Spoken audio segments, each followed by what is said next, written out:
1 minute to the deadline.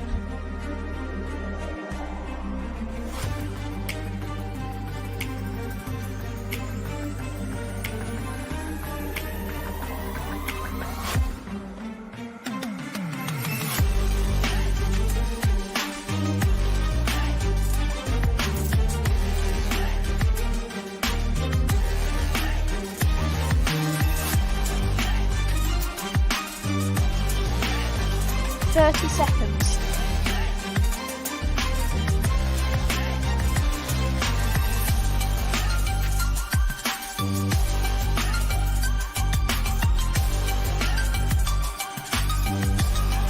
15 seconds.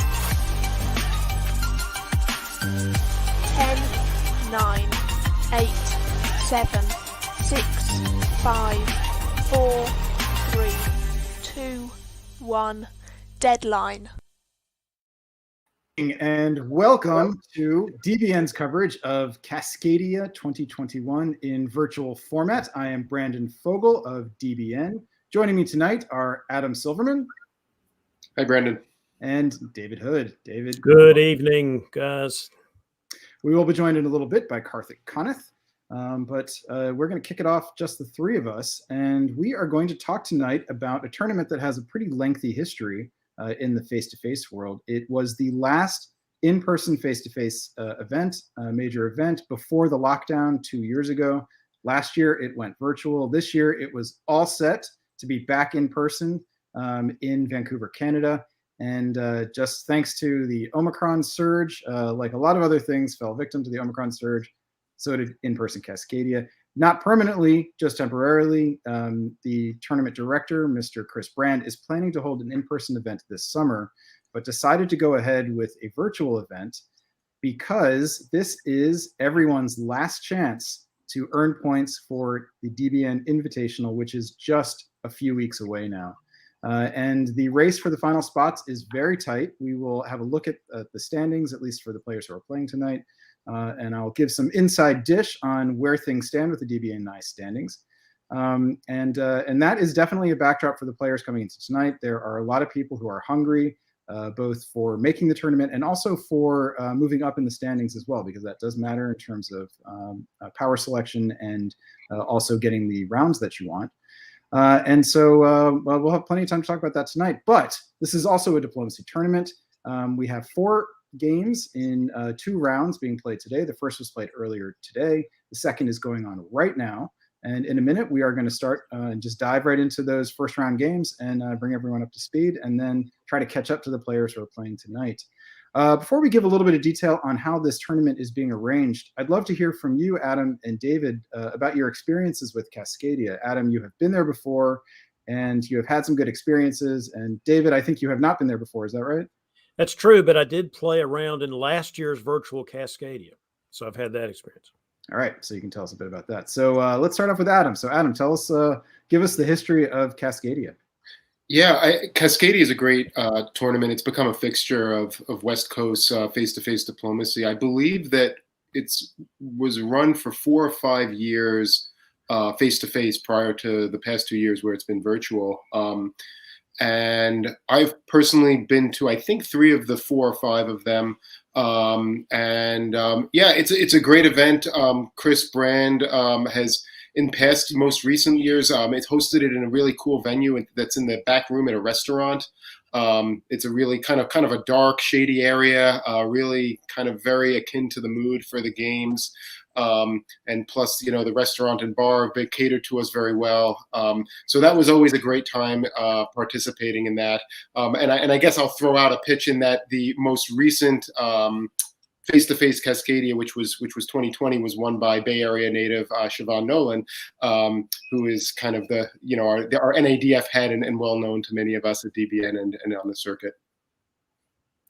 I remember that well. That is actually the only Cascadia that I have been to. I was there in 2020 now, and I was in contention and got gazumped by Siobhan Nolan, like a lot of other people. Before we turn over to David, to you, I will thank Peter McNamara in the comments for pointing out that Cascadia was the last North American tournament, face-to-face tournament prior to the lockdown. not the last face-to-face tournament globally. Thank you for pointing out our North American-centric bias. We will try our best to put that back in the box. David, tell us how it was last year when you joined in a game. Well, it was a lot of fun, and it was very well designed because Chris Brand was putting it on. And I just want to say, just emphasize how important it is to have somebody with that kind of talent, that kind of charisma, honestly, and that kind of organization to put together an event. And Chris definitely fits that bill. I was interested to hear that it's dark and shady there, which is why Adam felt at home. That doesn't surprise me or anyone else who's ever met Adam Silverman. Really? Because I actually feel like Adam would be more at home in a laboratory with some white coats and a lot of leaky pens in his pocket. I don't know why. That's just my day job. No, yeah, got it. That does sound like something that he would also enjoy. Adam is just comfortable in a lot of milieus. He is a man of many coats. You know, my understanding is he is the current reigning North American diplomacy chief. Am I right about that, Brandon? Am I right? I feel like I might have heard that somewhere. I think I'm right. Just a rumor. Just a rumor. Yeah. We'll try not to talk about that too much. I was in the back of that dingy bar, and I actually did feel quite at home. I have to say, it was a lot of my people. At least in the front of the bar. In the back, it was a lot of knives, and I got stabbed very viciously. And let's not talk about that. That sounds promising. Let's talk about that some more. Okay. We'll have to get Heather Jameson on the stream then to explain herself. Let's talk about the situation with the DBNI standings. So this is the last event, the last chance for people to earn points. The 28 people will make it into will qualify for the tournament. And over the past couple of weeks, I've been sending out requests for RSVP from players who were in the top 34. Thought that would cover it. And it turns out of those 34, 5 people have said they are unable to play. Interestingly, they're all overseas players. No North Americans have declined the invite at this point. But that means that the qualification is even wider open than it seemed at first. And to show you a little bit of how things stand, here are the top 10 players who are participating in Cascadia by their DBNI rankings. Let's see if I can get it up here. Here we go. So at the top of the list is Farron Jane, who walks with a heavy foot everywhere she goes. But however, Farron did not play in round 1, so Farron will need an especially big score in round 2 in order to win this tournament. But after that, we've got Jason Massbaum, Matthew Krill, Liam Stokes, Katie Gray. These are all regulars. Ben Kelman, Andrei Grubikov. Interesting name that we don't often see on the North American tournaments is Christophe Bourget, who is Swiss, a really delightful guy. I got to hang out with him a bunch while I was in Marseille for the WDC a couple of years ago. And he's playing tonight. Also, his son has played both rounds today, Loic. And while Christophe is in 23rd place, in a pretty good position to qualify, Loic is down in 44th place, but only about 8 points off of 32nd place. So very much in contention. Noam Brown, who works for Meta and is developing an artificial intelligence diplomacy player that's going to eventually rule the world, is playing today. Wes Ketchum, well-known weasel, has moved to Switzerland and is also playing from Switzerland. So bunch of Swiss in play today. I don't have the next sheet, but there are a bunch of people who are in that 30 to 45 range who are playing tonight. And when we see the player cards, we will get to see what place they're in. Before we turn to the games, do you guys want to add anything about how the DBNI might factor into people's thinking, how that might affect the play that we see tonight? And just to add a little bit to that, give you guys a chance to formulate your thoughts. The scoring system for this tournament is Mannercon, which is a relatively flat scoring system. It's difficult to get a huge score, and a close second place will score reasonably well. All right, so I'll turn it over to you guys now. In terms of the DBNI, how do you think that's going to affect play tonight? Well, I'd make one comment about the scoring system, Brandon, which is you're sort of right, but sort of not right in terms of how I would personally think about this scoring system. Having played in a sort of derivative. It's sort of a derivative system of sum of squares, which people might be more familiar with. It just sort of corrects some of the discrepancies for smaller powered players being able to get a slightly better score, and not as punishing to having just a few centers on the at the end of the game. But it does really reward very large results, particularly when you're separated between the first power and the second. It actually discourages endgame sort of tied board top type of results, because those are the games that really do give these sort of mediocre flat responses. If you're sitting at 10-10 versus somebody being at 8 or 9 on your board, everybody's going to score pretty similarly in that kind of situation. But if you manage to get up to 14 and the next person's at 12, 11, 10, you can get quite a large score and be hard to catch with those types of results. So for those who know and understand the scoring system, that's what they should be playing for, really trying to get themselves separated from the other powers. Even a 12-10 is going to give you a much better score than a 12-12. Okay, so total center count matters, and the delta between the first and the second matters a lot. So it's like a variation on sum of squares. Then is that right? Essentially, it's very similar to sum of squares, but one of the aspects of sum of squares that many players don't like is that very small powers are really penalized. If you're down to 1 or 2 centers, you're really getting a virtually non-score for the round. This score sort of evens out that a little bit by adding sort of a weighting factor for the smaller number of centers. So you really can still get an okay score. You're still not going to get a great score, right, if you only have a handful of centers, but it's not going to be, virtually the same as a nil. Okay. So you can score big, but you got to get big to do it. David.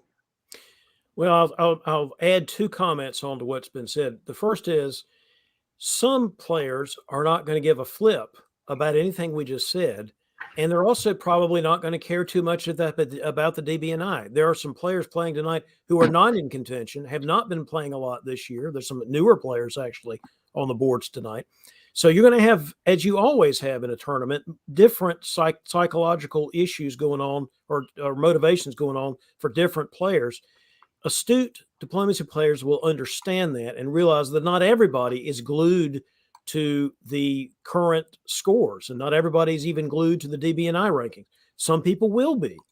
And so just because the scoring system encourages A or B, it's also going to be a question of relative difference. But if someone's trying to score enough points to get relatively better than somebody else in DBNI contention. So I would argue there's going to be a lot of different things going on tonight. Not just the DBNI scoring, not just even Cascadia scoring, but also players who are learning virtual for the first time, coming back to virtual, having not played it in several months. It's going to be an interesting mixture. Yeah, I talked to one kid who he just they were looking for players at the last minute in round 1, and desperate to sort of fill out another board, and so they just put out a call. And this kid who had just recently joined the server said, "Okay, fine, I'll play." Has only played a couple games with friends in high school. He's still in high school, and wanted to play online, and so found us, and had never played a virtual face-to-face game before. And he's 18, just a senior in high school. And on top of that, he also had both of his wisdom, or all 4 of his wisdom teeth pulled out yesterday.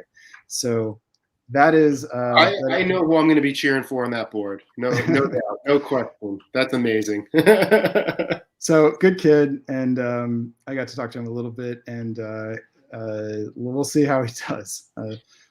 I will point out who he is when we get there. And let's see, I was having some tech issues. Looks like they have been resolved. Now we can head right over to the first game. If I can do it. The answer is yes. All right. Let me do a little bit of branding magic, see if it works. All right, here we are. Round 1, board A, Nostromo. I did not hear from Chris Brand what these are named after. Do you have any insight, being a West Coaster, Adam? I have no idea what that is. All right, maybe Chris will get back to me during the round.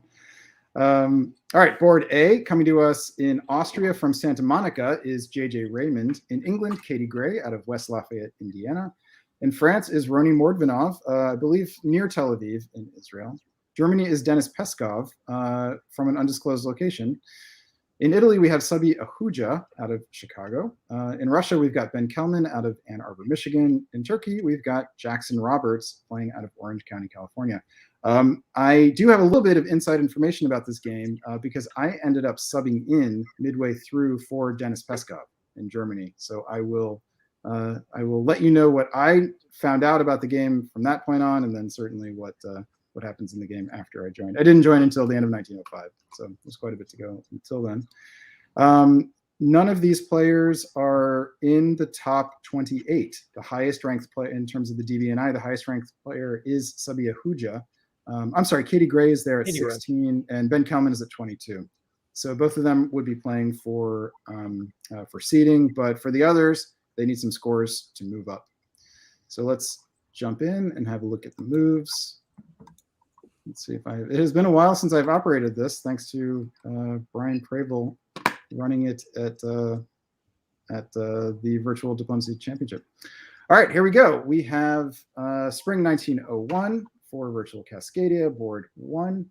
Adam, why don't you talk us through the West, and David, you'll do the East. Adam first. Sure. I think this is a pretty standard opening in the West. We see no action in the English Channel. The English move north. The French make some pretty standard moves out to Mid-Atlantic, Gascony, and Burgundy, which is interesting in light of the Italian move to Tyrolia, but neither of those are in and of themselves terribly threatening. So pretty standard stuff here. And David. I would point out the Turkish opening where you move the two armies up and you're expecting the bounce in the Black Sea. That used to be a very popular Turkish opening and has become less popular over time. Jackson pulling it out of the box here. We'll see how it goes. Is it an opening that you like? Do you think it should be more common than it is? I personally like it better than the current meta is for this opening. Most Turkish players choose not to do this opening because they're worried about not being able to do anything really here with the fleet. It's not, well, there's lots of arguments for and against it. I like it because I like to have some play, have that, possibility of moving Bulgaria with the right diplomatic situation. But a lot of players think that's, not very likely to happen. And so they don't want to keep that army in con like that. They want to be able to build there or whatever. So there's different arguments here, but I like it myself. Well, turkeys have been doing poorly, although a bit better this season. So maybe some of that is turning around.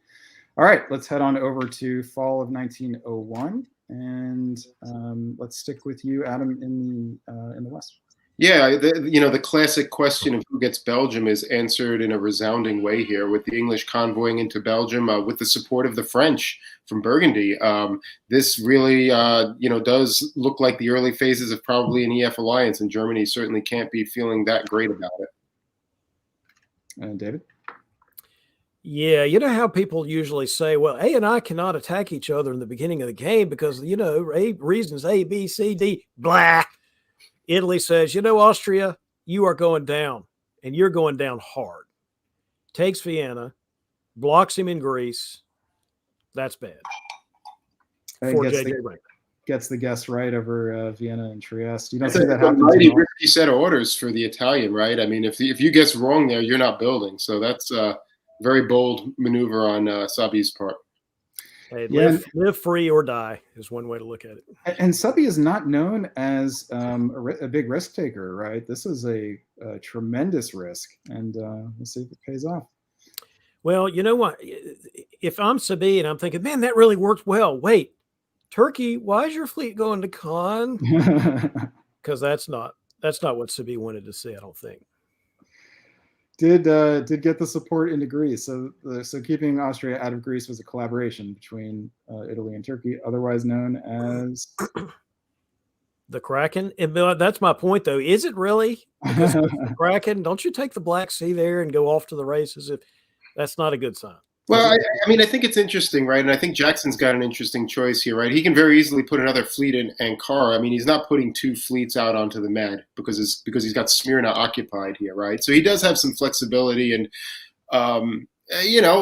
supported the move on the Black Sea is something I'm sure that Sabi is going to be asking for come the spring. It's easier than supporting yourself to the Black Sea, going there in the fall. Yeah, that's a fair point. I don't know. We'll see. Maybe this is still an IT Kraken, but There seems to be a crack. Nice. A cracked Kraken. I was going to say Kraken with a little side eye, but I like yours better. All right, that takes us into the winter of 1901, which gives us an army in Ankara, which is certainly a little friendlier to Austria than you might have thought. Ben Kelman in Russia puts down 2 armies, relatively conservative Russia. No other big surprises here, except maybe Denis Peskov putting down 2 armies in Germany. What do you guys make of this off the top of your head? I don't like it. 2 armies for Germany. No. I know Brian Pravel's famous for saying you got to use it. You got to put a fleet down. It can't be 2 armies. And this time, and I'm going to say this time, Brian is right. You should not build 2 armies. I don't think under almost any circumstance. Man, I feel like there's a lot not to like in these builds. I'm gonna go out on a limb here and say, England and France, right after collaborating over Belgium, we see the fleets in London and Brest. Right, England did not throw the bone and put it up in Eddie and build the opposite way. That's not a alliance type of build on England's part. I can understand France putting the fleet in Brest to not spook Italy, but man, that's not the greatest diplomatic move there. In terms of Jackson's build of an army, I mean, it looks cute, but what are you going to do with the armies now? You're going to get bounced out of the Black Sea, and you're going to just get holed up there. I'm not so excited about it, to be honest with you. Well, that's what I was saying earlier about you move that fleet to Caen. What does that actually mean? Because if you build the fleet, Russia doesn't like that. But if you build the army, ain't nobody going to like that, including Turkey. What are you going to do with it? Yep. It's a slow play. At the very least, it's a slow play. So from your perspective, the odds of a Western triple here are very low. Oh, not with 2 army builds on Germany's part. Can't imagine. I know something you don't know. Oh, wow. Germany's not quite Western triple here. No. In any case, but maybe the spoiler alert. Talk to us about the East, if you would, David. Did Germany really expect to get into Tyrolia? Otherwise, isn't that an interesting set of moves? All right, the East. Jackson, because of the fleet is in Caen, you sort of have to move it to do anything else. Moving it means you can't defend Bulgaria, and here we go. And with JJ facing an IT cooperation against Greece, of course he was going to try to work, with Ben, and Ben realizing that the Black Sea was probably going to be open. There he goes. And Adam in the West. Well, I mean, these certainly could potentially be Tripoli moves. I mean, that the English move to Skagerrak is kind of interesting. It's fairly explainable to both Russia and Germany, yet neither will be particularly happy about it. So I'll be interested to see how that plays out in the fall. The real Tripoli moves probably would have been to go Norway up to Barents and convoy out to Norway. So there, it's hard to read here, right? We'll just kind of have to see. Yeah, I'm just throwing you guys some misdirection. I still don't expect it, right? I mean, from this position. Oh, interesting. Yeah, talk to us about the West first, Adam, if you would. Yeah. I mean, these are not the moves I would have expected Germany to make here, right? I mean, this is Germany basically, I guess, thinking there's some kind of a triple. When you've got England and France in that kind of position, making moves into Silesia and Prussia is really maybe one risk too great, and France and England, are taking advantage. There's not a lot of good reason why that needed to happen. But what's really interesting is England also takes Sweden, so they're really think that they're at this point they're feeling confident that they can take on both the Germans and the Russians at once, and France is all in on the south. Yeah, I can tell you that Germany was talked into a Western triple. So, and Germany did think that a Western triple was forming. This is definitely a very common type of Western triple. where Germany moves and gets eaten from behind. Yeah. All right, David, tell us about the East. Just so you know, Dennis, I think, is in Virginia. Just because you didn't know that earlier. Well, I would say what was going on the East, except support, support, support, support, support, support, support, self bounce in Tyrolia, and Turkey goes home. Done. Honestly. And Italy picks up 2 builds from it. Yeah. Yeah. All right, that means that for builds, we get 2 more fleets on the green side. We get a French fleet in Marseille from the pickup in Belgium. Katie Gray in England drops another fleet in Edinburgh. And Dennis Peskov says, all right, fine, give up on the Eastern excursion. Spring 1903, we'll stick with our East-West division. Adam, let's start with you in the West. Tell us what you see. Yeah, I mean, I don't think there's anything particularly surprising here. France opts to take Tunis, which was a sure bet. Brings the fleet from Marseille out, advances into Ruhr. All of the things that an EF are going to do if they're attacking Germany, and France has some spare fleets to go into the Med. So this all makes sense to me. Edinburgh going up to Norwegian. You're making those moves as England to try to advance in the north as well. But you did make an enemy of the Russians, and you're already fighting the Germans. So the 2 of them are working together, right? And you've just gotten booted from Sweden. Not the end of the world, but not super convenient either. I wondered when Cade did that, would it might not have made sense just to take Belgium instead of Sweden and try to make nicey nice with Ben until it was time to move on him. Play a turn or 2 with the Russians. I mean, they moved their army from St. Pete down to Moscow, I think, and then they moved it back up, right? So you don't even have that anything in Norway to worry about. So yeah, I think you might be right.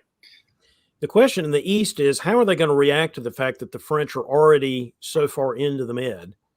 Are they going to let Sabine, be the backstop there? And we'll see what the Austrian move to Albania means. It may be that Sabine's going to give up Greece voluntarily. We'll see. You can't. It's hard to have a 4-way deal in the East, so somebody's going to be on the outs. I would be really shocked if this is not a setup for Sabine and Ben to gut Austria right here. Mm. Well, yes, except that you've left Vienna. I don't know. To me, it looks like Sabine trying to move to set up a line against the French, and the other 3 powers are scrambling to see how they're going to respond to this. And this is always a question when you've got a quick-moving Western alliance of any kind. How does the East respond? Because it takes longer for the East to coalesce with 4 powers than 3. Yeah. So how do you respond to that? So I can tell you guys, this actually is a pivotal moment in this game. You've got a very strong Leviathan taking shape here, and an East that's a bit messy, like you guys have just described. There is a twist, an unexpected happening, and it's in the West. So Adam, let's head right over there and tell us what it is. Well, I'm trying to understand the diplomacy behind this, but clearly the French are working with the Germans now to take out Holland. But it's interesting because the English are also convoying to Belgium, and it looks like Holland was trying to support that move. So it looks like England and France were both trying to stab each other the same turn, or England had premeditated a stab. France sniffed it out and took German help, or vice versa. Yeah, actually, Holland was supporting Ruhr to Kiel. So okay. So this was supposed to be an exchange of Kiel for Belgium. Okay, so England, Katie is probably doing exactly what she was supposed to be doing, and right. France opted instead of taking Kiel for some reason to take Holland. Yeah, I mean, this feels very premature to me. You have the opportunity to take a center, and that looks like it would have been forced had Roni made the moves of Burgundy to Munich. Berlin was cut, and so Ruhr to Kiel with support of Holland was guaranteed to go. You've got an alliance that's rolling. You're making progress in the south. Why are you stabbing your one ally who has been doing the right things? I don't like it at all. But it may be because you're really not going to make more progress in the south. This is the issue with France going into the Mediterranean so early, is that you either get stymied, which this might be about what's getting ready to happen, because Italy was stronger than the usual Italy in 1903. You usually don't have 6 centers like this and all these fleets, you get a little bit more of a jump on them. Couldn't do it this time. So maybe it's because you're stymied, you realize, well, maybe I should go do something else to try to get bigger. It's quite a risk. It's quite a gamble if you're that committed in the mid to do this, but it is what it is. And there's a big logistical problem for France here, and that's that you can only build one fleet in Brest at a time. And it would be really nice to have a second fleet at least in the north. So the builds drop down like this. We get a fleet in Brest and an army in Paris. Cade does have a disband here in Baltic. And elsewhere, we just have Subby dropping that army in Venice. Germany with a build that can't be used because that's just rough. Yep. Yeah, but again, probably putting Roni way above the pack if he can diplomatically figure out a way to get the jump here. Well, here is how Roni tried to tackle that difficult. I'm just thinking from Katie's perspective, this is really an easy opportunity for her to try to get back on board with Dennis. I mean, Dennis has got only armies, so it's not that the two of them can continue fighting to any way productive, right? So that's what you would think. But I can tell you that the poison between Dennis and Katie was very strong from the stab early. Dennis would not relent.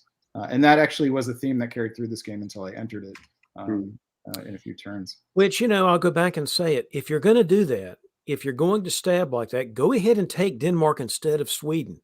You know what I mean? If you're going to put the knife in, put it in really deep. Yeah. And I guess herein lies the problem with making that move against the English, right? Because now you've basically you had that med position, and now you're basically giving it up.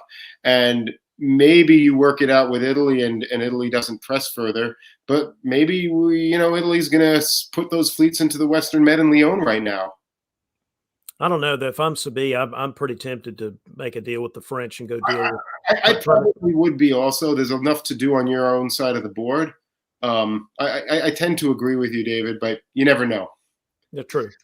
All right. So one thing we're having pointed out in the comments is that Subby was supposed to support Khan to Bulgaria here from Greece, and it would have gone, as it turns out. Subby opted not to, and Ben was able to hold on. It's worth noting also that Jackson could have supported the army himself, but chose to play it safe with Ankara supporting Khan. And interesting. That's a bit too conservative there, I think. I don't like it. Although maybe that was part of the idea, is that I'll do this for you, says Sabi to Jackson, but I really wanted that fleet to leave Aegea. Yeah. Maybe. Yep. Elsewhere, so you can see here that Roni's strategy here is to shift completely to the northern theater. And he did work out a deal with Subby where Subby would take Tunis and not move further.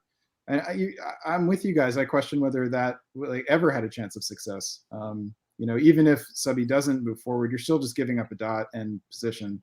What did you get? What did you get out of the stab? I mean, you lost any momentum you had towards pushing units across the middle of the board, which is what was about to happen, right? You were going to have an army in Kiel, probably Munich the next turn. Don't like it. But let's not assume that this is not something that Roni can come back from. It's really a diplomatic question. Oh hell, he's not just a positional question. France. David, you're right. He's going to have a great game. Nobody can press on him. He just may not get as big as quickly. But you're absolutely right. I mean, this is a very strong French position. And so a key here is convincing Subby not to move to west. Subby tends to be a very sort of a cooperative alliance player. So moving to the Western Med here would be very out of character, just like moving to Vienna was out of character. Subby is trying on some new clothes today. And, good. And you know what? They good. Fit. You should not be predictable. Now that's a controversial statement. Some people think you should be, so that you can make deals easier. I actually think that's a mistake because flexibility is so important in this game. I couldn't agree with you more. All right, so there is quite a lot of action here. Not much happens in the west except for Mid-Atlantic, except for Roni advancing some fleets. and plus that big move into the Western Med, like we had just talked about. Elsewhere, there's some bounces, probably arranged. France and Germany had a very good relationship at this point. But in the East, there is a bit of development. David, you want to tell us about it? Well, the taking of Serbia is what we're looking at. you had theorized that perhaps there was going to be a attack on the Austrians, a couple of turns ago. We've got it this time.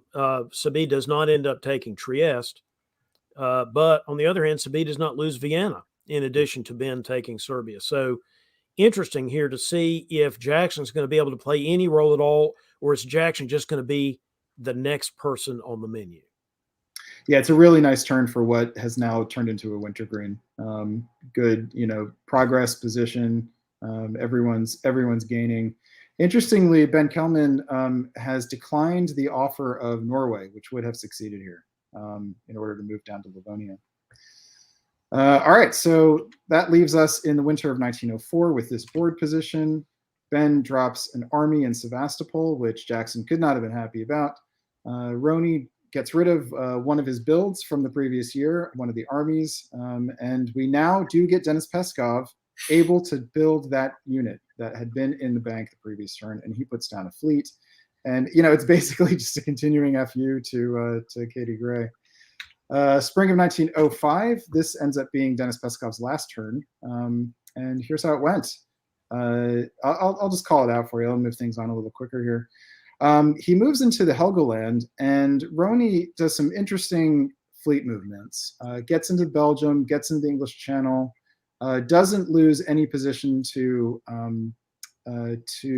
Subby, although Katie was trying to help with that. But it's really the fleet positioning here, which is interesting and sets things up for an eventful fall of 1905. Elsewhere, you get a bounce between Ben and Denis, possibly arranged, probably, maybe not though, seeing as how Ben takes Katie's support into Sweden here. And in the East, there's quite a lot of activity, which is mostly about Ben rearranging. But the big news, I think, here is that Subby moves 2 armies over. And so it really is like a well-positioned wintergreen here. Okay, any comments you guys want to make before we move on? Go ahead. Sorry. Yeah, I mean, I think the things that stand out to me is there are, I think, 3 alliances on this board that are playing out in different ways, right? We have this Italy-Russian alliance, we have a German-French alliance, and we have an English-Russian alliance. I think are probably the stories of the day. And I think Ben and Katie are probably doing the right thing here in the north.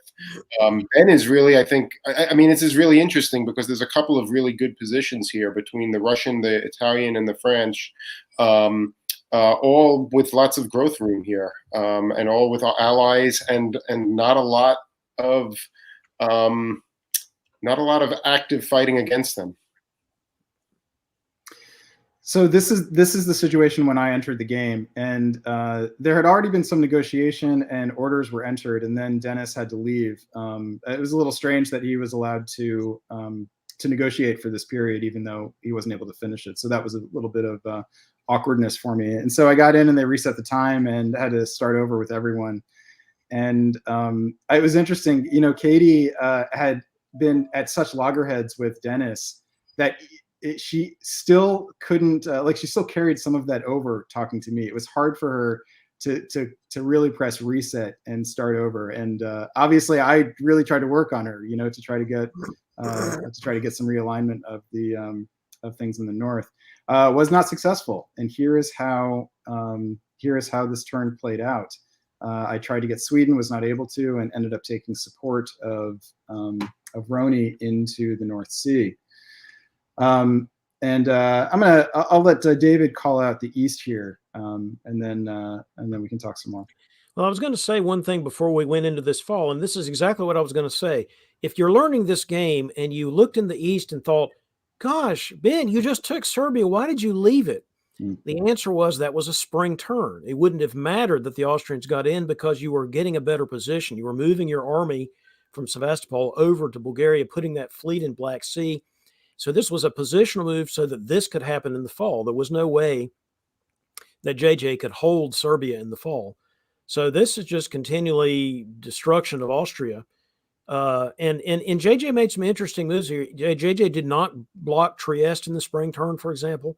Instead, was trying to get Jackson to to go to Greece with support, which probably wouldn't have worked anyway. So there was some interesting choices made. It's really just continued wintergreen, IR domination of the East. Sabie also moving fleets to Lyon and Western Mid. Is that a true offensive against the French, or is that just a good defensive line? I guess that's Brandon knows, and for the rest of us, it remains to be seen. It's a really efficient wintergreen here tactically, isn't it? Yes. Yeah, really nice wintergreen play. All right, so orders in the box. I had to make my choice. I chose to. I really wanted to disband Munich. I have to say, I thought long and hard about it, but I ended up taking North off the board and hoping that I could work some magic. That brings up a point we can make about this game. When you've got a substitute player, how does that affect the game? And sometimes it changes it completely because the relationships go with the old player, and now you're completely new relationship. Sometimes exactly what you were saying earlier, Brandon, that's almost like the train is already going a particular direction and you can't put the brakes on. So was Cade able to put the brakes on her antagonism with Germany? I guess we're getting ready to find out. Brandon, why do you pull north here rather than Skagerrak? Skagerrak is where fleets go to die. He's trying to make all nicey nice with Cade, right? I have to say, I have never really subbed into a game like this before, where the position is still viable and where there is actually like a legitimate path to the board top. In part because this is an untimed game, so in theory, this game could have gone on indefinitely. Now it turned out there was questions of fatigue and then also the second round looming as well, so it was unlikely to go that. But I played it like it could have, and that was really fun. All right, I'm going to stop talking as much because this is not a place to report on my game. This is a place to talk about a game that happened. Hey, I'm totally shocked to see Sabie put 2 fleets down here. I was very much expecting an army in Venice. I mean, either direction, whether you're going up to Tiroli or going out to Piedmont, feels like you need an army more than you need that extra fleet. I don't have inside dish on this. This might have been a request of Ben's, a condition for them to continue forward. If so, it was smartly asked for on his part. Okay, spring 19. Unless you think you need Italian help against the Germans, in which case yeah, I guess those 2 armies are enough, maybe. Let's talk about spring 1906. Adam, let's start with you in the West. Well, this is super interesting, right? Now you have the French shifting down south, which I guess, maybe Sabie is saying, I wish I had that army to go to Piedmont, or maybe on the other hand is saying, I'm glad I got that fleet to cover Tunis and so on. So that's really quite interesting. You do have the French also going into Ruhr here, which I'm guessing is to make that unit available to support Munich if the Russians do come down in a way that lets them do that. But clearly they're still on side with the Germans, right? Who are going all out. I mean, Brandon, this is you obviously, but going all out to the east, trying to make themselves useful. It could very well be that a reason, and Brandon doesn't have to answer this question, could be a reason that Roney did this and Cade did this is because there was no German fleet in the North Sea. Yeah. It's like, well, crap, says Roney. If I'm not going to have a German aid against the English, I might as well make peace with them. Yeah, and the Irish to now certainly looks like Cade is setting up to maybe shift north. Well, yeah, that certainly looks like a demilitarization of that area. In the east, I don't know that you could really say anything other than IR is going to kill Turkey, and then we'll see what happens. I'll make one other comment, which is, there's a couple of hold orders that I see here, one in Caen and one in Silesia that I'm not really understanding. Both of those had very legitimate supports they could have written, Caen to supporting Ankara or Silesia supporting Livonia to Prussia.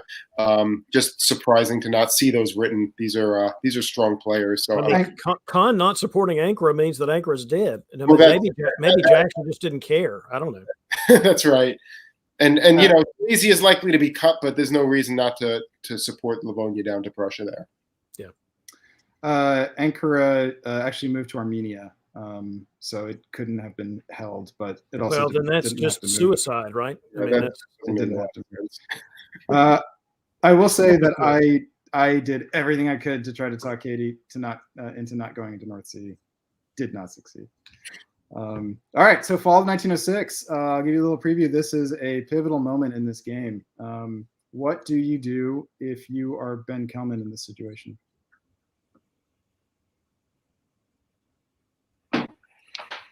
Well, if you're trying, I mean, by asking the question, you're telling us that Ben's going to do something interesting. Because if I were Ben, I don't think I would have attacked Sabi if that's what's getting ready to happen. I think I would have just gone ahead and finished off the Turks and try to use those builds to do something in the north. But I guess maybe I'm not Ben Kelman. Surprising.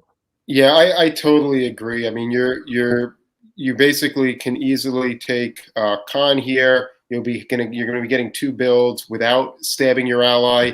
And get another Northern fleet. Give yourself some time. Give yourself something to do.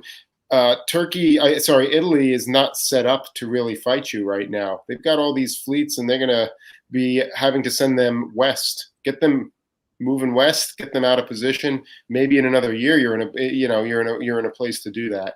Well, I mean, Ben could. I mean, he can take Budapest, Greece, sure, and Khan, and maybe that's what's getting ready to happen. But it's one of those things that would be awesome. And then who you're going to work with? Right. You've got no one to work with, and you've got these armies that are just sort of stranded or out in nomads land. I don't know. Maybe he could work with Cade. I mean, we don't know the diplomatic stuff. Brandon knows more about this. Obviously, he was in the game. If you've got a diplomatic path forward as Russia by attacking Italy, and you think you've got a relationship you could build with, some combination of Brandon or Cade or something, then maybe you take a shot. Before we switch, I will say that there is a slight problem with taking Budapest and Greece and Constantinople. Can you see it? Yeah, the retreat to Bull, right? Yes, and that is a good point. Yes, that's an excellent point. That is not something that Ben Kelman saw. Neither did I at first glance. Neither did I. Just to show you how easy that kind of thing is to miss. Yeah, that'll make Ben feel good, I have to say, knowing that you guys also, yes. Well, so maybe Adam saw it, but I definitely did not see it at first glance. So Ben goes for it, and at the same time that Cade also decided to try to slow Ben down, that combined with Khan retreating to Bulgaria did make this a difficult. It's a moment that nets Ben a center, so he takes 4 centers, loses 3, so is still building, and actually has pretty decent position, but it's not the game-winning stab that he wanted it to be. And keep in mind, right, there were other things he could have done. He could have covered St. Petersburg from Livonia, and he thought afterward that he should have supported Smyrna from Ankh and taken Khan, or just left Khan alone and taken Greece, something like that. I think if you go back, I think what you do here is, I mean, Cade has shown that she's going north. I think you cover St. Petersburg from Livonia, right? And then you just take Khan the way you did it, and you don't make the moves you just made with Bulgaria and Romania. Maybe you send Romania to Galicia and Warsaw supports Silesia, or Warsaw goes to Prussia. But yeah, I don't know. I mean, yes, Cade. I'm not sure what Ben thought Cade was going to do here, other than this. Right, exactly. Because of the demilitarization with France. The only other thing was Cade going back against the French, which didn't seem very likely, or Cade plowing into Brandon, which also didn't seem very likely, because how and where. So that's where Ben made the mistake. But you could still have done this, and as I think Brandon was just suggesting, and try to get Jackson on side as a help against the Italians. Maybe that would have been a move that could have been made. Well, man, now you've got that Turkish army that is look at all the options. That little blister right in the middle of Bulgaria. So Ben opts to put an army down in Moscow, which also is slightly curious given that it's a fleet in St. Petersburg. And Subby, this is a moment for Subby, I have to say. I've seen Subby play for a while now and can get emotional, especially when stabbed. And I think Subby's first reaction was to just want to throw the game to Roni And then Subi took a moment, took a breath, reevaluated the position, saw that it really wasn't that bad, and decided to keep playing for the win. Let's keep on going here. We've stayed on this game a little bit longer than I wanted to, partly my fault because I have inside dish. Here is spring 1907. Adam, tell us what you see. Yeah, this is interesting. I think, Cade is making a play here, realizing that with the fleet in St. Petersburg, that's a stable position for her. So why not attack one of the leaders on the board, which is Roni? So go down to the English Channel and see what you can do there. She also, I think, makes the sensible move of leaving the army in Eddy. Of course, it could have gone down to Yorkshire, but not trying to convoy it out of England, just in case that mid-Atlantic fleet was to go up to North Atlantic or Irish Sea. So I like that play. Meanwhile, Roni makes a supported attack on the Western Med, which is kind of interesting. That's a not super aggressive way to play this, which maybe gives you some insight into how he's thinking right now. Certainly, there were much more aggressive plays he could have made against Italy than that.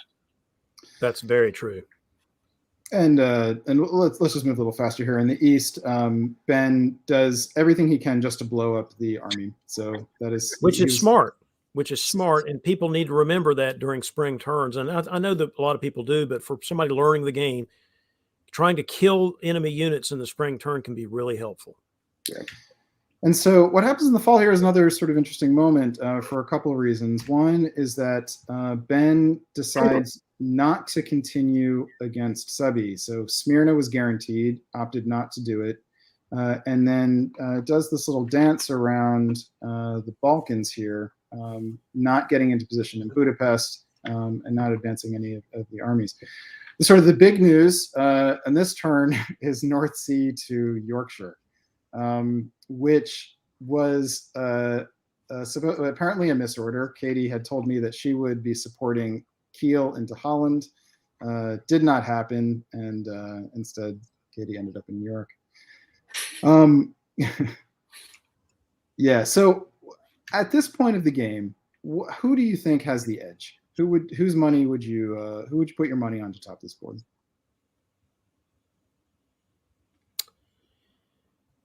Yeah, without knowing any more information than what we know, or that what I know, somebody here knows more information. I think Roni's still got a shot as the French.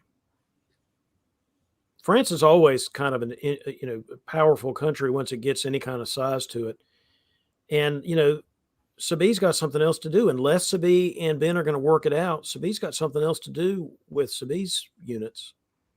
And Katie has just flubbed it. No disrespect to her. I know she probably thinks that too. But that move back to Yorkshire is just terrible, because it's not just that you didn't do what you were supposed to do. Now you have to get another turn to get back into somewhere you want to be. So I'd say Roni's got some kind of decent shot here. I mean, several people have a shot. I mean, Ben has, if he can figure out a way to work things out with Subi, is still in legitimate position. Adam, you want to take a gander? This is tough. It's a three-way race here, and I wouldn't be surprised to see this end up as a sort of unintentional, very close 8-8-8, 8-8-9, 9-9-8, something like that. In terms of who's where, I don't know. And remembering that this is not a board top-based system, it's sort of a how big you are and how differentiated you are. I think all three of them are going to score, get sort of okay, but not spectacular scores on this board. All right, Subi does get another army down here, recognized that they were too fleet heavy. And here's how things continued in the spring of 1908. Let's see if we can call out the whole board per person. David, tell us what you see. The thing that jumps out at me is the supported move to Lyon instead of continuing up north there. So that is not a deal with Subi. That is the opposite of a deal with Subi. Subi's units still could basically go east, though. So that's not a deal with the Russians either. The move to Galicia is interesting because that's obviously a great place to be. I guess my question is, the Germans don't seem to be moving anywhere. What's going on with the Germans? Are they not very creative? German player just doesn't know their deal. What is their deal?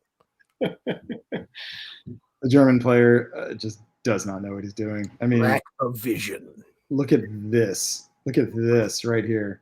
That is just not what you want. You just don't want to be in Bothnia when there's a fleet in Baltic and you don't have Denmark or Sweden. You just don't. Hey, let's give some credit to Sabi here. I mean, she's trying to take advantage of the situation and playing for where the dots are, so that she can get her stake in the game. Ben is, Ben was not a good ally. He was badly behaved, and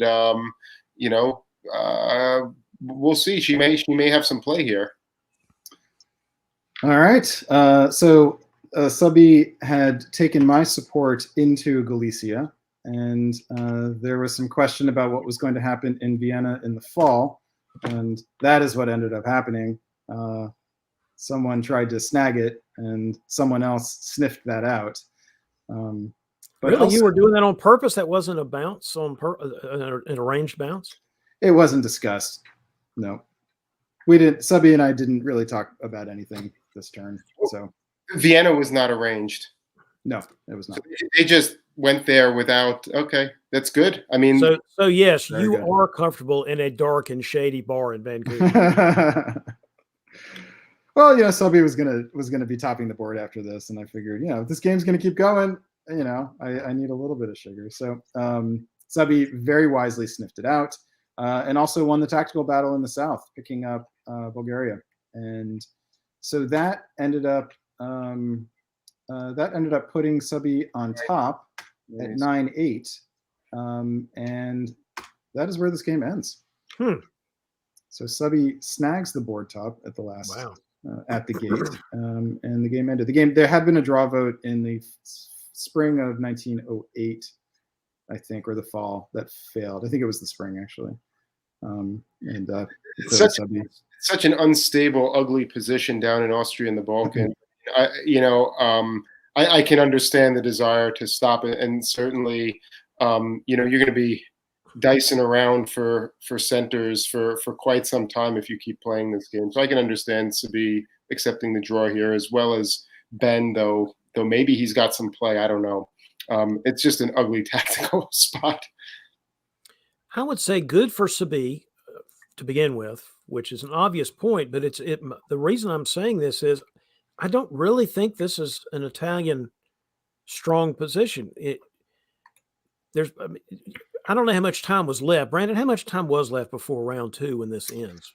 About an hour, I think. Okay, well, that's closer than I thought then. So that would make some sense. Then I take that back. If you're that close to round 2, then I can see it, because I don't know that Roney turns it around or anybody else turns it around in time then. Yeah, when Roney was tired, he was playing in Israel. It was already kind of late there. Ben, I think his place in the DBNI is fairly secure, so I don't think he felt like he needed a big score in round 1. And this score, I think he felt like put him in position to do something in round 2. But yeah, I think Ben's position in particular is is something to think about. But I guess the other thing is, and this is the point you were making earlier, look at the scores. I mean, the differential here between Sabi and Ben is not spectacular. Yeah. It's not. In fact, it's about the same as between Ben and Roney. It's not exactly the same, but it's relatively close.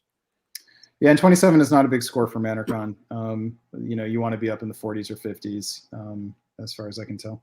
All right, so this is where we're going to leave board A. I would we are going to want to try to move a little faster here with our movement, or with our passage through round 1. And I thought I did it, and I did not. Here are the players for board B. In Austria, DVN's own Zach Moore, playing out of Minneapolis. In England, we've got Nathan Snyder out of Vail, Arizona. Nathan is the high school senior that I mentioned before, who's playing with no wisdom teeth. In France, we have Jason Massbaum with his gaudy number 7 DBNI ranking, playing out of Los Angeles. Germany is Wes Ketchum, who is now in Switzerland. I need to change that. He has moved to take a job at CERN. Italy, we have Timothy Crosby out of Interlaken, Florida. In Russia, we've got Liam Stokes, who is in the home of Cascadia in British Columbia. He is in Victoria, not Vancouver, but not too far away.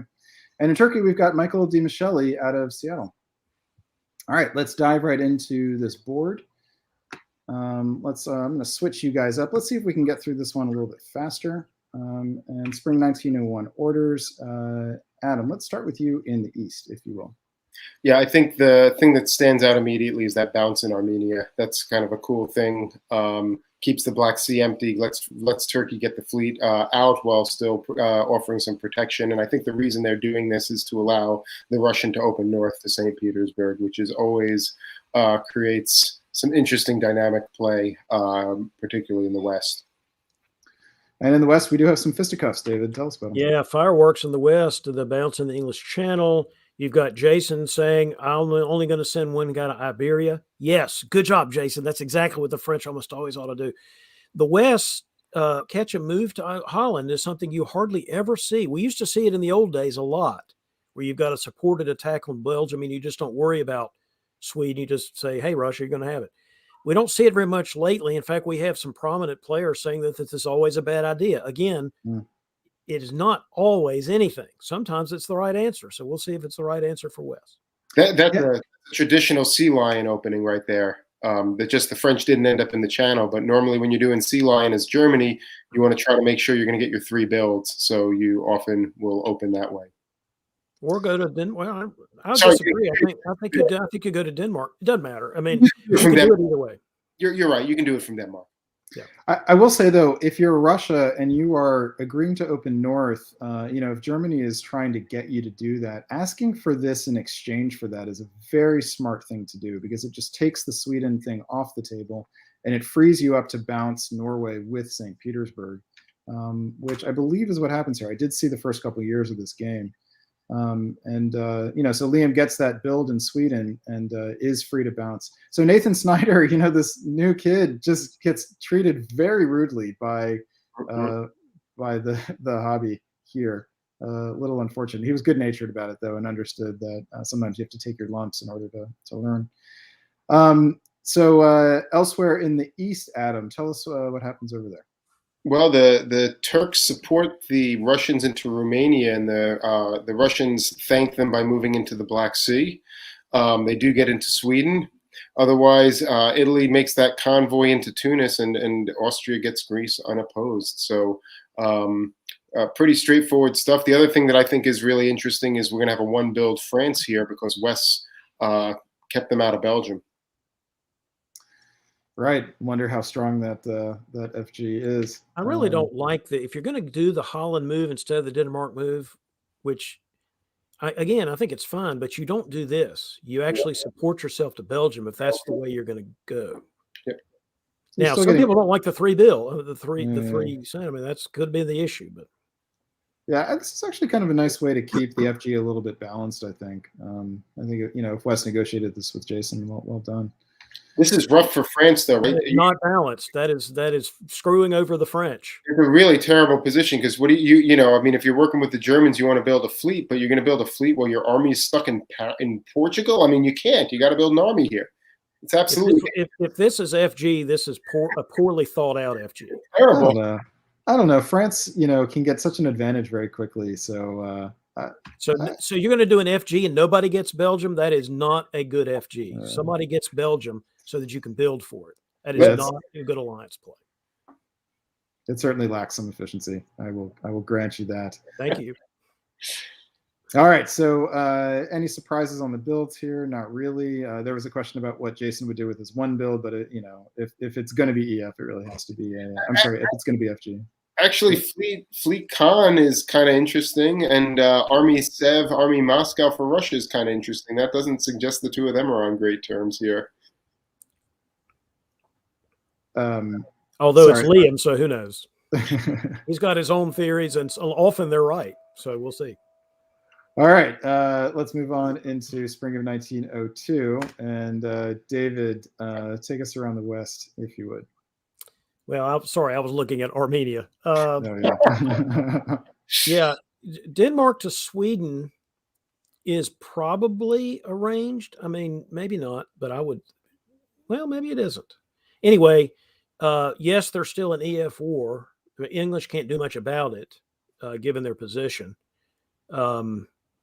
Still bouncing in Belgium. Okay, guys.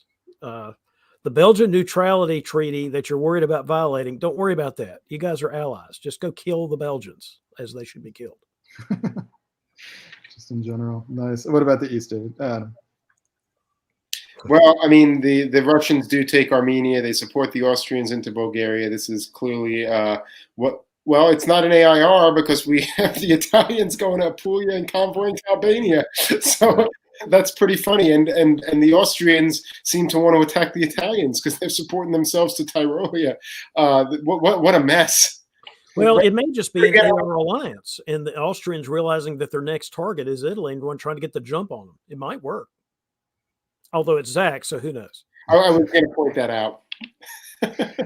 I will say, though, I mean, if the two alliances on the board are FGR and AR, the two successful alliances, it's good to be R, huh? Yeah. All right, here we go. Oh my! Yeah, it was hard not to look right at this one, right? In what's going on here, right in Sweden. David, tell us about the West. Nathan says to Russia, "Yeah, you're not taking Sweden back from the Germans. Here, this is what you get for ganging up on me like this." But otherwise, England's just dying. The FG is continuing to move the way it needs to. Wait a minute. No, I'll say never mind. Why does North not retreat to here?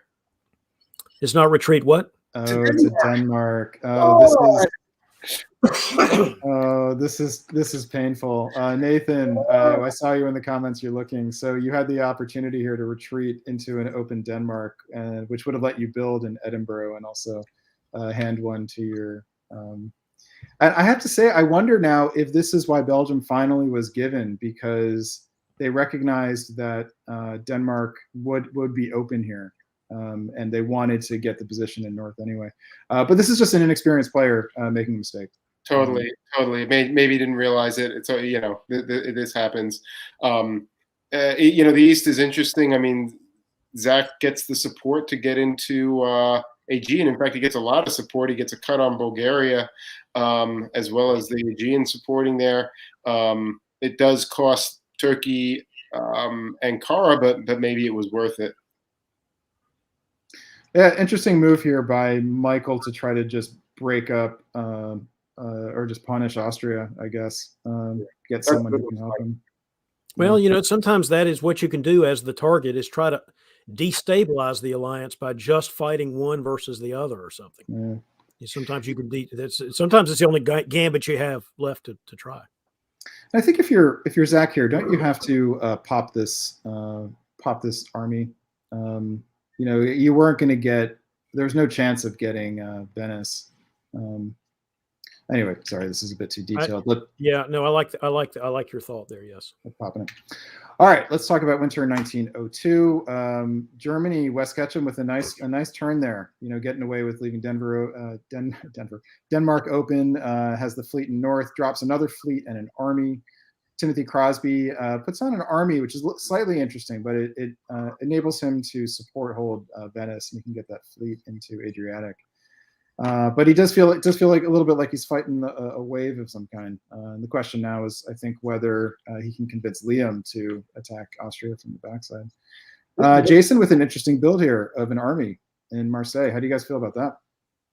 Well, that's a very pro-German build, I would say. I mean, it can do basically the same things in Marseille that it can do in Paris.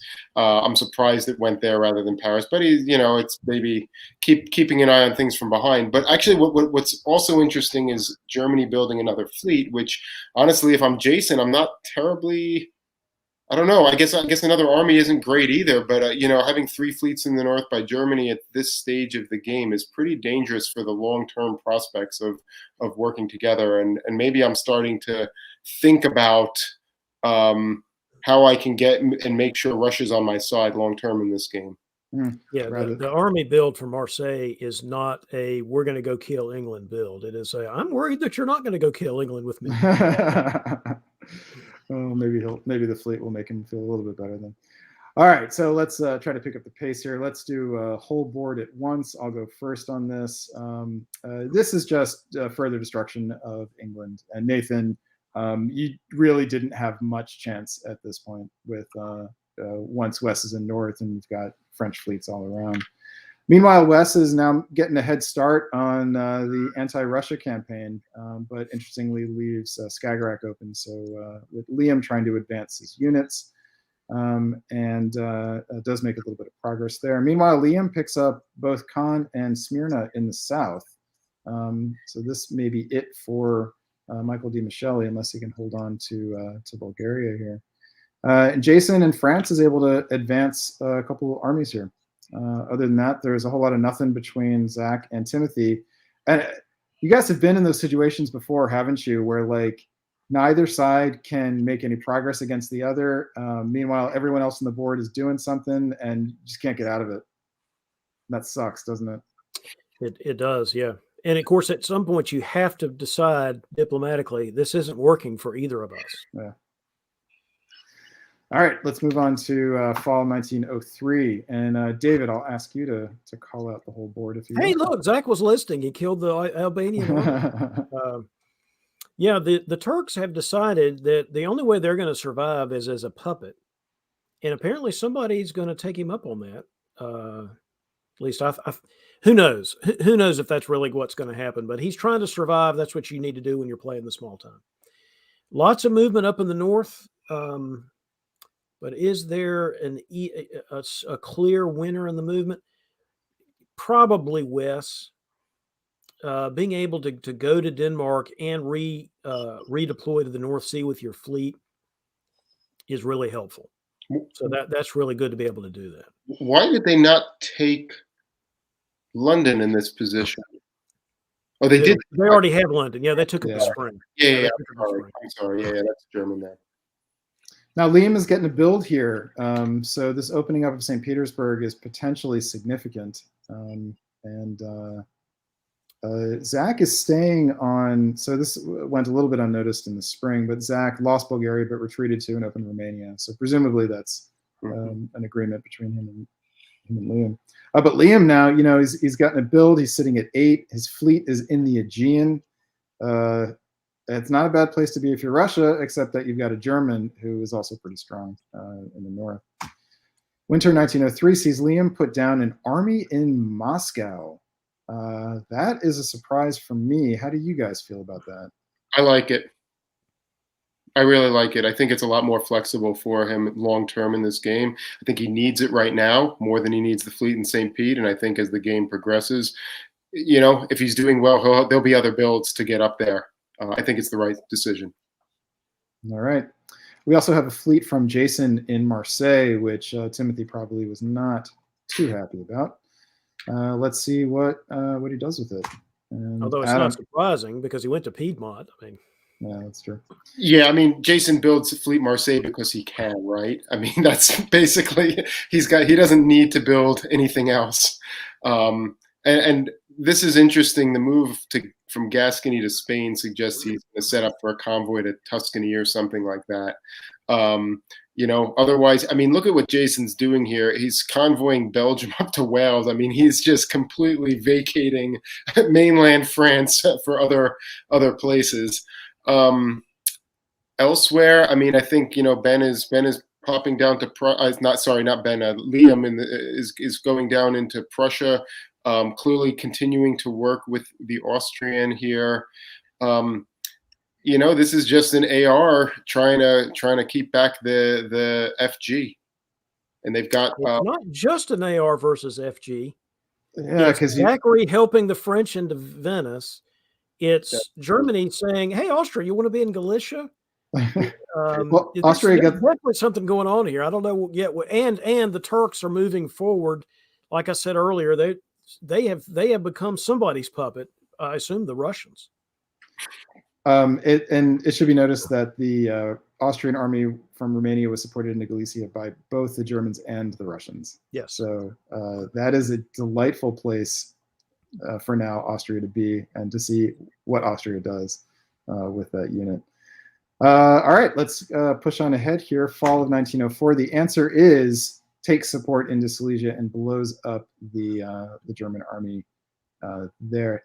This is quite a dynamic board. The lots of stuff happens here. I'll just take us around the board real quick. We've got France taking London, while Germany takes Edinburgh.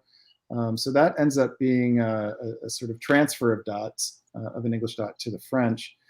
And in the south, we have a sneaky little Zachary Moore taking Bulgaria here. So that's going to be one Turkish unit off the board. While Turkey gets into the Ionian. That might be by agreement. I mean, the Turks may just simply be the puppet of the AR, and they're not allowed to have both fleets. I don't know. Yeah, because what is the fleet in Albania actually good for at this point? It was good for this. It was good to get the Turks into the Ionian. And from here. All right, so we've got some fun adjustments going on here. Jason drops 2 fleets. Nathan picks between the asp and the knife. I think, I'm not sure how that one works. Keeping the army in Liverpool. Wes rebuilds that army in Berlin, and Zach pulls no surprises, drops an army in Vienna. How do you guys feel about those 2 French fleets at this point? I like it. I mean, there's plenty of potential now for movement. You don't really want to build another army. You've already got Gascony as the backstop if you need it. It's not really time to deal with the Germans, I don't think. So I like it. I like the fleets. And there's this sort of more interesting question about Zach's overall strategy here. Helping the French into Vienna to help break the Italians. Does he just take Venice now on his own? Yeah, I think. Answer? Well, maybe, but maybe not yet, though. Certainly not in the spring. Adam, why don't you take us around the board here? Sure. Zach is now fully heading up to the German line, and I think this is probably going to give them a good shot at cracking Munich in the fall, with him up in Bohemia, Tyrolia, and Silesia.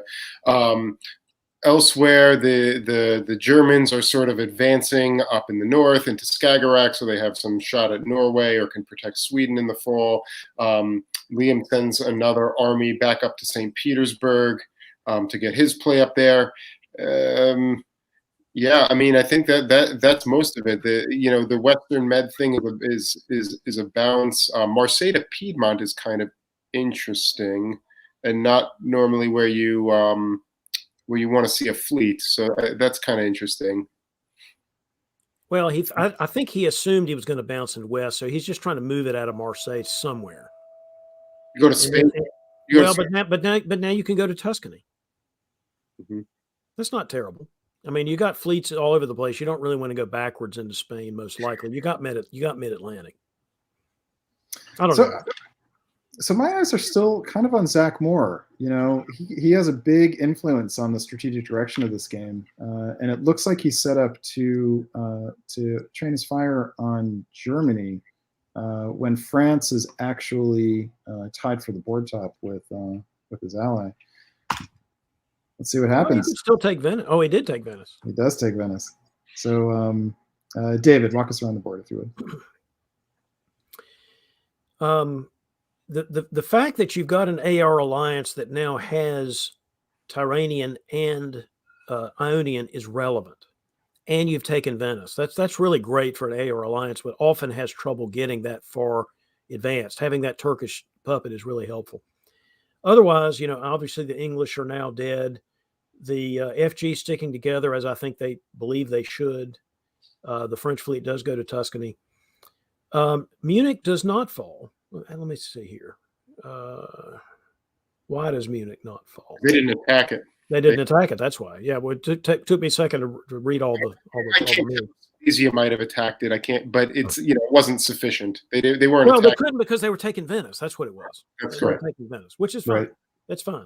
Well, there was actually a guess here between Berlin and Munich, and Germany won the guess. I'm sorry, no, because Silesia and Prussia were both tapped. Not really.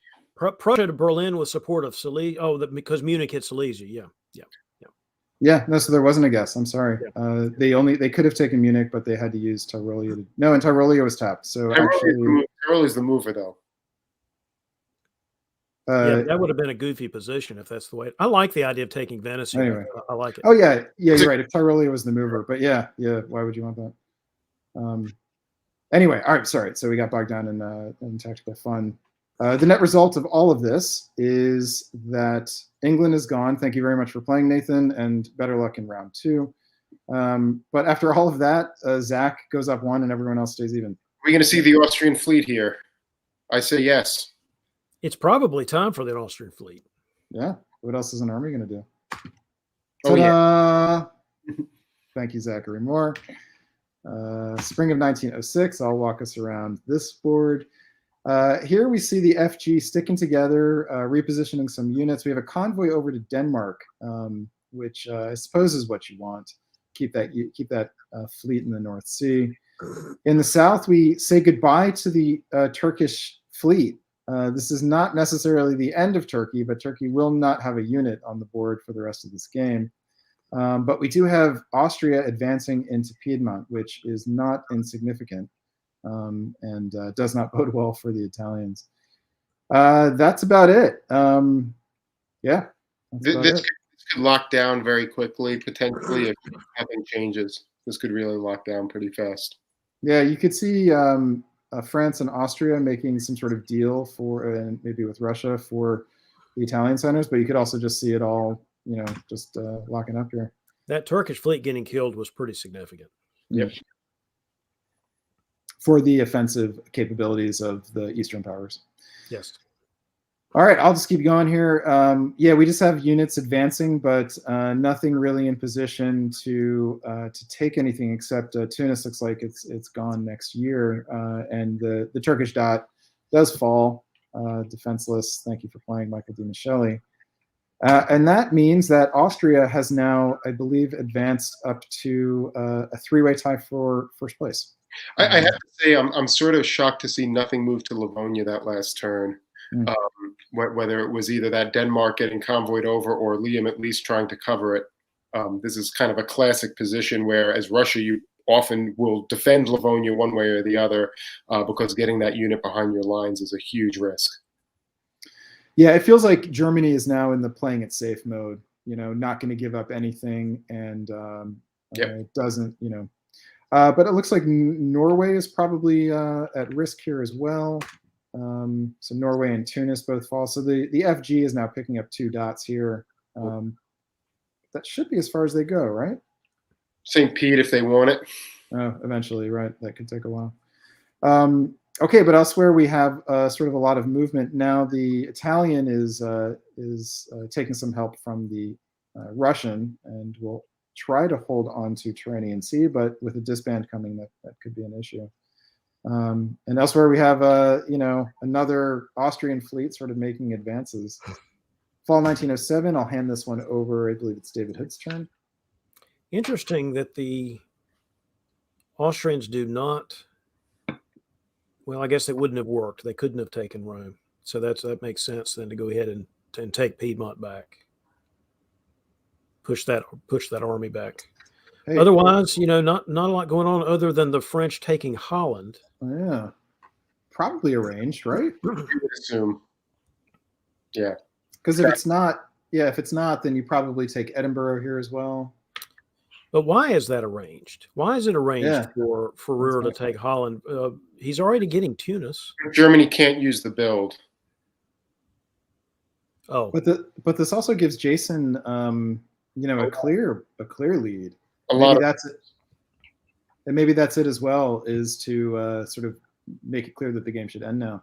Yeah, perhaps. Yeah, because West knew that his chance of getting above, getting to the board top, whatever that means in this system, wasn't all that high.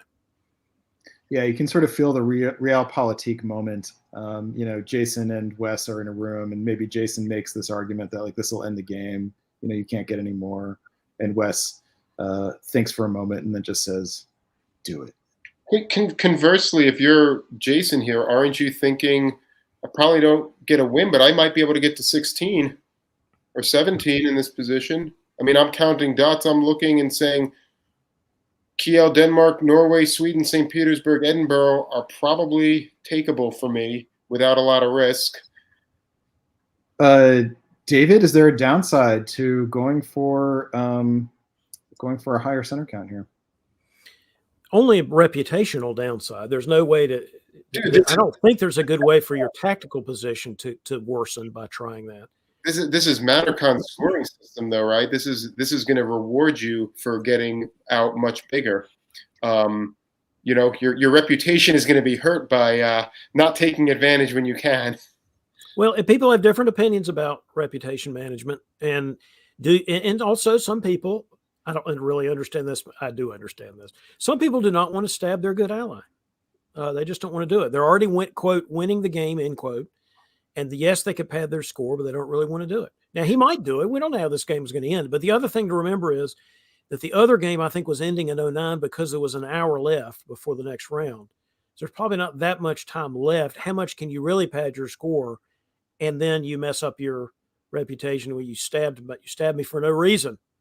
I do suppose the risk you have is, you know, you do potentially have a strong Russia in the north that's still in St. Petersburg, and potentially put other fleets up north, cause you some problems that way. So I guess that is the risk here from a tactical perspective. All right. The answer is bag the board top and go get some food. So 30 is not a great score, but it's also better than the scores we saw in the last game by at least a little bit, maybe. That is true.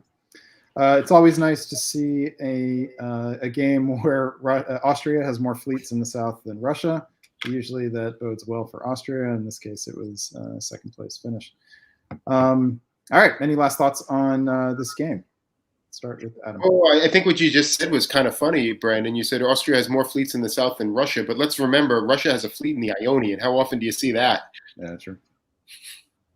Well, you see it in its successful AR alliance. That's where you see it, which is not very often. Very cool game. Congrats to Jason. Yeah, it was well played, and it shows you how alliances in a relatively time limited game, alliances can be important. Playing with it for an alliance can be important. That's not the only way to play it, but it can be a way to play it. All right. Congrats to Jason on the board top, and why don't we head on over to board C. Almost.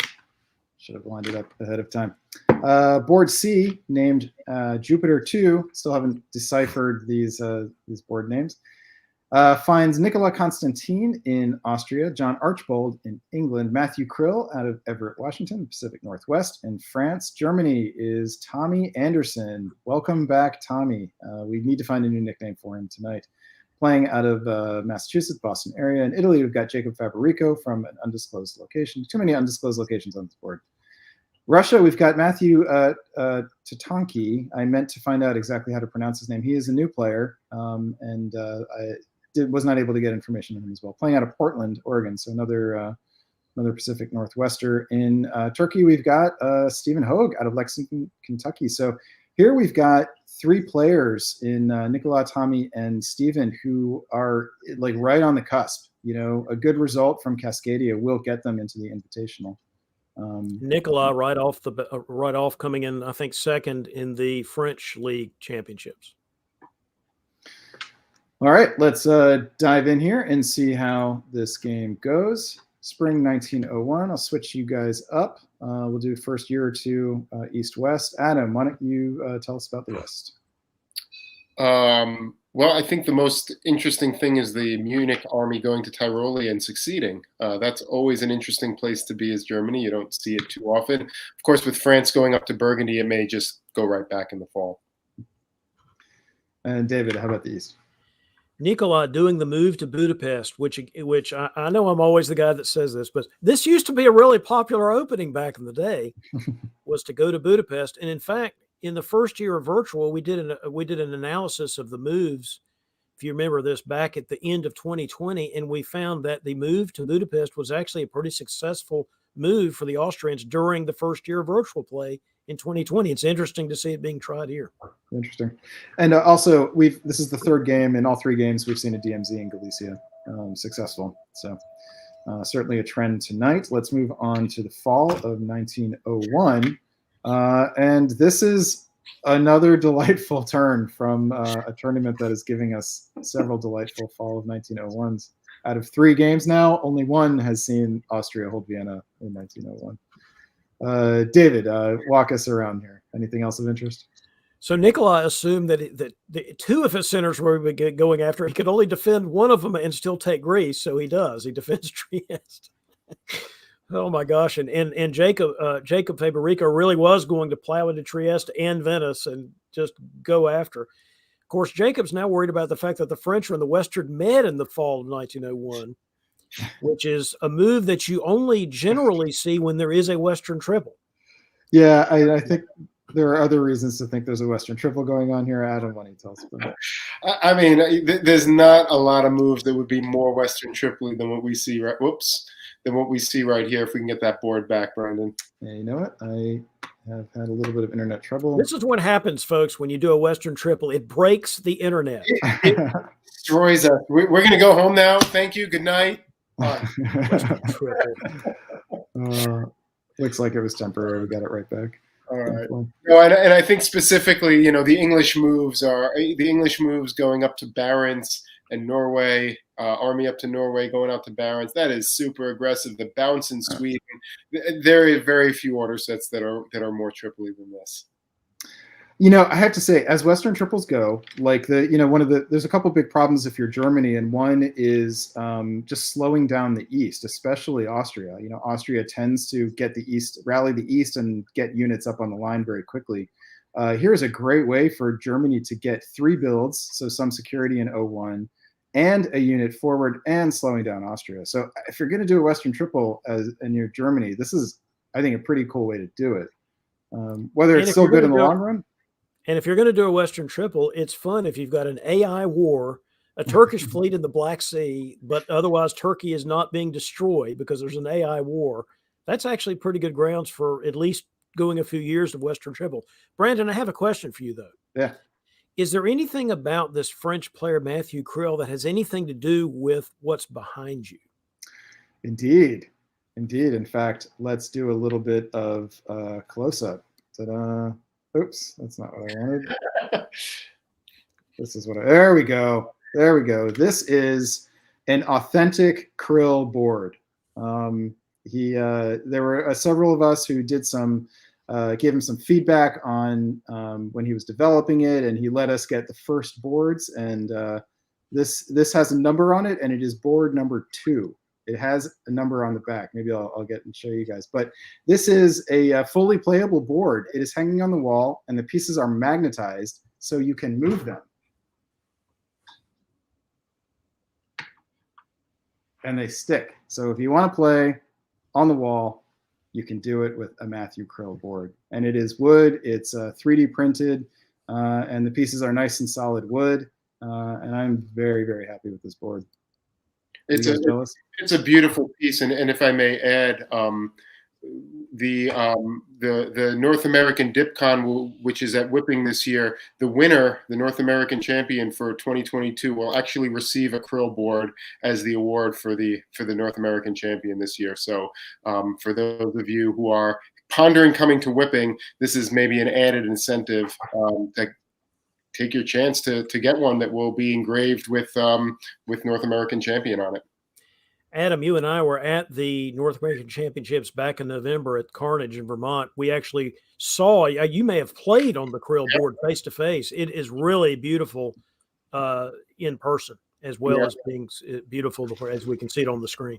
Matt has done just such a phenomenal job, and it's a great service that he's doing in building these, and they're going to be fun to play on. Hey, Adam, while we're talking about it, when is Whipping and where is it? Yeah, no, that's great. Thank you for asking. Whipping is North American DipCon. It will be in San Jose this year, April 29th through May 1st. It's, I think, the longest running West Coast tournament. We've been doing it since 2004 in various places in the Bay Area. And it should be a really great time. I hope we'll have a link in the show notes for people with more information. And if you'd like to register to do so, we would love to have as many players who are following virtual, face-to-face players, extended deadline players. It's just going to be a great time to see everyone. And, it's been really hard with travel with Omicron. We're obviously very hopeful that the situation is going to be much improved come the end of April. And we're looking forward to seeing everybody in person. Face to face, folks. It's where diplomacy is at. try it. And I'm planning to be there. David, I think I heard you say you're planning to be there. Yep. All right, we'll talk some more about this a little bit later. Let's get back to this board. All right, fall of 1901, we've got Super Western Tripoli. Still some open question as to whether that how well that sits with us. Here is how the builds go. Winter 1901. We get 3 armies from Mr. Tommy Anderson. Tommy 3 Army Anderson. Yeah. Does anybody want to applaud that? If you're going to do a Western Triple, and if you're going to really do it and give it a try, what's the reason not to do that? Answer: Baltic is the reason not to do it. All right. Well, we do get 2 fleets from Matthew Krill and an army from John Archibald. So at least we can say these 3 are working in concert with each other. These moves all seem to be very well. It's the concert of Europe all over again. And poor Matthew Tatanki. Someday we'll find out if I'm saying that right. But another newcomer is at least not getting hit from beneath by Stephen Hogue. All right, let's move on forward in this game. Spring of 1902. And Adam, let's do East-West for another year. How do you see it? Sure. In the West, I mean, I think everybody is doing what they're supposed to be doing. England's convoying up to Norway, going out to Finland. Germany is pushing east, Prussia, Silesia. They're obviously getting bounced out of Silesia. I sort of think it's interesting that they made the choice to go Kiel to Munich, since that was the move that could get blocked. I guess they weren't anticipating getting blocked there. But no surprises here at all. And this is as Tripoli as it goes. The East is basically, at least Italy is turning around to deal with it. And there's an awful lot of people supporting each other. I guess everyone wanted Romania to stay put because every country is supporting Romania here. And that's the army that should not have stayed put. Right. It needed to go to Ukraine probably to start setting up a line. So that's not really what you want. Yeah, and it's hard not to think that you really needed a fleet in Ionian now. But we'll see. Fall 1902. And David, why don't you tell us about it? So Romania took Bulgaria and Black Sea took Romania. So I know that means you get in the Black Sea, Russia, but so otherwise, do we still have the Western tripling? We do. St. Pete couldn't be defended, so they didn't try. Baltic Sea is actually the right move there, probably. Do you know why he can do that? Because the Germans built 3 armies. But anyway, we've already otherwise, Jacob's probably doing what he can do in Italy, which is ultimately not going to be enough if nobody's going to help him by going to the Ionian. Yeah, I mean, if the rest of the East wants to just mess around and fight each other, I mean, I sort of understand the urge in a Western Triple to try to take Turkey out, but you just can't do it fast enough from this position. You really just have to deal. I've said this before. That is a choice you can make, and it is often the right choice to kill Turkey, use the builds up in the front to defend against the Western Triple. But you're right, the position was poor, but maybe Hogue wouldn't cooperate. I don't know. I mean, one argument if you're Turkey is, yay, Western Triple. That's awesome. That's the best thing that could ever happen to me. And Hogue got the tactics right. He won that tactical battle in fall of 1902. And for his efforts, Russia is pulling a unit while he's putting one down, and that is an army Smyrna. Why? Why not? Oh, you mean a fleet? Yeah. I don't know. Yeah, I mean, if you want to attack Russia here, I think army feels really right. If you want to attack Russia is true. Do you really want to attack Russia though? If you're the Turks, I mean, honestly, there is an argument that you don't care about the way that is literally the best thing that can happen to you because it's attacking all 3 of your potential enemies and you're going to benefit from it as the Turks. And you're going to hope that the Western Triple doesn't last. Guess what? They usually don't. All right, let's see. Spring of 1903. I think we can just do 1 person per turn. I'll take this one here. The Western Triple is holding. Burgundy even goes back to Picardy to get out of the way. And possibly the only oddball thing here is Norway to Finland, when a supported move to St. Petersburg would have been both guaranteed, not guaranteed, but welcome, and also would have put him in position to have 2 on Moscow. That would be actually something that I think Tommy 3 Army Anderson should be worried about. He does get into Warsaw, and probably will not hold on to it. You have to think that Austria is going to help out there. And meanwhile, Stephen Hogue convoys the army into Bulgaria, interestingly enough. Kind of like that tactics, I have to say. I do too. What I don't like, sorry, Tommy, what I don't like is this self-bounce in Denmark and Berlin holds business. It's a spring turn. You don't care if the Russian fleet goes somewhere. In fact, it's fine. If the Russian fleet goes somewhere, then you kick it out on the fall and deal with it there. I don't like the stasis involved. What would you rather see here? Just pull the army up to Denmark so that you've got 2 on Sweden? Probably. Or maybe even go to Prussia with the army from Berlin. I don't know, but I don't like this. I'll counterpoint a little bit and say, I don't like Berlin holding. There's no reason for it not to go to Prussia. Worst case, the fleet ends up in Berlin. You can deal with it. The fleet getting into Kiel or Denmark is pretty annoying because then it can potentially get behind your line. So I don't necessarily hate the self bounce, but I don't see any reason why Berlin doesn't advance a little bit. The thing that's most puzzling to me is England. I mean, why do you need a fleet in Norway in this position at all? I was really puzzled by the fleet build. Actually, you actually don't need another fleet here if you're England. You really want to. Yes, you do, because this is not going to last. If you're attacking Tommy 3 Army Anderson, then maybe you need it. All right, let's find out. The suspense is killing me, and the answer is, oh my god, oh my god. Denmark and Sweden fall. Not good. Not what you want if you're Tommy 3 Army Anderson. It's now going to be Tommy 2 Army Anderson, or maybe 3 in a fleet. Does lose Warsaw and is still going to have to pull another unit. Let me make sure I understand something. Sure. The Germans were actually pushed out of the Western Triple. It turned into an EF. I don't think I've ever seen that before.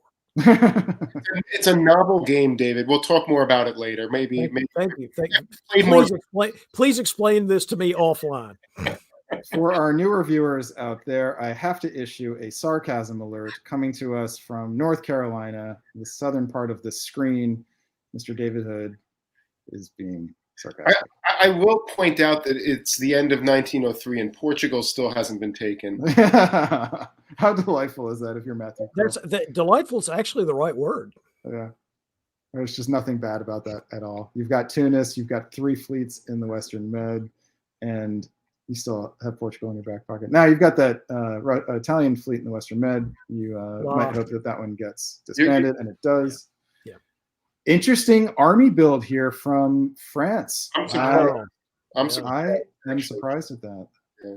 I mean, it's jumping on the "Let's Kill Germany" bandwagon, but with that Italian fleet in Western Med, I guess you can always cover Mao from North Africa, right? So I guess you don't need it.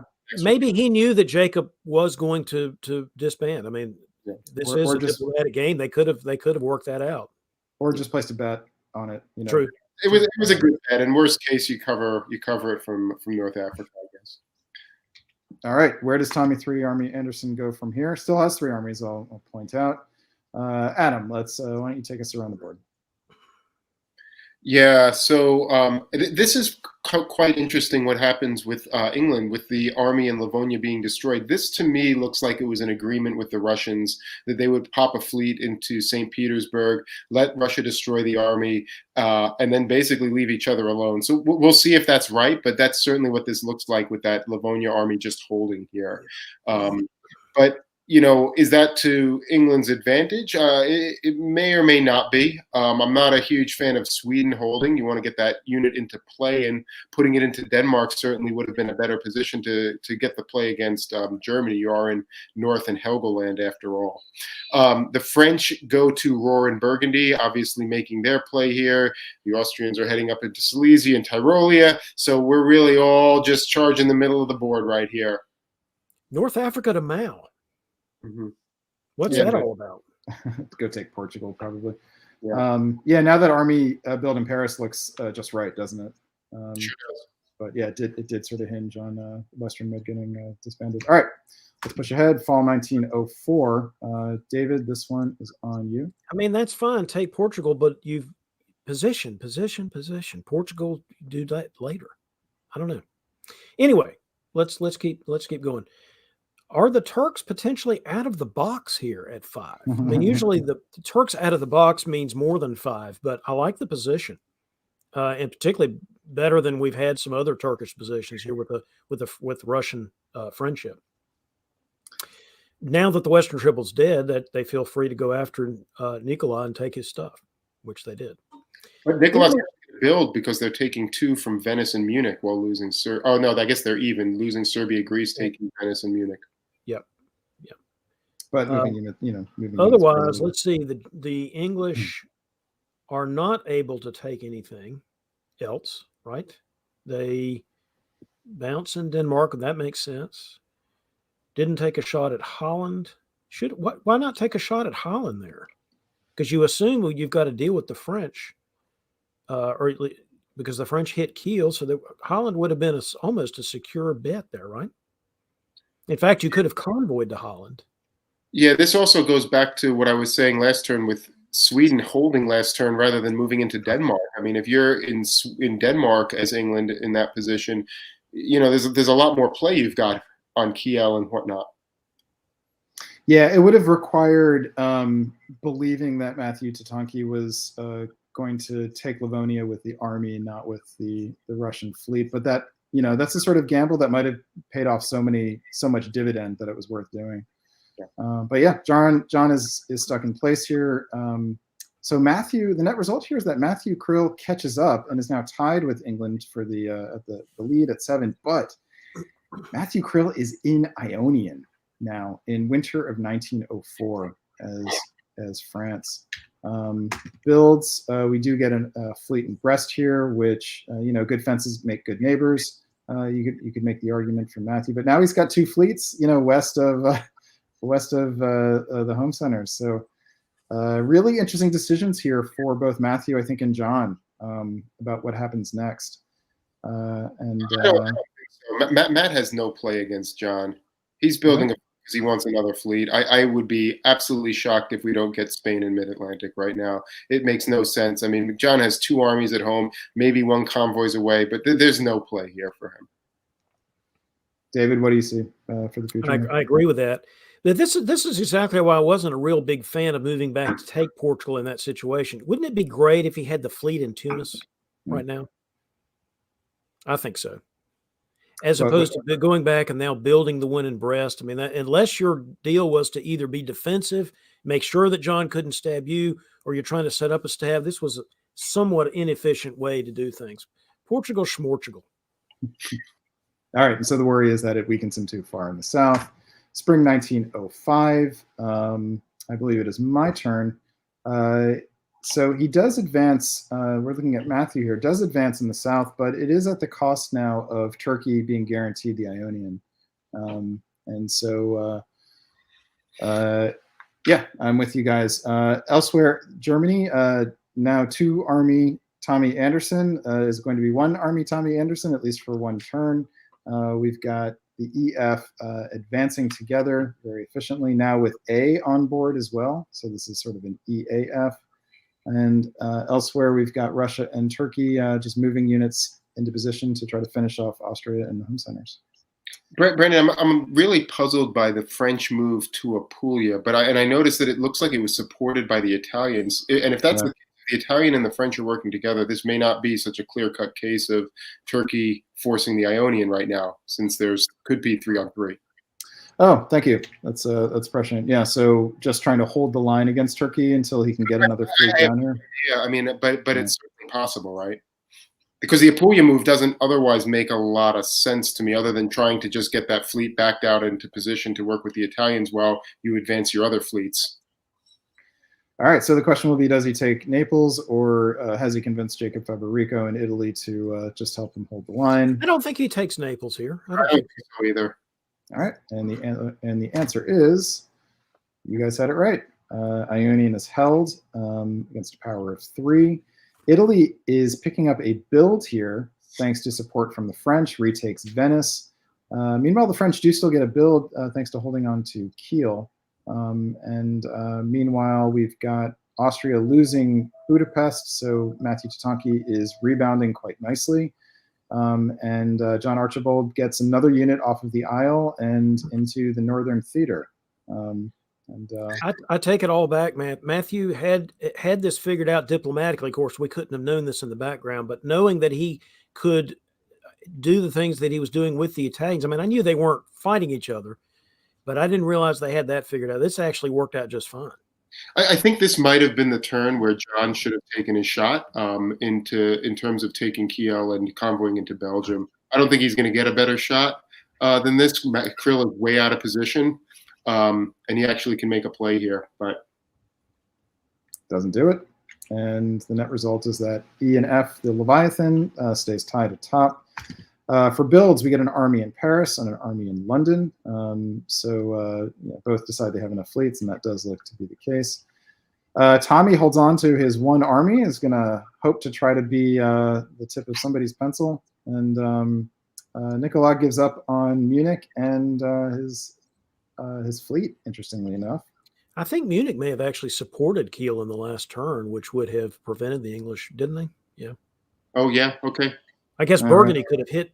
Well, no, that Burgundy, that's French. Never mind. And Berlin tried to support Munich into Kiel for what it's worth. All right, let's move on ahead into the spring of 1906. And Adam, why don't you give us a tour around the board?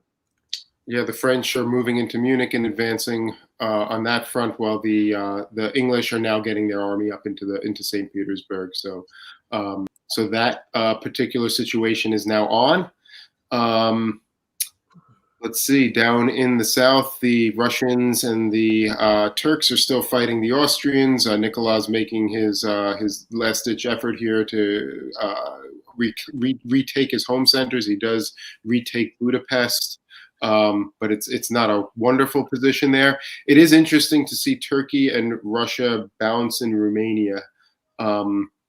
It's hard to know what that actually means. It's hard to imagine that was a agreed upon bounce, whether that's actually a mistake on someone's part or not. I don't know.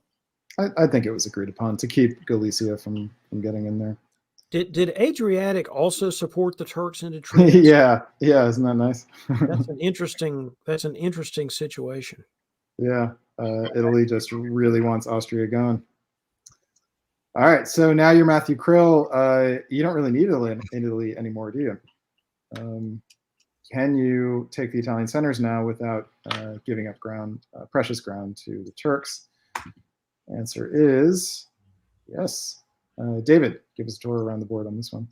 Yeah, not much really to say specifically. That the EF got the jump here because they had Austrian help at different times, Italian help at different times. It's just the difficulty. Once the EF gets the jump on its target, Germany, the East just takes longer to coalesce. The RT was not in a position to get up there fast enough to prevent this kind of domination, frankly, by the EF. This is now hideous for England, actually. You've got France getting 3 builds. And look at your position. You're out of the North Sea. You've got fleets in Skagerrak and Denmark. You've got 3 armies basically just sitting up in Scandinavia with nothing to do. I'm not saying that England is necessarily subject to an immediate terrible stab, but this is really just not a good position to be in. I mean, if you're Matthew Krill at this point, why don't you just go for it? You probably do, right? You're at 11 centers, and there's not a lot to risk. I mean, Trieste is not something you're necessarily going to hold in this game. You do have probably likely can easily take Rome to make up for it. Hold the line in the Med. Where are your dots after that? They've got to come from the north. And you can guarantee yourself Wales, an army in Wales in the fall. All right, so the answer, the question of what Matthew's going to build, I think we're all agreed Fleet Brest and Army Paris. Would you guys think Army Marseille or Fleet Marseille? Maybe wave the third. So you can build a fleet. No, not at this point. I disagree. I think you'd do one or the other. I'd probably do the Army and put it in Piedmont. Yeah, I agree, David. All right, and the answer is army. All right, but you are going to need another fleet in the north to attack England if that is what you want to do. And is it what Matthew wants to do? It sure looks like it. All right, whose turn is it to take us around the board? Adam, why don't you do it? Yeah, I mean, I think this was pretty inevitable from this position, right? So English Channel, Picardy, Ruhr, all of that good stuff, and he's actually got support in Kiel from Berlin, from Tommy two-time Anderson. As you said, he goes into Piedmont, he loses Trieste, but he's back up in Tyrolia. The Italians are just kind of sitting there. Certainly, that Italian fleet in Rome is a critical unit, right? Because it certainly could cut Tyrrhenian Sea and give the Ionian to Turkey, which would definitely change the dynamics in the south. But otherwise, in the south, it's really just RT finishing off Austria and Steve saying, "I'm Turkey. There's an FE, or there was an FE. I got some room to grow. This is okay." Until it's not, though. Yeah, now but now you do start wondering about Turkey's long-term prospects if somehow Matthew can be stopped. All right, fall of 1907. So Matthew Krill had to sacrifice Ionian in order to take out the Italian centers, but gets both of them in the same turn. So a good argument that it was worth it. Meanwhile, sends that fleet back to Western Med. Or back to Tunis here. So he's made the calculation that it's going to be better to build units and send them north than to take that fleet in Western Med and take it out of the theater. I think it's easy. He can say, he can say, "Look, John, look, you thought I was stabbing you, dude. I'm just covering my stuff in the north because I know you're nervous. But I'm not fighting you. I'm dealing with the south." So I mean, he's got a case there. I mean, I'm on 12 centers. What are you going to do about it, right? So. So should the game just end here then? No, if I'm mad, I probably want to keep pushing. I mean, I really enjoyed the fact that didn't Tommy just try to take heel with support of the team? Yeah. I thought that was awesome. Yeah. And if Holland had hit Ruhr, that would have worked. Yeah, why didn't it? I was hoping to get Belgium. Hoping that Matt was going to convoy to Wales. Yeah, and actually that makes sense, right? Like you force Matt to choose between Belgium and convoying to Wales. As opposed to helping Tommy get back to two Army Anderson. All right, winter 1907, get another fleet in the north for Matthew Krill. So that suggests that he does want to keep fighting the attack. Stephen Hogue in Turkey gets one and puts down another fleet. He can't hold Ionian this turn. No, he can. I'm sorry, because that fleet is in Rome, not Naples. All right, but Stephen's long-term prospects, if John can create a barrier against Matthew, something to keep an eye on. All right, let's see. I think I just did that last turn. David, take us around the board here. Yeah, but if John goes to Bothnia and Baltic in this situation, there's no stopping Matthew, right? Ooh. So wow. Perhaps there was some kind of discussion here between the two of them that John actually believed. I don't know. But go ahead. That's coordination right there in Germany. Well, you got to figure that. Okay, so Holland couldn't be saved, right? So Holland goes to Kiel. But why doesn't Denmark support it? That's my point, right? An agreement. They've got some kind of deal worked out, but that's playing with fire. If you're John Gordon, maybe he didn't think he had much of a choice. I don't know. John is just saying, I want to try to end this game before a solo. All right. So meanwhile, in the south, Stephen gets cute trying to convoy to Apulia and loses Ionian for it. Maybe he figured, oh, no, he could have held it, right? Because he could have held it in the fall and spring, and then he gets the Fourth Army over there. He may have been hoping that France was going to do something different here, and he was just going to try to because he knew that holding the Ionian by itself is not critical. So maybe he was just trying to get some kind of advantage. One other comment, I think his retreat to Apulia is probably a mistake. I think Albania would be a much better retreat here. Apulia, it's likely to get piffed in the fall, which is really crushing to the position as opposed to keeping the fleet and bottling up Albania. It's so important when you are a big power to try to look for little guys to help that can help you, like the Austrian attacking. Yeah, that's great. That's how solos happen, right? Yeah. Well done, Matthew Krill. Man who knows what he's doing. All right, let's go into the fall of 1908. Not a whole lot of black arrows. We see John Archibald in England solidifying the position, preventing a convoy into Wales. But we see the Turk moving into Sevastopol, and while also hanging on to Serbia. So they're going to end the game, is what it is. Yeah. But I believe that Stephen is going to net here, which means that Russia is going to have to pull, and that is the case. How consequential is that? Well, Russia is the one who can put units on the line against France. All right, so we do say goodbye to Tommy N. Armies Anderson. Matthew Krill goes up another one here and is going to put down an army. Yeah, this doesn't look like Matthew thinks that he's going to break through in the north. No. Does it? No. I think they've decided to end the game. And they do. Spring of 1909. Okay. You know what Matthew did? He really built a nice board for himself here. Thank you. Thank you. I'll be here all week. This is just an impressive win by Matthew Krill, right? Yeah. Absolutely. And it's a great score, 42 points. And you can see that score so much better because of the gap, not only because of the number of centers, but also because of the gap between him and the next power, 13, 8, 8, as opposed to some where the powers are really close. Okay, so in Manor-Con, 42 is a pretty high score then. 42 is a pretty good score. Yeah. Okay. You know, I would also say, obviously, Matthew dominated this game almost from the beginning. I think Steve was able to parlay this into a decent score for him, given the situation he was in. This is probably about as good as he could have done. There was only so much he could do to prevent Matthew from taking control of the map on the west. Yeah, it's hard to think about what else. I mean, you know, he responded to the AIR trying to get rid of him quickly when the Western Triple formed and stuck around. And all right, so we've got one more game to cover in round one. So why don't we head on over to that? Don't have the fancy graphics set up, so we'll just click on player list. Here is board D, the Rocinante, which is a spaceship in the show The Expanse. So that's the first one that I've recognized. If it is a reference to that, it could also be a reference to something else.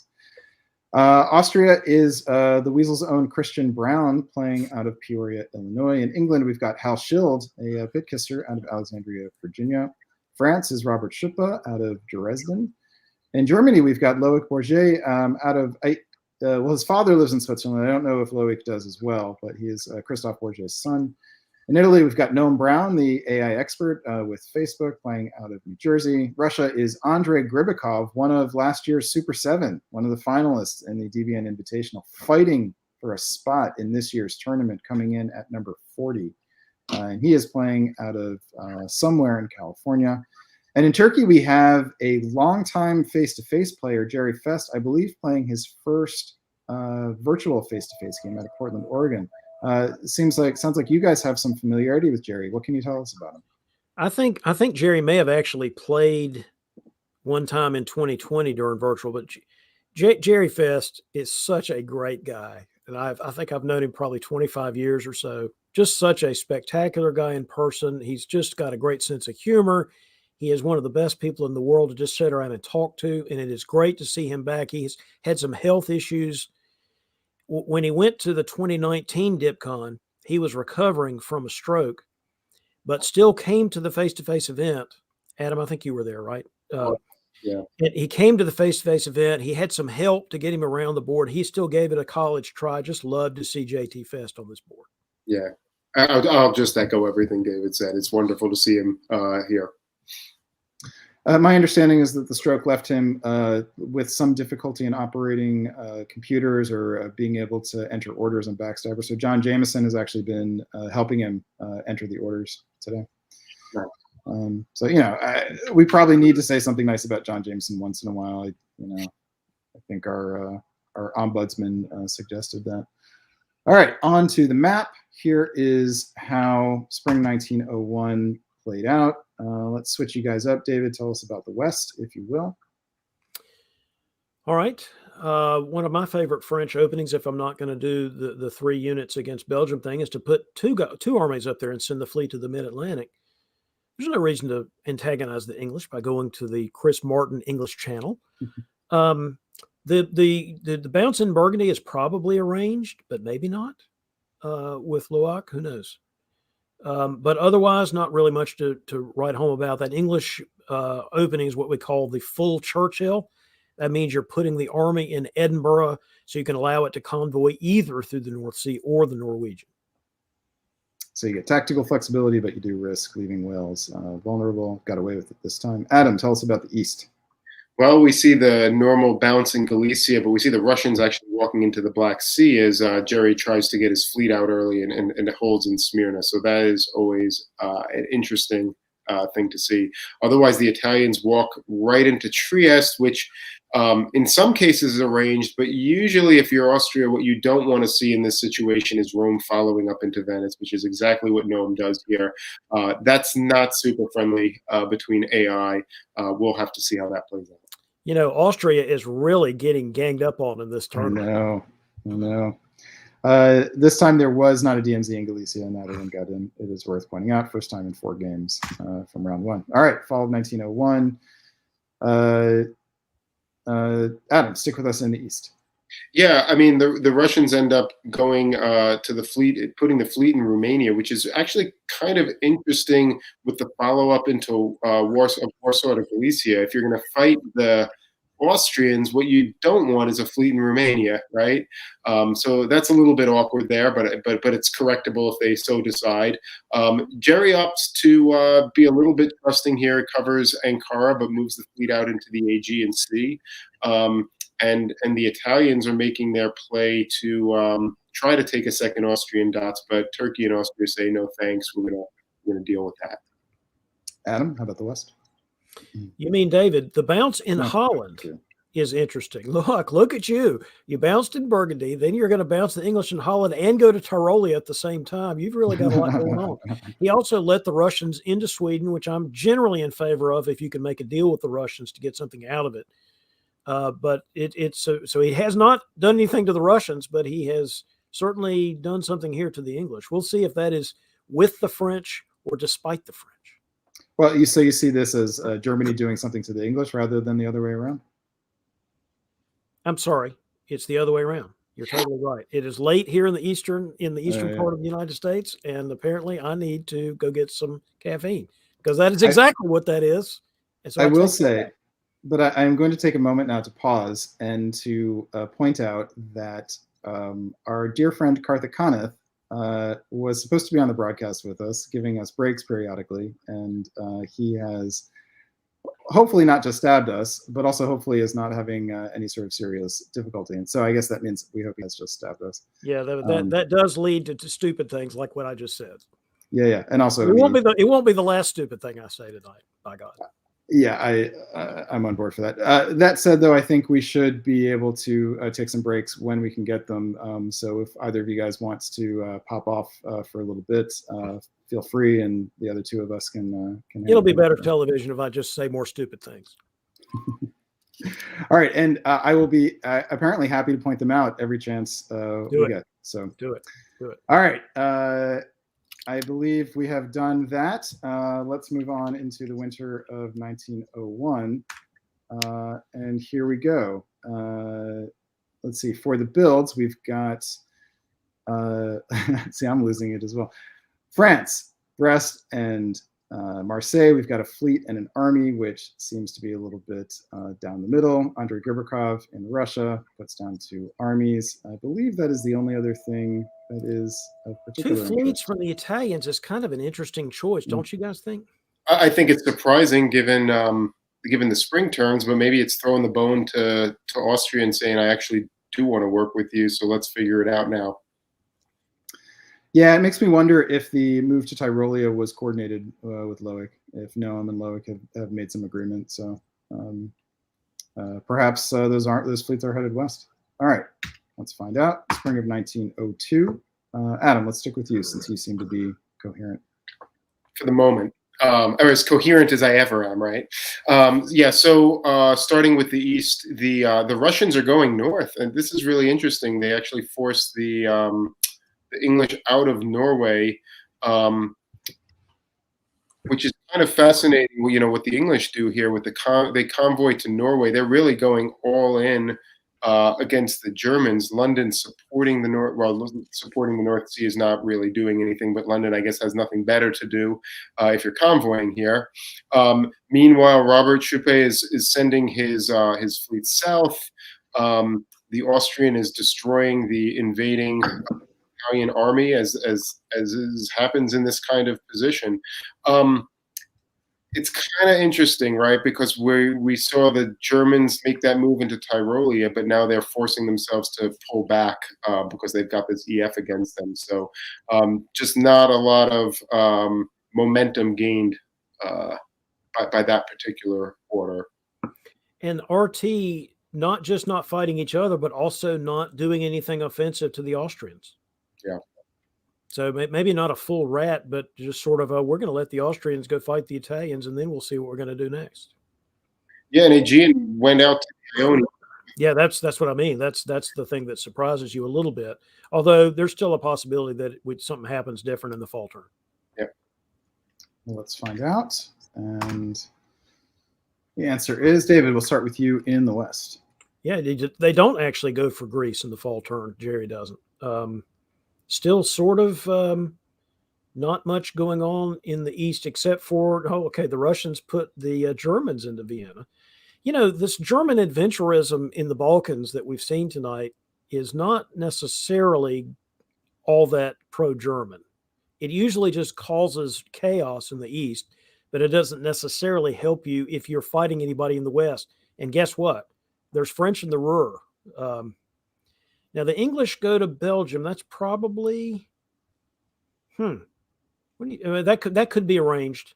That could be arranged because he lost Norway. And so that could just be an EF arrangement there. The fact that the Germans held in Denmark, Kiel, and Holland. Hey, Adam, what do you think about units holding that could issue orders? What do you think about that? I was told if I have nothing nice to say to keep my mouth shut, David. Fair. Let's move on. Winter 1902, just a few adjustments. Hal in England puts down another fleet, so that's consonant with the EF, another Leviathan we've got developing. And Loic has an opportunity to rebuild a unit here and puts down, I'm sorry, was that a rebuild or a build? It's from the Vienna. It's from the Vienna take. It's just a build. Okay, and puts down another army. I suppose you can make an argument that a fleet would have been useful, but looks like he's going to lose Denmark anyway. No, he's got the Russians helping him. I think army for sure. When you have the Russians on your side, I think army here.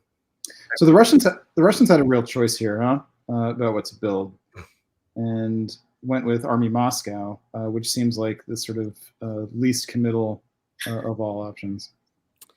You guys like that?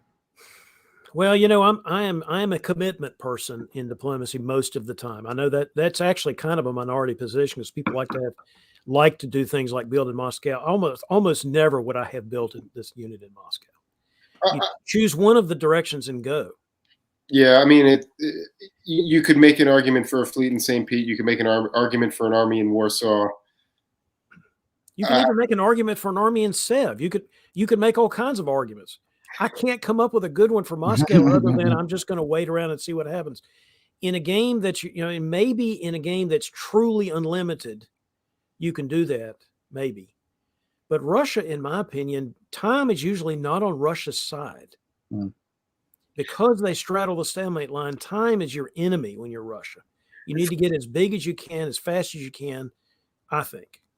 This is the kind of build you make before you have Norway, when you're wondering, am I about to get attacked by England in the north? Am I about to get attacked by Turkey in the south? I need to have some flexibility depending on which way that needs to go. That's when you make that build. I don't know about you. Maybe maybe he thinks he was going to bury the hatchet with Hal. And maybe he still is. I mean, we don't know. But, so why not put it in Warsaw? Yeah, I agree. I don't like it. Or Sev to go to Romania. I mean, Austria is the only neighbor that you're actually fighting. So that's what I'm saying. There's all kinds of arguments. But again, lots of people do this, And their argument is they want the flexibility, the diplomatic flexibility to say, hey, I didn't build against you. Let's make a deal. Yeah. Fine. But I think you need to pick a target and kill them myself. Yeah, I'm with you. Actually, Warsaw is the place to go. You put Rum back in Sev and move the armies down, and then you've got 2 on Budapest. Yeah, the Sev would be you sell that to the Turks, and then you stab work with the Austrians against them or something. That could have been the argument there. All right, spring 1903. Let us stick with East-West for another year here. And Adam, start with you. Well, I mean, you could build the army in Moscow and then you could hold it, right? That's hold. I see 4 Russian holds. Am I wrong? 4 out of 7 units, and the other one's just supported. So, Andre has had some great games we've seen on virtual. He's really a strong player, so I don't feel like I'm in a position to say this isn't the right thing to do, but.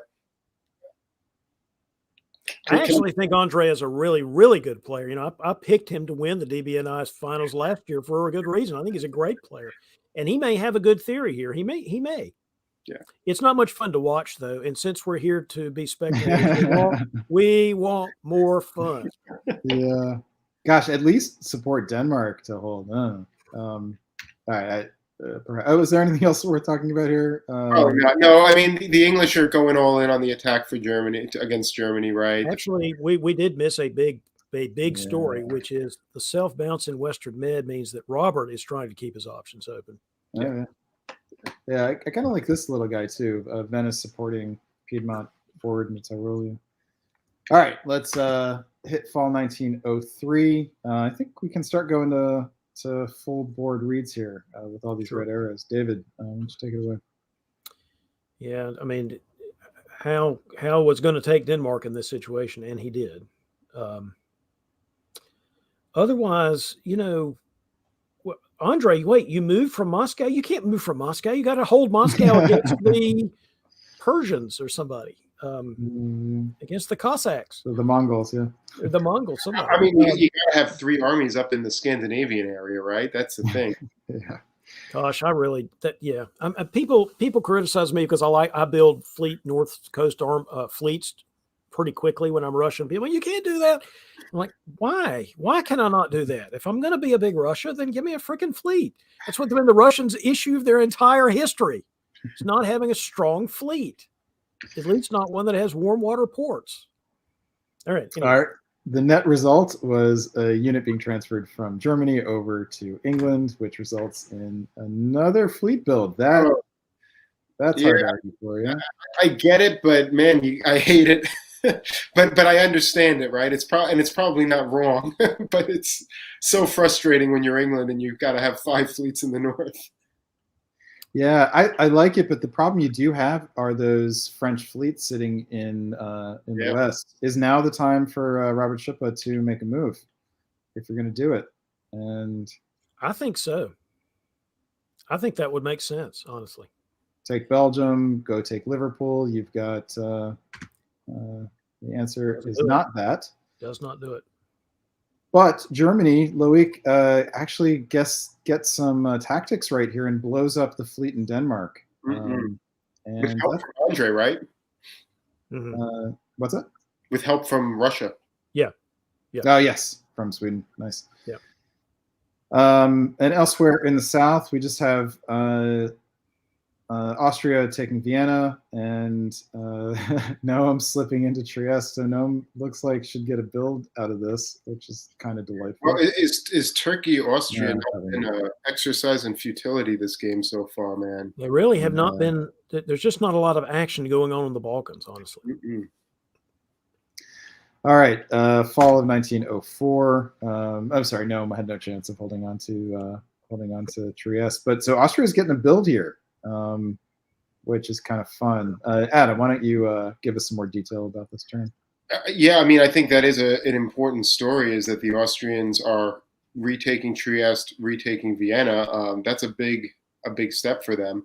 The Turks are continuing to sort of ping at things, but not really working with anyone in any direct way, it doesn't seem like. So there's that, and the Russians, interestingly, are doing a little bit of a pullback here, which is curious. It's hard to understand, isn't it? Well, They're making a deal with Austria, and they're going to go try to take out Jerry, maybe. Yeah. But boy, that works out well for France, doesn't it? Sure does. So Well, France hasn't had any success so far in this tournament, so people are feeling sorry for France. But boy, yeah, now you really got to wonder, had Robert taken advantage of that turn and gone after Liverpool, what position he would be in. He's still in a pretty decent one. And Hal builds another fleet for some reason here. So, you know. Well, he lost his fleet. He wanted his 5th fleet back. Yeah. Does that keep the stab open for Robert, and will Robert take advantage of it? I'm actually, no, I would argue. No, but I'm actually surprised that Robert's not moving into the Med yet. Mm. Well, until he took Munich, you could argue that he had other things to do. Now the question is, he really needs to come up with something else to do. Yeah. All right. Is it go after Hal Schild? The answer is no. But he does go into the Med. So yeah. Hal helps him into Berlin. So he's at least getting a German dot out of this. And gets another army into over onto the stalemate line. So now, I mean, the French army position is fascinating, right? 4 armies, all 4 of them are on or east of the stalemate line. That's kind of wow. Andrei Gurbakov pulls all of his units back, I guess, is seeing the writing on the wall, especially probably sensed that Loic was going Janissary. And now we've got just another Leviathan taking over the board, and the question is how far they can push it, right? That's exactly what it is. Another Leviathan with a capital F and a small case E, probably.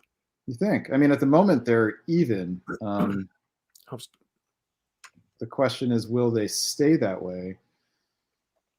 Wow. So Noam gives up on Tunis. We have, this is fascinating. Munich is supporting himself into Kiel, but England was moving out anyway, so that could conceivably be arranged or agreed upon at least. Meanwhile, England is picking up 2 in the north. That's probably why that's arranged. But it didn't need to be because France is picking up 2 elsewhere, so this ends up being 3-1 for. Yeah, but I don't think they were expecting Tunis to be taken like that. Yeah, but why in this position as England are you going to give that build to France? I don't know. Yep. It's a good question. All right. So now is France just in too much of a commanding position? Is this game essentially over already? Yes. What about if France waves a build and doesn't have any fleets in the north? It's not an issue, right? It's not an issue of like France stabbing England necessarily, right? I mean, England is sitting on 2 more centers in this game that they will really are likely to have a chance to actually take. France, potentially has play into Italy, at least Rome and Naples, if not beyond. So, well, the key for why the French position is so good is not the 3 builds. It's the fact that the Italians have given up on fighting France. They're just not even trying. They're going the other way. Yeah. We don't know diplomatically what's going on in the East, but it ain't good for stopping France. Let's put it that way. It is kind of surprising to not see Robert put down a fleet in Marseille here, though. He doesn't need to. He's probably made a deal with the Italians, or the Italians are so mad at somebody, Christian or Jerry or some combination, that they've said, "You don't need to worry about me. I'm your spear. I'm the tip of your spear." Sure. All right. Here are the spring of 1906 orders, and David, tell us about the board. Yeah, I mean now the Italians do basically just hold there because they're trying to hold Ionian. Interesting. Well, let's look up at the north. What's going on up there? The French are leaving. I'm sure this is some kind of arrangement as well with the English fleet coming into Kiel, given the support into Munich. Andre really can't do much except try to slow things down. The EF has, I'm saying the obvious here, but the EF is broken the game open so much. There's only so much that anybody in the East can do except diplomatically try to unhinge the alliance. And it looks like our EF are still playing nice and transferring a unit back, which would put them even unless France is able to take one of these Italian dots, which He does. does happen. Adam, you want to take this one? Well, I mean, this is largely the not quite the end for Noam, but essentially the end, right? He's losing Naples to the French and Venice to the excuse me, to the Austrians. Turkey is also getting a build here off of Austria, which is quite interesting, and it'll be fascinating to see what they do. That Austria also walks into Romania in this. I mean, it feels somewhat self-defeating, honestly. I mean, it's a dot, but if you're Austria in this position, I'm not quite sure you want Russia to have a disband. All right, that is. Yeah, I'm sorry. This is fascinating, right? The East has become a sort of whirlpool. I mean, in fairness, Andre was moving south anyway. So if that's the case, then Andre's not really helping the cause. So maybe you're just better. I have the build in Russia if you're not supporting what we need to be supporting. We didn't talk about this. Howe's moves in the fall didn't make any sense. Oh. Norway to Sweden without support. Denmark and Kiel bounce themselves in Baltic. Doesn't make any sense unless you are trying to set up for either defense or offense vis-a-vis the French. Because otherwise you'd be in Baltic, you'd have your army in Kiel. Denmark would support Norway to Sweden, which it's sort of hard to figure out why that didn't happen anyway. Unless he knew for sure that Luik was just giving up. Maybe he knew that. It's a bold no, though, right? Even if even if you're pretty confident, it's bold to just let that happen when you've got other things. The bounce in Baltic is designed to not let your units advance. Yeah. So it's interesting. We'll see what that means. All right. As far as builds go, we get 2 armies from Hal now, finally, and a fleet in Marseille from Robert Schippa. Meanwhile, Andre gives up on the fleet. And we get an Austrian fleet here, which is kind of fun. But given all those French armies up north, you could make a pretty good argument that another army. It's terrible, isn't it? I think so. The East has not really figured itself out at all, and this is just another example of that. Yeah. But also, this is how solos happen, right? I think the only thing the only reason we haven't had like a solo push at this point is because France has passed up opportunities to take a commanding lead, and Hal hasn't been in position yet. Well, here's the problem from here is what does Hal need all those fleets for at this stage of the game, right? He's got 5 fleets, I think, and what does he really need? He needs maybe 2 or 3 of them at most. Well, it's the age-old problem with England is you have to have enough fleets to beat your enemies in the north, and then what do you do? Yeah, but now he's a nice position now to get those armies around pretty quickly. I mean, that is something that the fleets can do, right? Is to convoy armies into position. Yeah. And he, that is the case. He now owns that whole Baltic basin, and we've got Austria moving all of their units south. This is stunning, actually, that nobody is fighting the EF. Well, but they haven't been fighting them for 5 game years. Yeah, not really. I was going to say it's like 5 games. Actually, it feels like every game has been an EF, right? Yeah. I like the French army moving from Burgundy to Paris and now to Brest. As far as the action goes, Warsaw falls to the French, who also pick up retake Naples, which was theirs, and have been temporarily occupied by the Italian, who bids adieu. Interestingly, Tuscany does not go to Venice here, so this is I think a longer-term alliance play on Robert's part. Question as to what end? What does he need Austria for at this point? He wants Austria to go fight the Turks. All right, winter 1907, we get a few more armies on the board all around the place. So England suddenly now has some opportunity to take something off of France. Not a whole lot, but could slip into the English Channel here. There is opportunity for I mischief. mean, Berlin is obviously vulnerable. Right. All right. We get some nonsense orders from the Russian and from the English. Hal is an alliance player for the most part, so he's probably just going to let this go. All right. Do we think that there's any way that Robert doesn't plow into Austria though at some point in this game? Is there any reason why he wouldn't do that? There is no reason why he would not do that, other than restraint. And he needs to do it to get some better points. I mean, right now 29.7 is not where he wants to end. And now's the time to do it, right? I think so. I think right now, because Austria probably is going to make, they're in Greece, they're going to make another play. So what can you take? Rome, Venice, and Vienna, or Trieste, or maybe both? I'm not going to say, because I'm going to not see a retreat. So yeah. I'm not going to make a fool of myself a second time. No. I just want to I want to give a shout out to Andrei Gerblikov here for disbanding both units when Seb was open. Because he just doesn't care. He does not care. I actually think what Andrei should have done is retreat both of them to Seb. Yeah, exactly. All right, so maybe France is making an argument for Sevastopol here. So there is a possibility here for a big move by France. Does he do it? The answer is of course he does. Sort of. Wait. Sort of.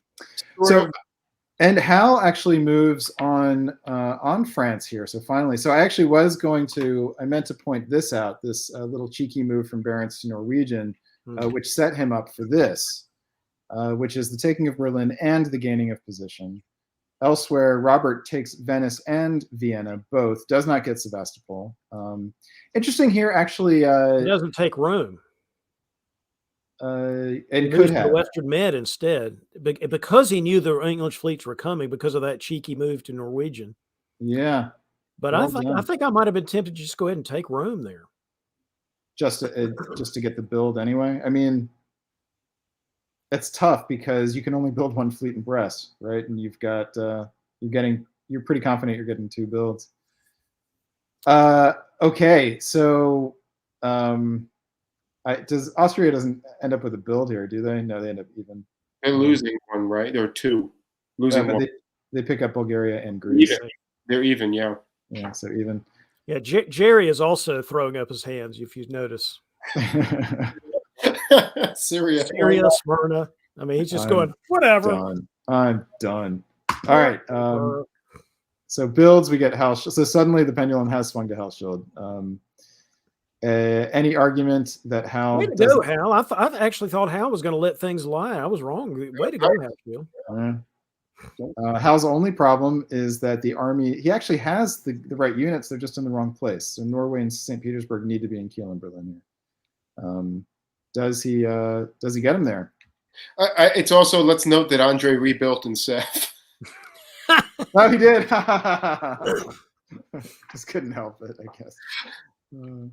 That's great. Okay. Spring 1909. Why is Hal doing that? Because Christian wants him to. Okay. Well, he doesn't want. I guess he doesn't want to move any of those units. I would have gone ahead and convoyed out of Livonia. What do I know? Or at least taking Warsaw here, right? But also, you could drop Belgium down to Burgundy. Maybe they've made a deal again. Goddamn deals. Is this the deal where Robert takes all the centers in the south and Hal comes in second place, or what deal? I don't know, but doesn't it look like a deal to you? It looks like a deal to me. Yeah, I mean, Liverpool to Clyde, you really can't make an argument for that it doesn't involve some. No, that looks like a deal of some kind.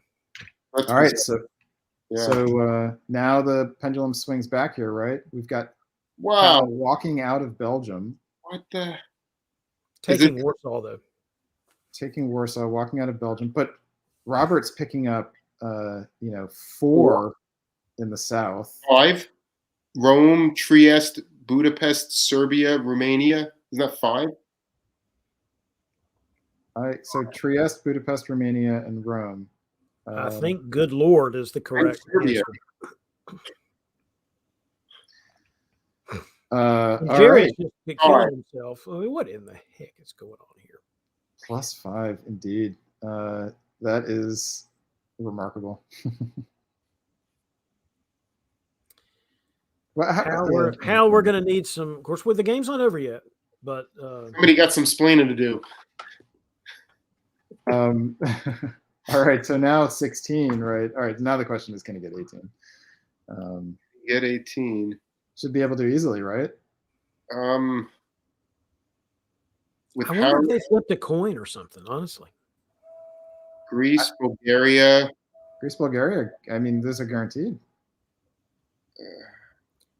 Look, yes, this is not.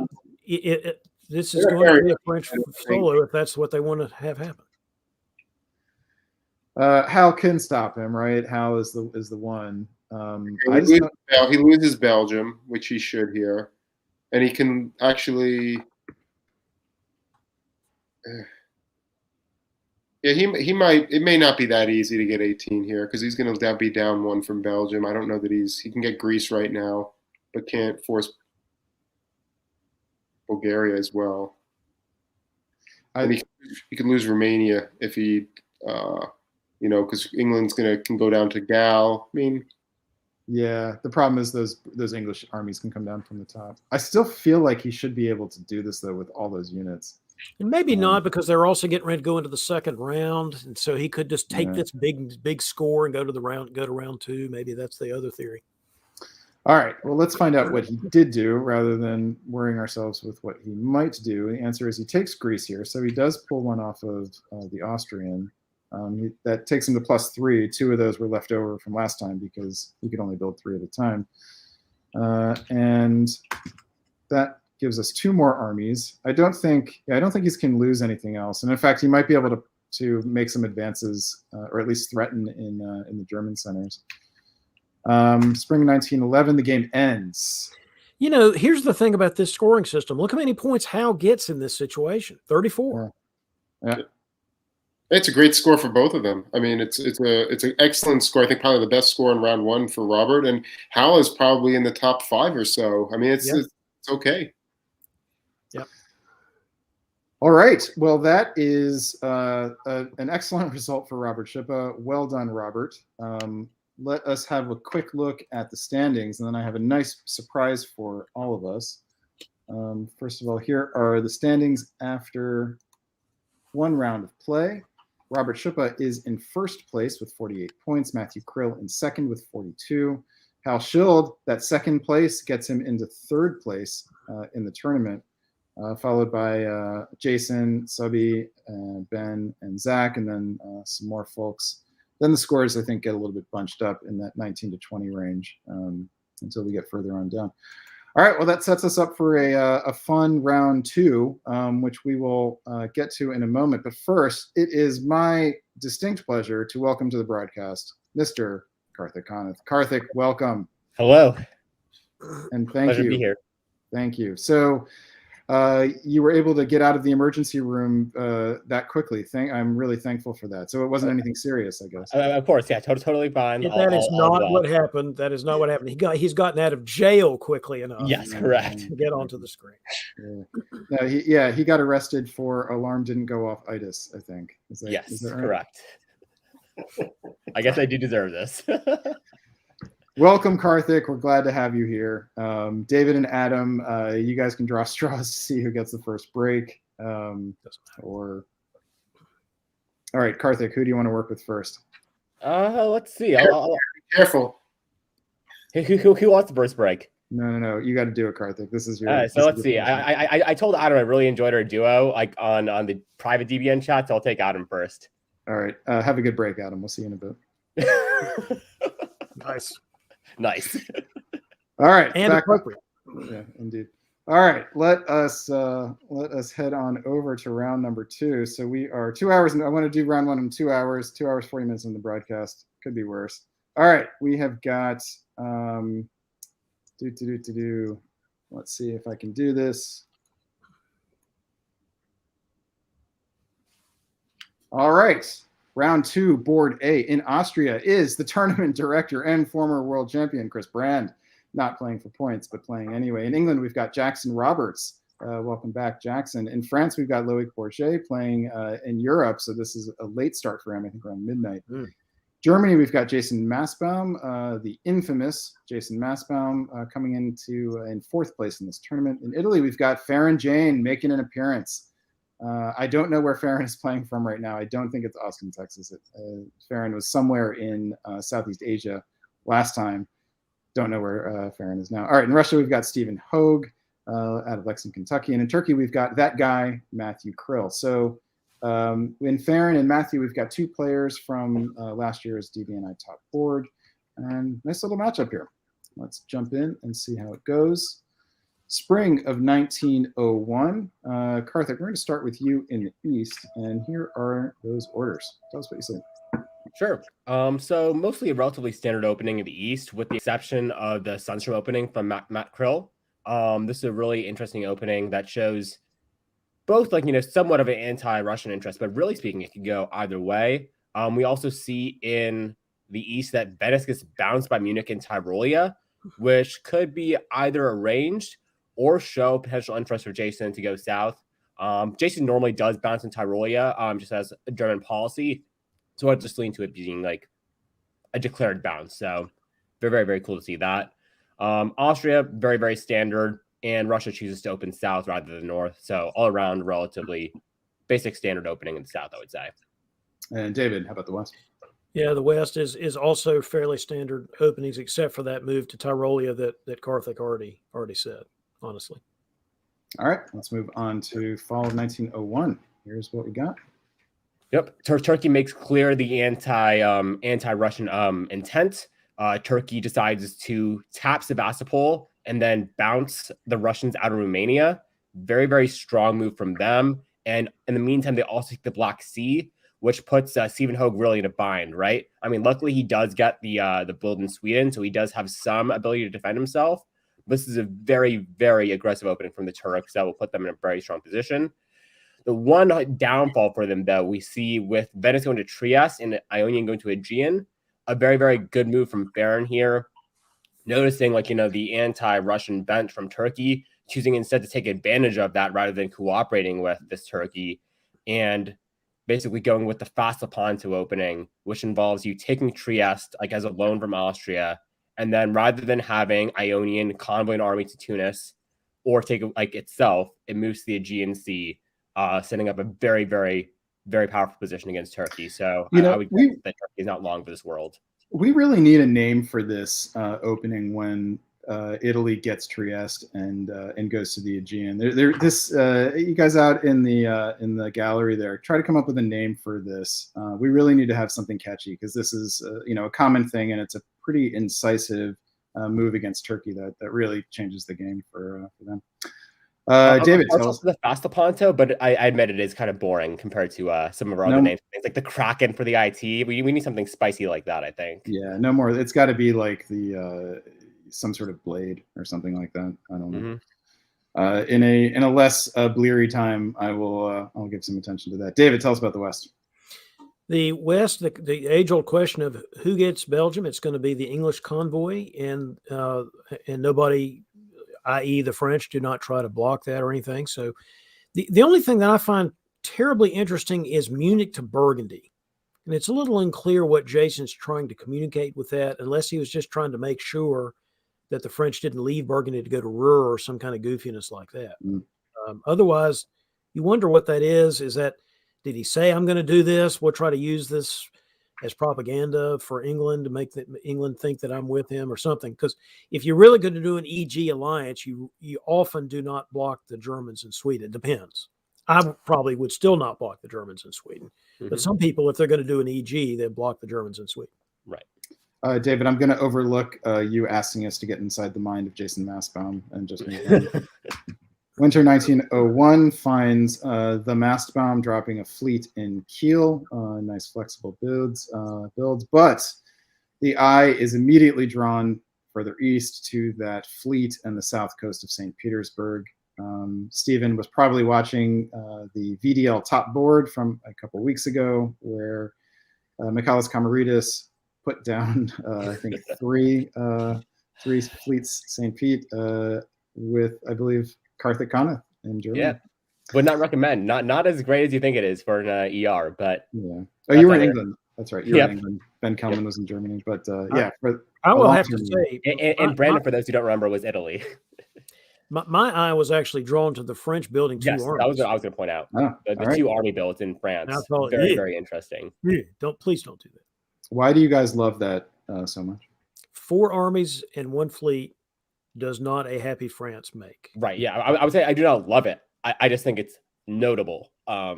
I also agree with David Hood that it is not a great build. I'd rather have 2 fleets and 3 armies if I was France in this position. It would be better to wave than to build 2 armies. I'm just surprised that you guys love this 2 army build so much. You just can't stop going on about it. I'm just going to move on. Brandon needs rest. Right. Spring 1902. David, tell us about the West. All right. So now we see a commitment from Jackson, which is the Helgoland Bight. And that is not good for Mr. Mastbaum, considering he's moving to the Baltic while the Russians go to Denmark or something. Yeah. Jason, were you really going east to Silesia and Baltic in this situation and supporting Holland? And wait, never mind. We are not to get into the mind of Jason Mastbaum. This is gobsmacking. Do you think that Stephen arranged, or Jason thought they had arranged bounces in Silesia and Baltic? I think he tried to get too clever. I think he tried to bounce the Russians out of there. I think he predicted that they were going to go to the Baltic because why would you go to Denmark? Denmark's obviously going to hold. And then what is Warsaw going to do? Probably going to go to Silesia. Like, you have some like EFR type deal going on. I think Jason just tried to outsmart Russia and then just got unlucky, unfortunately. And he probably blabbed to Jackson, who then blabbed to Steve. Because I think Jason thought that he was going to work with Jackson in this game. Yeah, that could be it, honestly. Like, I could imagine Jason saying, oh, look, the Fleet London build. Maybe Jackson's my friend. And then Jackson just sells him up the river by giving all the intel to Stephen. Brilliant play if that's what happened. All right. So Mastbaum has mass-bombed in spring of 1902. Karthik, anything from the East? Yeah. There's some really interesting stuff in the East. So we see that Warsaw goes to Moscow while Ukraine supports Sevastopol to Romania. This is a really, really clever move insofar as it gives Russia a friend that they desperately need in Austria. Most Austrians will be very happy to see the fleet buried in Romania, as it means that they basically eliminate a threat to themselves. And then also by going back to Moscow, that gives them the chance to force Sevastopol if by any chance that the Turkish end up like slipping into Sevastopol. So that's just like a really good setup move for both spring 1902 and fall 1902. We also see the Italians and the Austrians bounce in Tyrolia. I think it would have been more fun, honestly, if they went to Tyrolia and Bohemia. But given the strong EF strength, I can definitely understand why they want to let the Germans live and basically prop them up for a bit. We then see the Italians go to Ionian, Aegean bounce in Smyrna, just more AI action against Turkey. Matt Krill is in a huge amount of trouble now, especially with the AI becoming an AIR, though, with the move from Sevastopol to Romania. All right. Let's find out how this goes in fall of 1902. And let's stick with you, Karthik, in the East. Okay.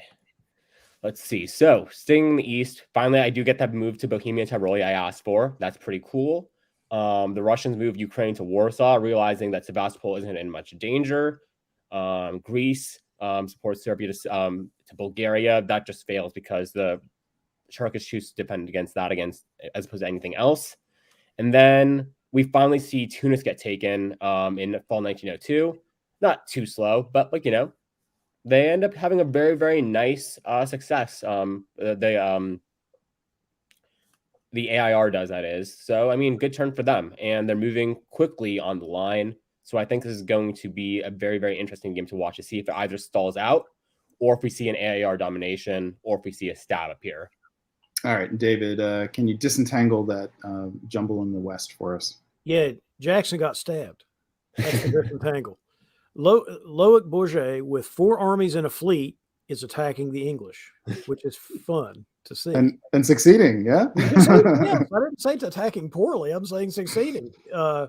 Now, you're only going to be able to build one fleet, so maybe this slows down a little bit, but it's kind of cool. And Jason's going, "Yay, that's great!" I still lost Denmark though, and I lost Holland, but yay, that's great. And lost Denmark because the English walked out. All right, so I lost Holland as well, right? So Jason's actually going down 2.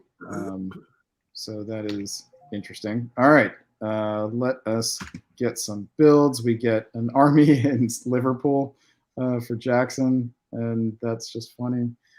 We do get the fleet in Brest, so it looks like Loic is moving forward with the anti-English attack. Stephen Hogue, this 2 army build from Russia we've seen, I think, on a regular basis now.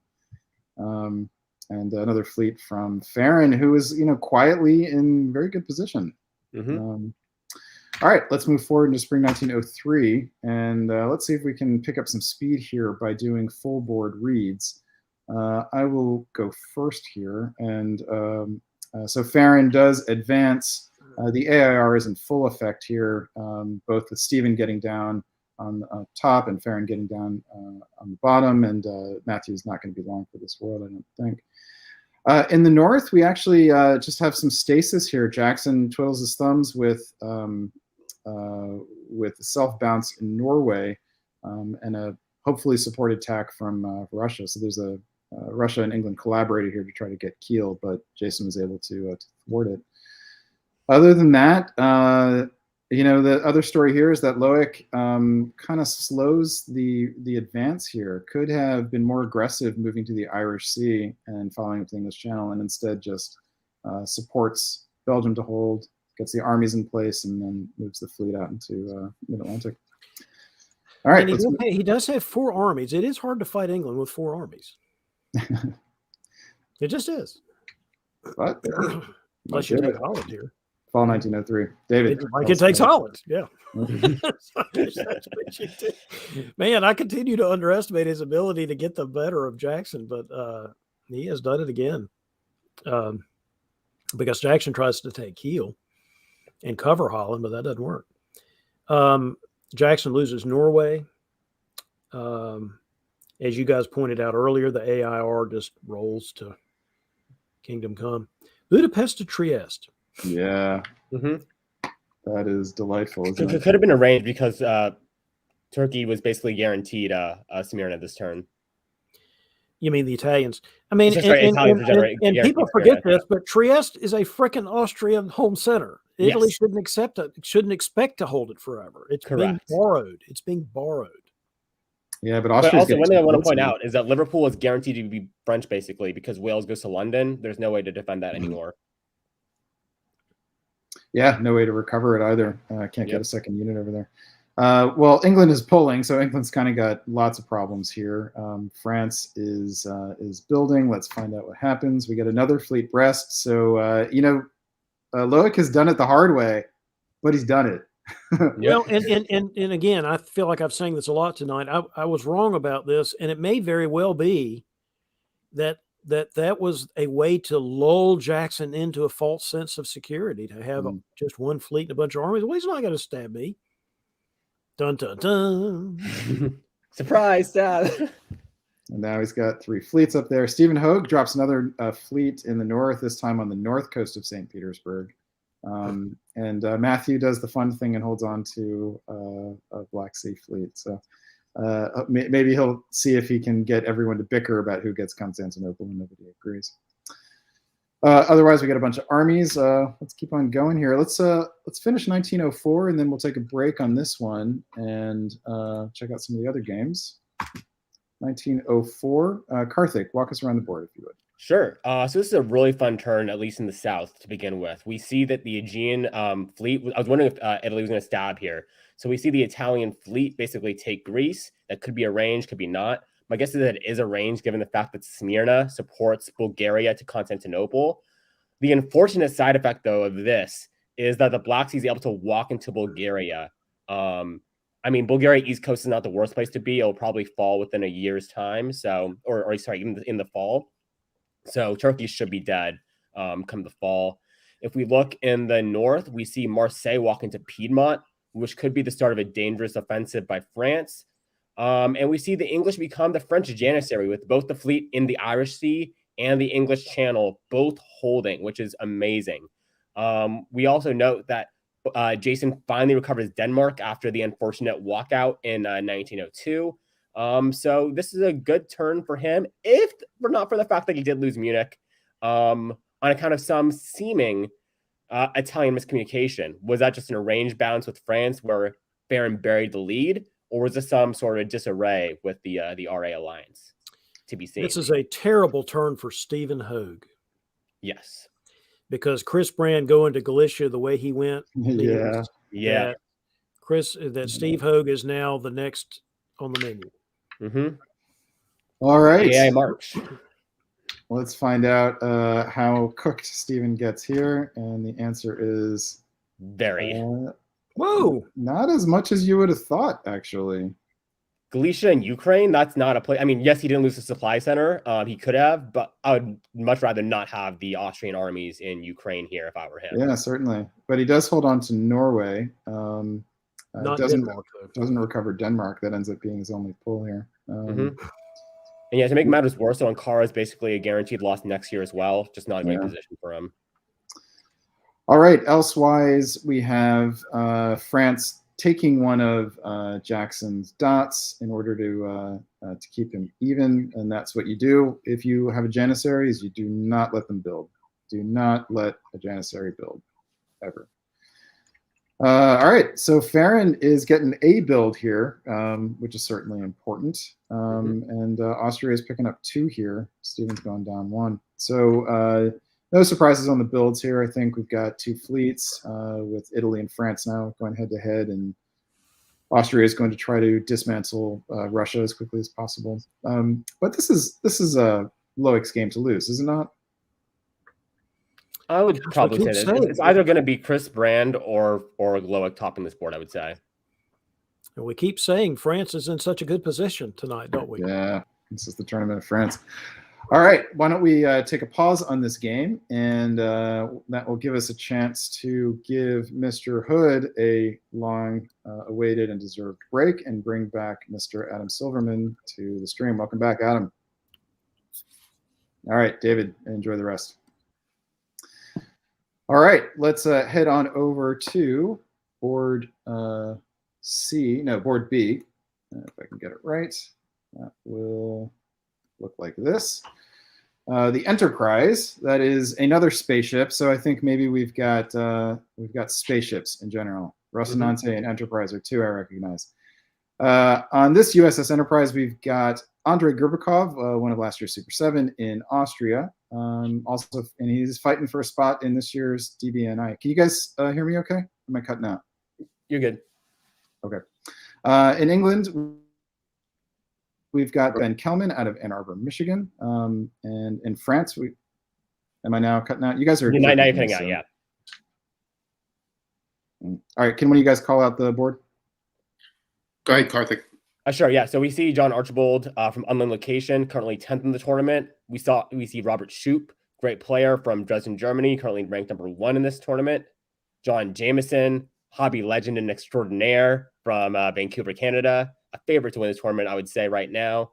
Miles Harrison from Rochester, New York, new player, 125 in DBNI, but could put on a good show here.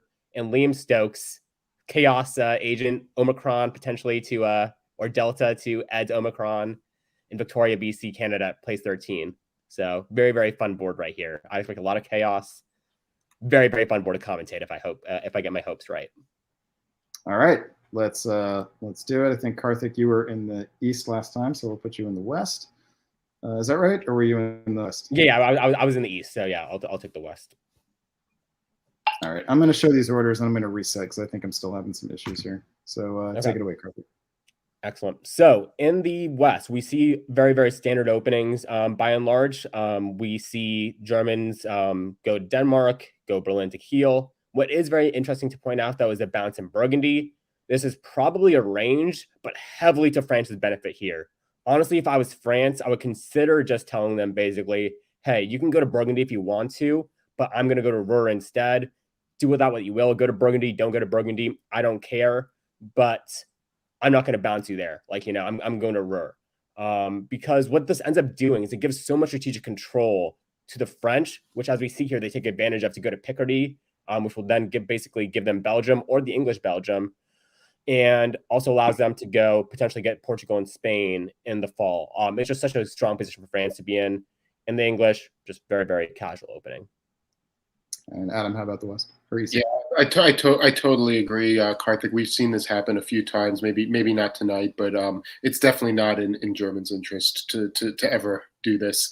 In the other side of the board, actually, we see no bounce in Galicia. Actually, the Austrians instead opt to cover Trieste against the Italians from sneaking in there. Otherwise, there's the usual bounce in the Black Sea, but the Russians not bouncing Galicia can move Warsaw to Ukraine and then open Moscow to the north, which is always interesting and fun to see.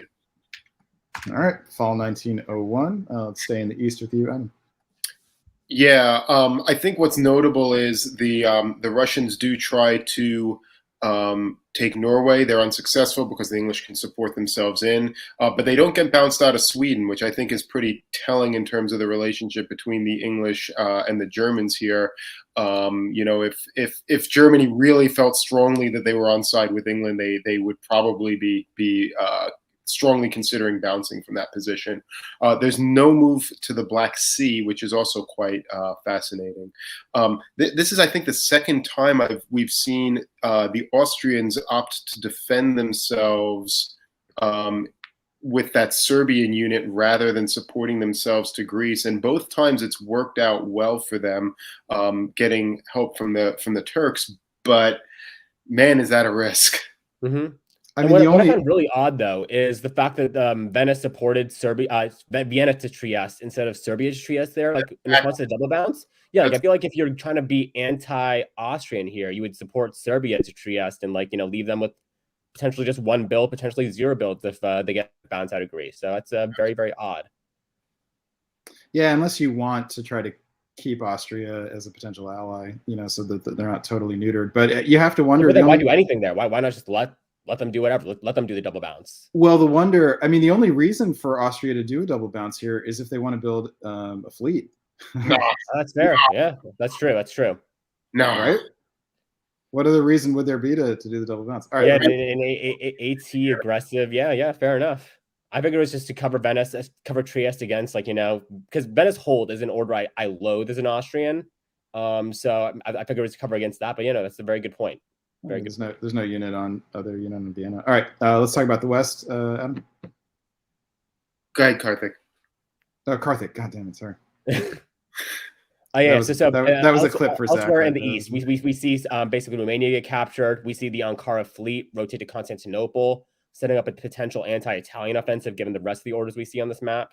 And we see John Jameson take Tunis with the fleet. All right, moving into the winter, we've got any surprises here? John Archibald commits to the south here, or at least doesn't want to scare the north too much. Mm-hmm. This definitely has potential Western triple vibes all over it. The only hitch in that wagon is Army Munich, perhaps. Elsewhere, no big. What happened to Belgium? Why is that unowned? Because nobody went for it. Nobody went for it. No one wanted it. Picardy to Burgundy. Yep. Interesting. Very, very strange order set there.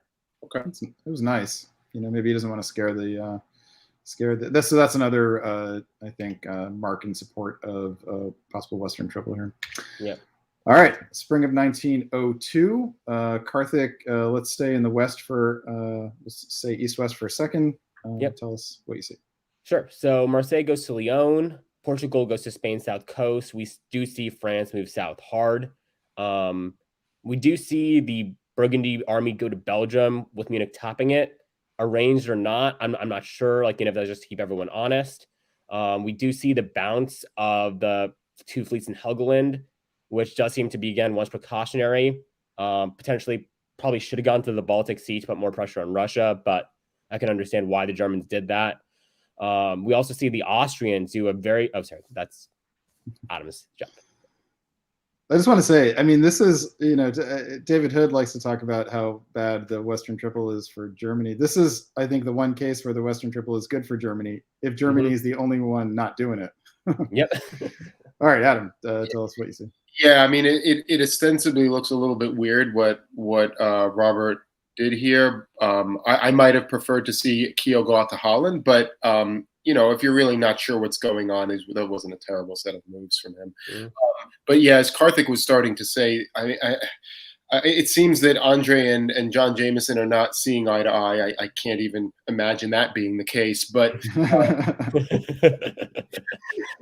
but Andre is making a really aggressive move here, right? I mean, we're going up to Albania, so we have some play on Adriatic, supporting yourself into Tyrolia. This is just full on anti-Italian play, and actually, based on the moves throughout the rest of the board. Could this be some kind of early rat type of alliance where Russia says, you know what, I'm going to just focus in the north for the moment, and maybe Austria and Italy will work together in the south? Huh. That would be quite a turn. It's going to be proven wrong. Oh, no, it does look like that, actually. Okay. I thought I was going to be proven wrong with Russia walking into Budapest right here, but no. Right. So yeah, no, we do start to see the Western Triple that we expected earlier, with the Denmark supporting Norway to Sweden, the fleet moving to the Baltic Sea. I don't know how much I like this if I'm Germany, unless Norway intends to move somewhere else. Sorry, Sweden intends to move somewhere else and give it to the Germans in the fall. I'm sorry, in the spring of 1903, because this is just giving way too much power and control to the English, in my opinion. In France, we see them moving south towards the Tyrrhenian into the Western Mediterranean, giving them clear play on Tunis. I do find it surprising that the Ionian fleet is piffed instead of retreating into Tunis. There could have been some pressure put there potentially, but I think that may be just a sign to to the east. You need to back off, otherwise you're going to get Western Tripled hard. Yeah, I actually like it because you're not going to be able to hold Tunis anyway. And you, with the fleet in the Tyrrhenian Sea as well. I mean, you're just in a whole world of trouble. All right, so winter 1902 finds a bunch more armies on the ground. I believe that's all we have built here, our armies. Yep. England, armies. Germany, and Italy. So Italy. This is a rat versus a Western Triple. So it's basically every power on the board. Let's kill John Jameson, and then we'll probably call a draw. It's a pretty very reasonable game. Standard outcome of a game. So it's yeah. All right, let's see if that happens. Spring of 1903. All right, let's go to full board reads here. Try to keep up a good pace. Adam, we'll start with you. Tell us what your eye is drawn to.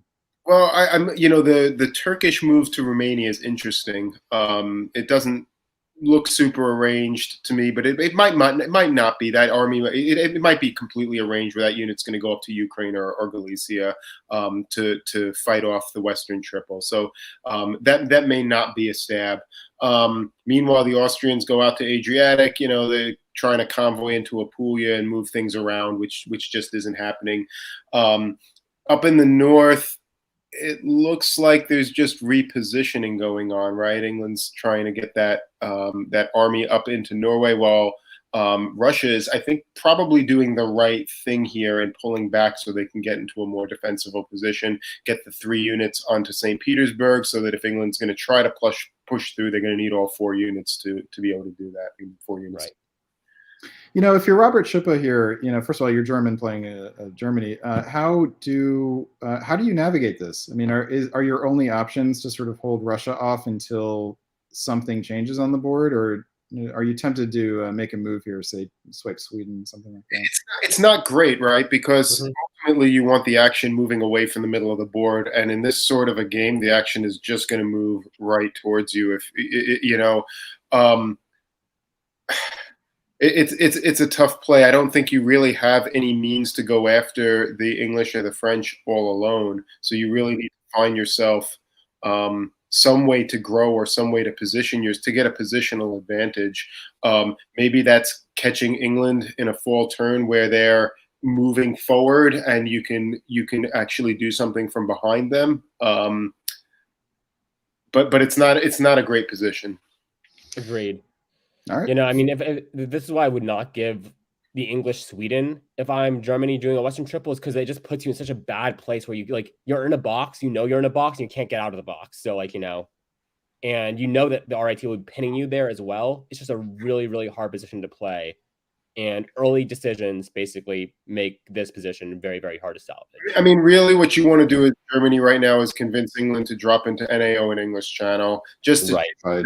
on the board, because you've got no play from this position. If you can just do something to change that dynamic, and then convince, and tell England you're going to go to Picardy and do all of that kind of thing, and see if they'll bite, because this is not a good place for you. Yeah. All right, and we see Robert in the comments saying that he didn't like the triple, but it was he saw the writing on the wall with EF and wanted to be. Sometimes you got to do what you got to do. In the party. Yep. All right, so yeah, Karthik, why don't you walk us around the board? Tell us. I think my eyes are drawn immediately towards the Turkish stab on Russia. I think during the board call out, I pointed out that Liam Stoke was an agent of chaos. And here we see that happening, right? We thought we were going to see an RIT versus Western triple board. We get it locked up, eliminate John Jameson and draw. Clearly not going to be the case here with the Turkish units basically stabbing for Sevastopol and Romania in a single turn. Just a lethal stab, brilliant, well executed. And at the same time, the AT manages to turn on. We see Ionian tap Apulia, which basically guarantees that Venice will be taken. Good set of orders there by the AT Alliance. John Jameson is very much not long for this world. And this time, the Germans finally get into Silesia when they try to do the Munich supports Berlin to Silesia move. Gets in unopposed. So in this case, we see some more Western Triple action from them. But I wonder if this is the turn that the Western Triple breaks and the EF, if what Robert Shoup said is true, that EF was very close from the beginning, if there's an EF stab on Germany here. I'm totally with you, Karthik. I love the play by Liam here, actually, because he can completely get away with it. And Absolutely. There's really very little downside to him for doing this. It's really nice timing and well executed. Brilliantly timed, perfectly executed. This is pure upside for Liam. It could have been a little bit less profitable if Miles had ordered Galicia to Romania to bounce out the unit. That was only like a one loss. But what a poor turn for Miles. I do feel bad for him. Yeah, poor Miles. At least I think, according to the DBNI listing before. Yeah, Miles has now gotten attacked by I think all of his neighbors. Except maybe Andre. I don't remember if there was a bit of fisticuffs earlier. The other consequence is, what does this do to the Western Triple? Right? Does this have an impact? Yeah. Particularly Miles's choice of disbands, which I'm assuming is going to be something like Finland and Livonia or something like that. But, does this impact, does it encourage the Western Triple, or does it make them say, oh, this is bad, Turkey's going to get out of the box and we're all going to be sitting at like 7 centers and Turkey's going to just climb? Right. That's what I said earlier. I think this is likely going to be where we see an EF stab on Germany. They just say, hey, I mean, Germany's not particularly useful at holding in Turkey. In fact, you look at the statistics, Turkish and German success is the highly most correlated success of any two powers in the entire game. So I think at this point, EF just says, well, Germany, thanks for playing, but you're going to. So I'm with you guys about Liam's move here. The thing I especially like about it, as Karthik pointed out, is the helping of Andre as well. So he's not only gotten builds here, but he's created a potentially really profitable alliance structure for himself in the East. All right, let's move on to winter. Liam drops a fleet and an army, which is the army being in Khan is a little bit interesting for a possible Astro Turk. I think that would be something that would require discussion between the two of them. The fleet does make some sense if they're going to be fighting in the West together. Elsewhere, we've got another fleet from John Archibald in Marseille, another army from Andrei Gribakov in Vienna, and a couple disbands from John Jameson in Italy. Just a comment on Liam's build. I think the army is intended for a convoy, either to Albania or Apulia. Oh, Apulia, certainly. It's more likely Apulia. Oh. All right, let's find out if that happens. We'll stick with this game through 1904, and it does go to Bulgaria. All right, Adam, what stands out to you in this turn? Yeah, so the Turks do take Naples. I'm trying to figure out where they got support from, though. With the French gave them support Yeah, into Naples. Tyrrhenian Sea. Tyrrhenian Sea. Okay, that's a surprise. That's really surprising. Yes. I don't think that's really in France's interest to be providing that support. But okay. While going to Tunis, or while going Tunis. Well, we'll go to Ionian, yeah. Yeah. So that's really surprising to me, but sure. You know, the Turks and the Russians are still fighting, but no progress is to be made. Now England finally gets that army over into St. Petersburg. They convoy Sweden down to Livonia. Robert can feel good that his fleets are being useful. You know, maybe he insists on Sweden right now, which he certainly should be doing, I think. I think so too. And, you know, and otherwise they're clearing out the Low Countries, right? Which is interesting considering England did not clear out of the North Sea. Yeah, you know, I think an argument here is that Warsaw could be the thing to go instead of Sweden. All right, let's find out. Yep. The answer is it was supposed to be Sweden, but Ben Kelman stopped it in England.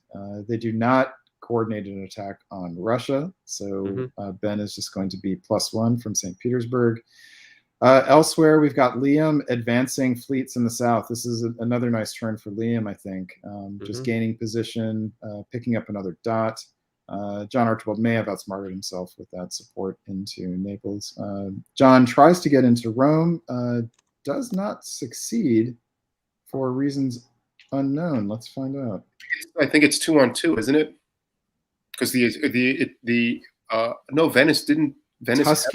Tuscany supported Rome to Venice rather than Marseille to Rome. And Venice didn't even support Rome for some reason, which is odd. But Venice just held.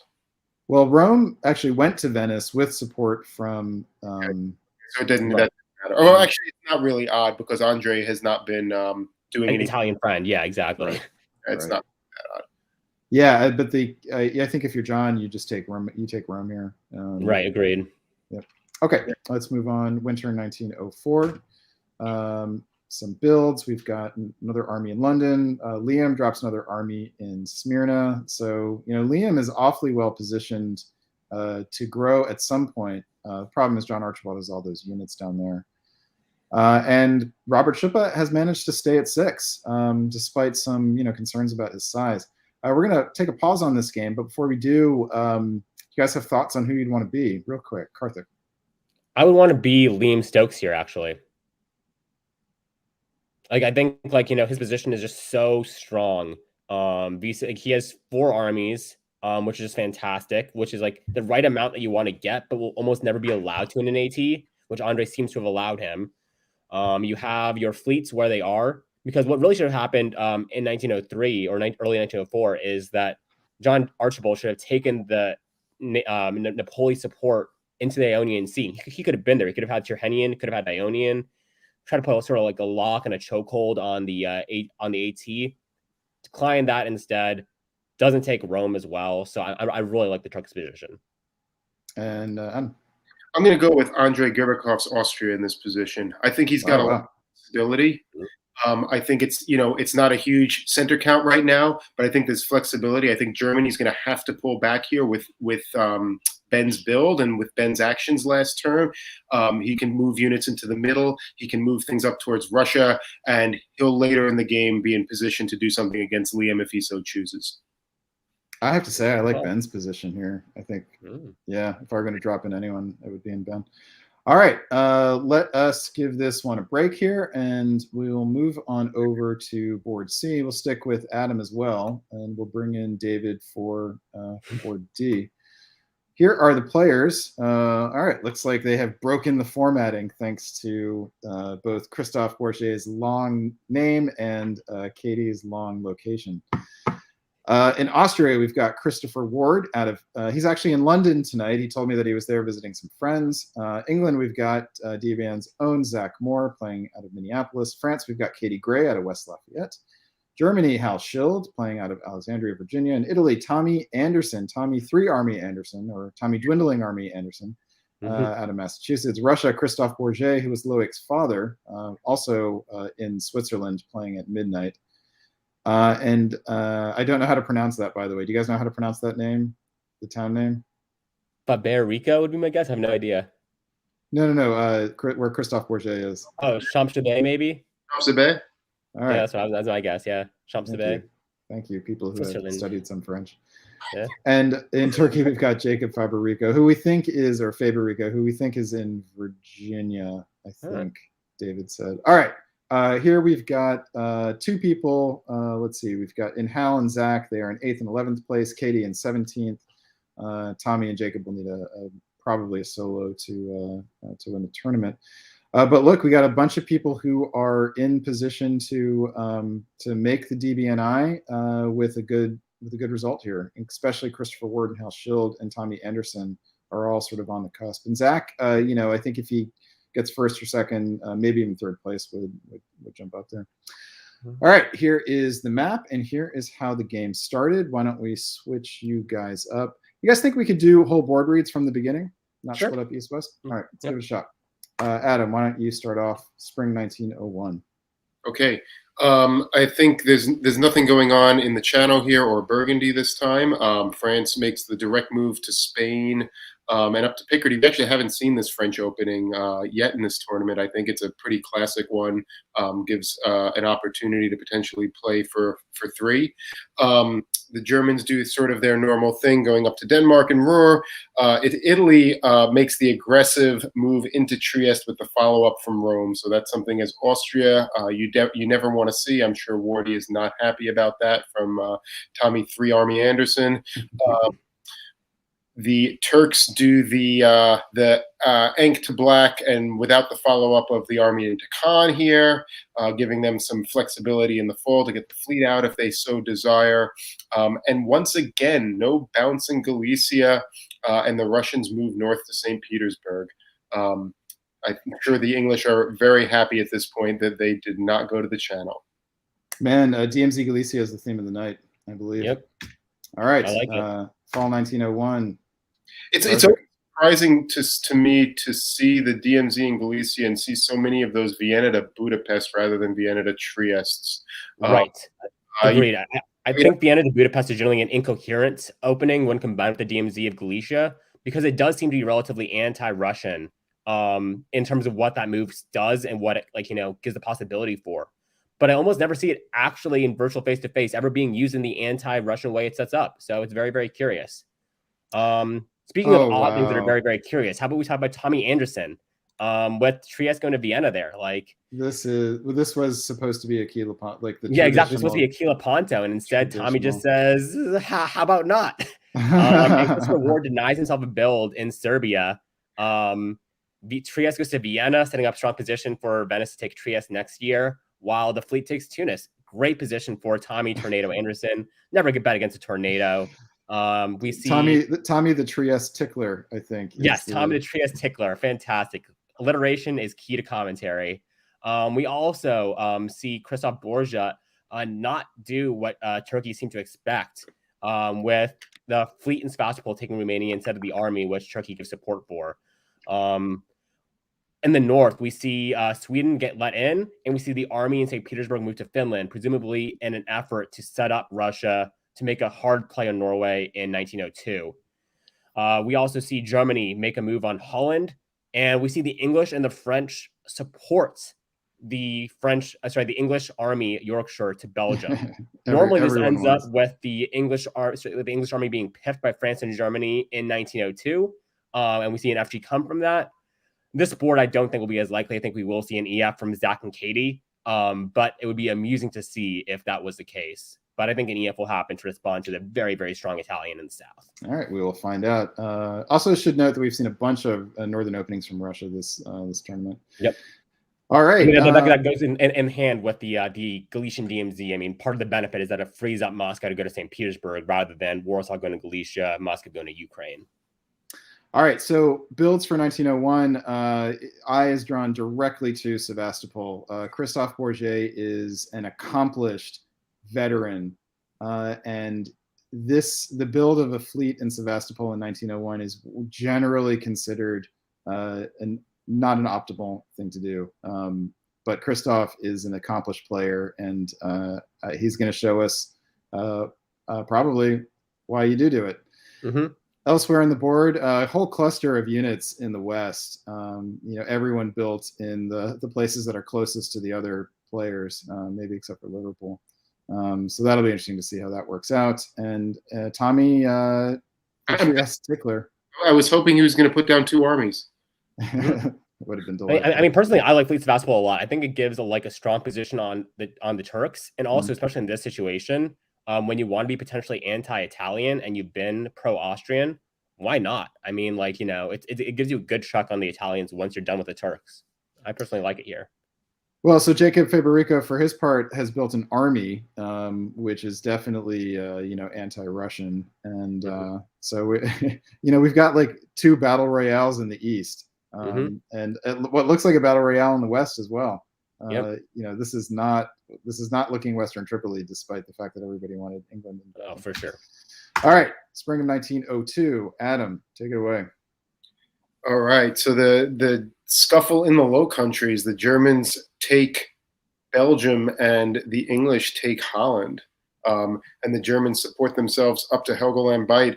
This does not necessarily look super favorable for the English, but it also doesn't look super favorable for the Germans. So who is coming out on top here? Well, it's probably going to be France, and everyone's going to be trying to work with Cade, whispering and making promises. Cade is totally in the driver's seat here with this set of moves in the spring of 1902. So props there. I'll also point out, very interesting, that the English dropped Norway into Skag. So this is really aggressive on Zach's part, a willingness to do that, even with Christoph up in Finland.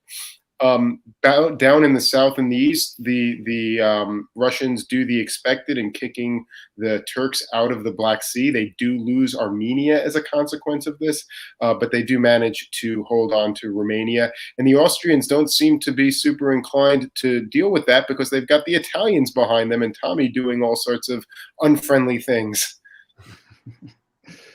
The Trieste Tickler is demanding Trieste. It looks very no. It does not look like he's going to get Trieste. It looks like it could be a 3-on-3 come the fall. Well, but it's either Greece or Trieste, right? I just want to say this board is awesome. I love this board so much. Great. You've got nobody is playing cautious here. Everybody is just throwing it out there. I mean, in the West, everybody goes aggressive here. And they're all directed at each other. I love it. I firing squad. I love everything about what happened in the West except Munich holds. I would have preferred to see it follow up into Ruhr, right? As just to offer flexibility in the fall. I think it's much better position there. All right, just for shits and giggles, how about Tommy and Cade collaborate on Munich here? Oh, I would love that. That'd be hilarious. I don't think it's likely. I think Tommy does force Trieste or Greece here because basically it pins one unit and says either Albania or Serbia covers Greece. Or it's the right Trieste, thing to do. It's the right thing to do, but is it the Tommy thing to do?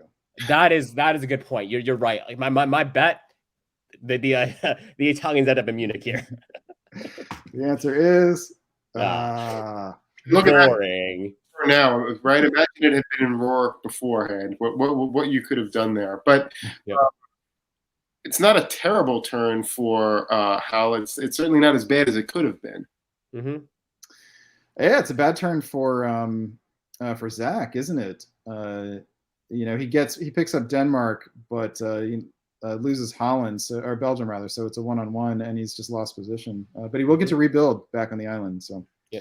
Well, what I don't like about this move here, if I was Tommy, is putting the Turks in Greece. If I'm Tommy here, I either demand it for myself and tell Turkey I have to get it here. You need to worry about Romania. You need to worry about the Russians, whatever.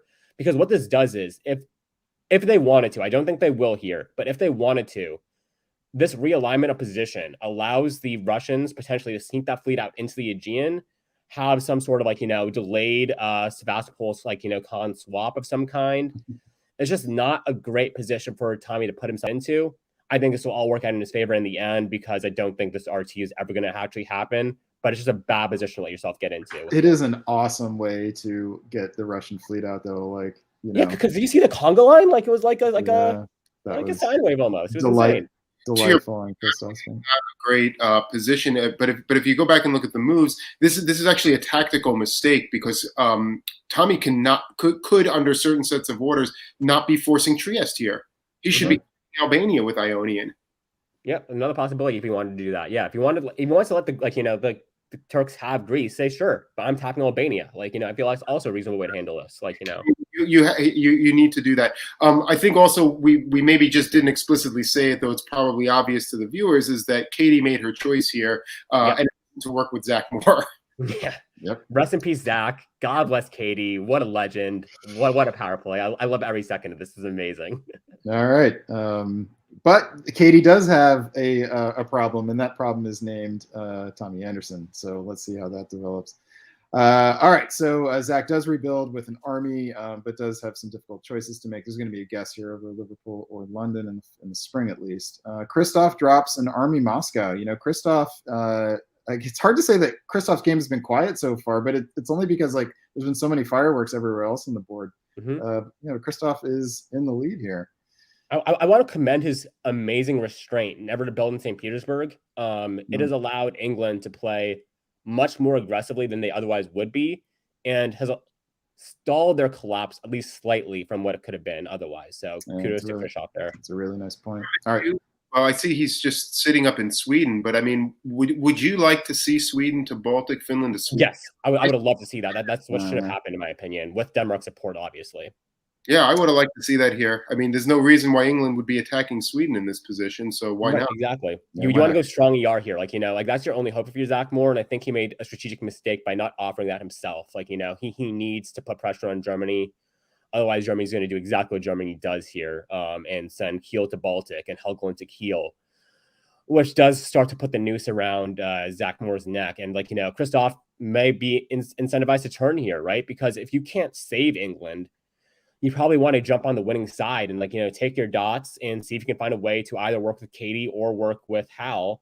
If I'm Christoph, I probably do work with Cade here as opposed to Hal. I think you can see a really, really strong FR alliance emerge in the north from this position. Hal's move here, though, is a bit curious. I think moving that army up to Kiel and keeping the fleet in Helgoland might have made more sense. Elsewhere in the east, we have Tommy picking up Budapest. So Tommy is just rolling here, the Tommy train. So any thought we might have had about R&T working things out, not happening. No, as Tommy commented in the chat, he said RT was super toxic towards each other. They just were not capable of working, which I think makes what Tommy did there make a lot more sense than I gave it credit for, because I think it's important to point out that none of us have access to the diplomacy that happens here. We're just commentating on the moves. So we're very much operating with incomplete knowledge, and the diplomacy that happens on these boards changes so much of what makes tactical and strategic sense versus what doesn't. So kudos to Tommy for his play here. Absolutely. If RT are fighting, this is great play by Tommy, because he's just plow through there and be in the driver's seat in this game and have his choice of which of them to work with in the long term. And my guess is that it's Christoph, but we'll see. All right, Cade did guess right, got Liverpool, is going to hold on to it. Fall 1903 finds Cade getting another army onto the British Isles, so a big power move by Cade. Let's see, Tommy is able to hold on to Budapest and gets fleets into position here, while Christoph and Jacob fight to a standstill in terms of dots, but Christoph gets into the Black Sea, and that is a huge, big, that's massive, big deal. I will point out, with a convoy to England, that's only a very dangerous move if you're France, putting two armies on the on the English continent, on the English island so early. But I think with Hal being pinned here the way he is by ER, this becomes a really, really good decision by Cade, and I think will allow her not only to get the Liverpool, London, Eurocomp, used to as France. I think it will allow her to control the entire English Isles, because look at what Hal did. He moved away from that. He basically ceded his entire claim. If I'm Cade, I'm so excited to be in this position here. Yeah, Katie's feeling good, and I mean she knew she had a build coming, so Right. it makes sense. But Hal manages to get Denmark against the odds here. Very curious set of moves by the ER. Yeah, the ER here. If North Sea held Denmark, it would have been a fantastic order set in my opinion, but it didn't. It was just very, very odd. Or if Sweden, like there are a lot of orders you can have made in that position. I don't think any of them were what happened was the right one. All right, that leaves us in winter. What's that, Adam? No, I mean, and I think we've all done this. I mean, even the best of us, you sometimes just outthink yourself, right? You get this idea of, hey, this will be great. I'll be in Helgoland, North Sea, and blah, blah, blah. And it's like, oh, no. No. Yeah. So with the builds, Zach goes full FU on Hal and is just Janissarying, which, is just yet another feather in Katie Gray's cap. Katie is in quite position here, quite good position. I love Katie's position so much here. Like I told you I love Katie's positions before the disbands. After the disbands, it's the most beautiful thing I've ever seen in my life, I would say. All right, so Tommy and Christoph are still pretty strong, and they've now got quite good position over Jacob in the east. Let's keep pushing ahead here. So Tommy drops an army here, which is before you play the moves here, though. If you are Katie in this position, are you saying to yourself, am I going to get Piedmont and Western Med right here? Yeah. If I'm going full hog north, that could be really painful, right? But she doesn't need to now that Zach has pulled those armies. So she doesn't need to, but don't you kind of want to? I mean, if you're don't you kind of want to do that? Yep. Well, the impulse is certainly dangerous. I would pray that Katie abstains here. Like, Brest needs to go to Mid-Atlantic, in my opinion. Burgundy needs to go to Marseille. Do what you need to keep Hal on side, but like, don't give the farm away. Like, I think if you just play this safe as Katie, you're in a very strong position. Yeah. All right, and I think you convoy back to Picardy here. I would agree with that. Let's find out. Agree. Katie does not. We do get Tunis to Western Med. We do not get Venice to Piedmont, but Tommy does finish off Austria here. I think Austria, the unit is now destroyed because of the double retreat to Albania, and Russia and Italy together are just taking apart Turkey. So that's going to go quickly. And actually, so the sort of like the one development here, apart from Katie, dominating, is England helping Christoph into a German center here. So Christoph's position is actually does it rival Katie's? I would say so. It's a sneakily good position. The only harm I see is that Tommy's in such a strong Italian position, right? Yeah. It makes his growth as Russia significantly harder, right? Like, Russia lacks the armies in the center of the boards around the Balkans that would allow Russia to really hold their position in the long term. They will be getting 2 builds here. They will be in 3 builds potentially if Bulgaria doesn't go to Constantinople, or if Christoph wins a guest there. So he will be in a position to drop armies. The question is, can he afford to and keep Tommy on side to go after France? It's a really, really tense diplomatic position for Christoph to be in right here. And I'm really, really excited to see how he plays it out. It's a big moment in the game because you don't really have 2 alliances of 2 people each being equal now. With Hal, going down here, you've really got, there are 3 major players on the board, and Hal is going to be a lone minor player. And then you've got Zach Moore being a Janissary, potentially. All right, let's find out. If I'm Tommy here, I want to find a way to keep going east and to fight Christoph, and to keep Katie going in the north and fighting Hal, man. That move to the Western Med just didn't help that case. There's just so much more opportunity to go that way and to make sure that Christoph doesn't come out with a superior position. Yeah, I mean, you might. Really, I actually disagree with that. Like, if I'm Italy here, I want Christoph doing a lot of work in the north. I want him to build as many units in the north as possible, because that makes the eventual stab because this is an untimed game, if I'm correct, which means that he has all the time in the world to play with as Italy. If I'm him, I'm putting pressure on the French in Iberia. I am sending my units down there, and I'm begging Christoph, saying, hey, I'm going whole hog against France. I am helping you out here, buddy. Build Russian fleets in the north. because every single Russian fleet is built in the north is one fewer army that comes down south to like, make his life harder. And I think he's in a strong enough position where he doesn't need to worry about that kind of stuff. All right, so this is quite a turn. Lots of things happen. Serbia ends up getting passed through. So I think that's Chris brilliant. Ward, we've seen this a couple times already. I think this might be the third time we've seen this tonight. And it's actually quite unusual that a player survives with no units. And more importantly, no home center to rebuild in. Like, that's why I think it's so brilliant, because who cares? Force Bulgaria, that's a unit that will be more annoying later on. And then try to take Serbia later, like when you can, because once again, who cares? So I'm going to point out for people watching that Christoph has made a tactical error here. Smyrna was guaranteed. So Arms should be supporting Constantinople to Smyrna, and Ankh should go to Constantinople. That is the way. The challenge there, though, Brandon, though, is that if Bull doesn't go to Khan, then Ankh walks out and Turkey retreats into Ankh or keeps Ankh. But that's also a more favorable position. I would say you have both of your fleets on the Mediterranean waters, but yeah. I don't disagree. I'm just saying that it's not a guarantee that exactly. Yes, I was about to quibble with the word guarantee as well. I do agree with that, because as I pointed out in the previous turn, it was a guess, not a guarantee. Yeah, fair enough. So it would have worked out, but it wasn't guaranteed. And actually, I have to say there is the chance that that Turkey actually would be able to disband and then rebuild as a fleet in Ankara. So yeah, that would have been really painful if that had happened. All right, so this is better if a little slower. So Turkey survives on 1. Up in the north, we have Zach Moore getting supported by Christoph into Kiel. Interestingly, Baltic didn't support it, but it didn't matter.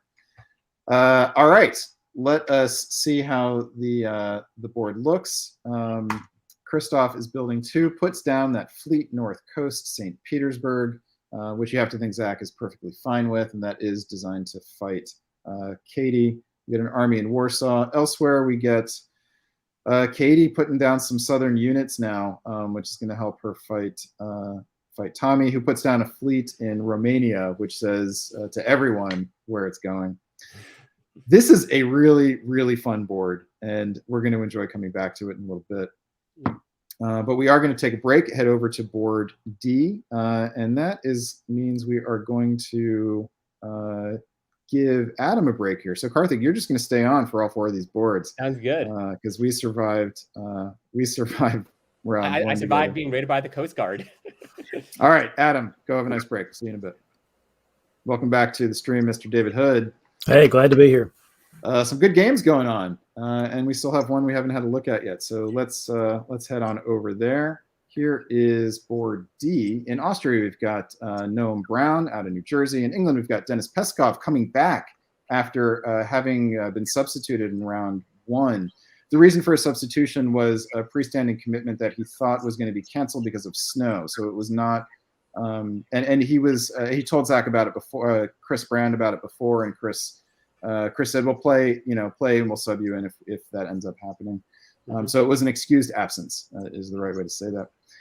In France, we have Christian Brown out of Peoria, Illinois. Christian is a weasel. In Germany, we have another weasel, Sabia Huja, playing out of Chicago. In Italy, we've got Nathan Snyder out of Vail in Arizona. Nathan is the senior in high school that I was talking about earlier, who had his wisdom teeth removed yesterday. And in Russia, we've got Timothy Crosby out of Interlaken, Florida. In Turkey, we've got Matthew Tataki out of Portland, Oregon. So all of these players have a chance to win this tournament. They all played games in round 1. And you know what? I'm not sure if Dennis Peskov's score counts, I have to say. We'll have to get some ruling on that from Chris Brand, so that may not count. But a bunch of these players are also in contention for the DBNI. So this has the chance to be a very, very active board. I was about to say 4 players in the bubble. Dennis Peskov on the outside shot. Very, very strong positions for all 4 of them. Let's dive right in. Let's do full board reads from the outset. David, we're going to throw you in because you have just come back. Give us the read. Great, no problem. France sending 1 unit to Iberia again. We've seen that one other time tonight. The bounce in Burgundy is probably arranged. We do have a bounce in Galicia. That's been few and far between tonight, but we've got that here. And the two quick things about the East. The Italian move to Piedmont is something people don't do enough, in my opinion. It's one of the reasons why France dominates this tournament, is that you have to deal with them from the beginning. And a way to do that is to go to Piedmont and kind of poke at them. It's not the only thing you could do as Italy, but it sometimes is the right answer. And the Turkish move, that opening has become very popular lately for lots of positional reasons. And here it is. Is this the first time tonight? I didn't see what the openings were in the other two games that I missed, but this might be the first one I've seen tonight where this opening's been used. Yep. This is quite a thing for the French because they are not guaranteed to build, and they have a guess over Marseille now. But well done for Christian Brown sniffing out, the 3-on-1 attack and at least thwarting 2 of them. Right, exactly. All right, fall 1901, Karthik. Yep, in the fall. So I talked about with the triple attack on him, by the virtue of him, sussing it out and being able to defend against it well, he basically convinced both Italy and seemingly Germany to back off this, ill-fated escapade. So now he only needs to deal with the English, which is a much, much easier task. In the north, the English convoy to Norway, while the Germans bounce them out. Potentially going to be seeing some EG as a result of that. But if I am seeing an EG, I don't know how comfortable I feel with Germany not going to Burgundy there when they had such a good ability to do so. In the south, we see Noam Brown we see Nathan Snyder convoy to Tunis. We see Noam Brown take Greece. And we see Timothy Crosby take Romania while Bulgaria holds. And we see a shift of the fleet to Constantinople by Matthew. So I expect to see a fleet Smyrna there. And we see some good old AI versus RT in the south and some craziness in the north that I think will be an EG, but we'll see. Yeah, I want to give a shout out to this move here. This is, this is a brand new player, Nathan Snyder, really just getting his feet wet with virtual face-to-face. And Christian Brown, who, is a really hot and cold player. Struggles a lot, but sometimes comes up with good results. I think at a second place at Weasel Moot and has done well in Speedboat. This looks to me like it was a result of negotiation. Some good tactical, strategic flexibility on Nathan's part. For just not a lot of players will just hit their head against the wall, and Nathan doesn't. And it looks like he and Christian Brown worked it out that they would get this result. All right, winter 1901 builds find the following. Let's see, my eye is drawn. Everything looks relatively standard, actually. The Army Marseille is probably the only thing that really stands out, but it doesn't really commit Christian either way, and could potentially, be used to go up to Burgundy here. Yeah, I usually would be against, if you're going to have one build, to build the Army, unless you've been attacked by everybody, or at least are being threatened by everybody, in which case the Army is really good. It's a good defensive move. Agreed. I'm 100% with David, especially with the Army being in Piedmont still. I feel like the fleet would be pinned if it had been built there, right? So I feel like it makes a huge tactical sense for you to build the Army and just leave it there for a bit. And a huge diplomatic victory here for Christian in not getting a fleet in Liverpool. Huge. Yeah. Christian like I said, I think England has to be annoyed with Germany not going to Burgundy. That is something that you would expect Germany to do there, and they didn't do it. So I think that's the rational response to it. Yeah, Christian's done a really nice job of fighting off this attack. All right, spring 1902. Let's keep it going here. David, what do you see? Whoa. Well, hold on. Ooh, gosh. Holy wow. Yeah. You're talking about Bulgaria, and then you've also already got the move into Bohemian Silesia by the AR, which is amazing. But then Budapest to Romania, I guess that was just in case the Russians were going to defend that. The English do support the English Channel. There wasn't any way for Christian to stop that if it was going to happen. It looks like the EG is back on track, doesn't it? I mean, they supported the move to Sweden. Interesting. Yeah, and the mover to English Channel is North Sea, not London. That is a big gift to Subby. How bizarre! Very, very interesting. Well, it's what you do if you have an EG. You're trying to make the Germans feel better. Oh no, of course. But I'm just surprised with those builds that's what ended up happening. But very, very well played by both Sabi and by Dennis there, getting France caught off guard and getting us caught off guard for that matter as well. Now, Christian's situation is not that dire. He's going to get a build here. The problem is he's going to have to take a big chance to get Marseille open for a fleet build, and what he really needs is a fleet. Oh, no, why not just bounce and Brest? No, you could just self-bounce and Brest. Yeah. Yeah, oh, which is what he Oh, does. got Yeah, it. good stuff. The one time a self bounce is acceptable to Mr. David Hood. I'm not always against them. I'm just usually against them. Sometimes they're the right move. I've done them myself. Yeah. All right. So It's one of Christian Brown is tearing it up with the defensive play. I think there's no other way to put it here.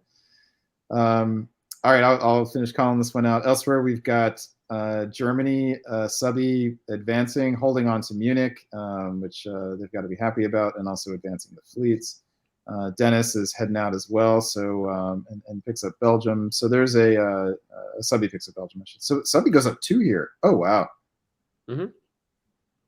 Oh, Well, that's really what you want in an EG. Yeah. The Germans need to have an edge, at least in the beginning. Yeah. For that alliance to be stable. All right. Well, let's see if it is stable. Also, the problem. So Subby can only build 1 unit here. Only has 1 home center open, and it has to be an army here to stay in the EG. Elsewhere, we've got the AI advancing on Turkey, and Timothy slips into the Black Sea here. So it looks like AIR forming pretty neatly against. But so, what do you guys make of Piedmont to Tyrolia? Actually, I like it to some degree. I think the AAR puts a ton of pressure on Germany here. Germany is in a position where they're not really in a good position to respond. I would have liked it more if Russia was in a position to get a build here, so they could put like an army down in Warsaw and then really put the screws on Germany.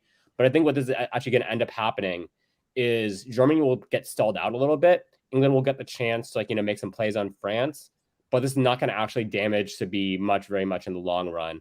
And I think Italy will actually be worse for wear potentially, but at least good for the AAR is that Turkey should die very, very quickly. I mean, Nathan tried to move there last time. He tried to move to Tyrolia last time, and I think Sabi bounced Nathan. Yeah. But I think this time they intentionally, potentially, obviously with Bohemian Silesia there, you need to hold, but also I think they may have been happy to see the army in Piedmont wind up there and make more difficulties for Christian and also more difficulties for Nathan. That's like a win-win-win-win-win right there. All right, let's check out some builds here. We get a fleet in Marseille. Wow. A shocker here, and this may be a diplomatic play on Christian's part to try to convince the other two in his sphere to form a Western Triple to fight this AIR. Interesting to see if he gets away with it. No surprise we get the army in Kiel, and we do get a new army in Vienna. All right, let's keep him. Actually, I'd probably convoy Portugal to Brest and support it with Picardy, and then hope that the olive branch gets England to turn around. But I don't think England is around here. All right, let's find out. Does that count as turning around? Look, London doesn't follow the English Channel. Yeah. So, but I don't think you want that if you're France. It's almost like that. It's almost like they did try to make some kind of deal, though, because otherwise London holding makes no sense. Yeah. No, so I do think Christian Brown was really successful in getting his deal made here. I think with his moves to Lyon, with his moves to Western, with his moves to Spain, and with London holding, I think he did make this deal. This is just made a huge Faustian bargain or whatever it was. That deal that is just absolutely terrible for you, but you kind of have to make. And then we see Tunis get convoyed to Constantinople here, which is just fantastic for the AIR efforts to kill Turkey. This could very, very much be now one turn deal. Actually, no, it's actually guaranteed to be they're dead by the end of the fall, because with Constantinople supporting Aegean to Smyrna, no, there's the fleet in the Eastern Mediterranean is hidden by Matthew's name card. Never mind. But no, this is a great turn for them. The only downside, though, is Timothy Crosby loses St. Petersburg. But other than that, very normal turn. Well, but he doesn't take it with the army. This is not very efficient EG action. Right. Sweden and Baltic self-bounced in Bothnia instead of taking Bothnia. Yep. And then the English army didn't go to St. Pete. That's not very efficient. Yeah, very inefficient play there. Unless it was on purpose. I mean, it could be on purpose inefficiency. It just feels like a lack of trust, to say, between if it is on purpose, though, what is their end goal here? I don't see it. All right, fall 1903. David, tell us about it. Okay, so Timothy walks out. So that Wow. was a deal with the English going to the Mid Atlantic and now going to North Africa. So they are responding to the AIR by doing this. Mm-hmm. But I'm struggling with the St. Pete to Barents thing. Yeah, that just makes no sense to me. Yeah, not good. I don't love Christian getting so far out of position. Yeah. The Turks just go ahead and die on purpose. Is that what they did? It looks like it. Yeah, it looks like it. And otherwise, you've got Budapest, Romania with support. Yeah, so that could be a potential stab here. I think it is a stab. Galicia. I think. Well, unless they're thinking you don't need the build back there, Mr. Russia. Ankara was guaranteed, but it certainly looked like St. Petersburg was going to be lost. Yeah, it's hard to figure out what Denis Peskov is aiming for here. But let's just find out rather than speculate. Bunch of new armies on the board again. Nathan drops 2 armies, and Gnome drops an army in Trieste, so that it makes it less likely that was a stab. But Nathan's in great position to move on Timothy here, if he wants. And Subby gets that second unit from 1902 down on the board, and now we've just got a glut of armies in the middle of the board. Talk about being on the stalemate line. Mm-hmm. Yeah, that's what happens. And if it really is a 3-on-3, you do end up with a lot of armies. Yeah. Russia certainly thought this was a stab. Mm-hmm. And Ramdesev is peculiar, given that Bulgaria doesn't follow up, but maybe Khan gave Gnome some pause. I don't know. Mm-hmm. That'd be my guess. But also, what's interesting to see here, though, is that Rome held. If I'm Italy, I would have Rome support hold Venice here, because there was obviously had the negotiation with France to support them for into Ionian. Yeah. You may not fear an attack, or at least be safe. But this is actually a very, very good diplomatic play, I think, by Nathan to basically let the French units that have all been placed right next to him kind of flow around him, and put pressure on Austria rather than on him, because it does wind up with it does cost him Tunis, of course, but this could be if he can't get France to back off, this is game over for him. So he needs to do whatever he can do. He was gonna lose Tunis. Exactly, he's guaranteed to lose Tunis. He may as well just accept it. If you looked at spring of 1 of this game, would you expect Christian to be in this position in spring of 1904? No. I don't think so. No. This is amazing diplomatic turnaround. Yep. Yeah. Also, kudos to Christian. That deserves to be mentioned, that he was in a very, very bad spot and managed to work it out to his benefit. Yeah, and now the English fleet is in a position where Christian can control it, or manage it better anyway. Fall 1904. David, why don't you talk us around this board? So Timothy Crosby is moving back to the Barents after having moved in. There must have been some kind of goofy lack of trust thing going on here somehow, because otherwise none of that made any sense. But otherwise, what else do we have? We have the AR war continuing. No, I'm sorry. We have the AI war continuing. But the Russians and the Austrians are working together. So maybe if there was a stab, maybe it's been unstabbed under the theory that the Italians were throwing in with the French. Now we got to deal with the Italians. Nathan switching around, it's something that makes sense, as you guys were talking about, because what choice did he have? But man, that really, really puts a lot of pressure on the East for that to happen, just like it did in the game earlier tonight, where you have the Italians helping the French in. And I have to say, so Nathan is a really new player, and he's showing a lot of strategic flexibility in this game, and that is something that will serve him well if he continues. I want to give him a lot of credit for the moves he's made this game. Diplomatically, he has done so much work to keep himself alive in a position where most, even seasoned veteran diplomacy players, would have already been dead. With the French in that position, it is very hard to recover from tactically and strategically, but he has done so much brilliant work diplomatically. So major kudos to Nathan. Nathan has played this about as well as you could have. So major credit to him and his. I always love being able to say this after almost 40 years of playing this game. Mm-hmm. I don't think that I've ever seen a French army in Greece in winter 1904. I may have seen it, but not any time in the last 20 years. Mm-hmm. That is amazing. I just think that is amazing. It's because of the diplomatic situation on this board. It's amazing.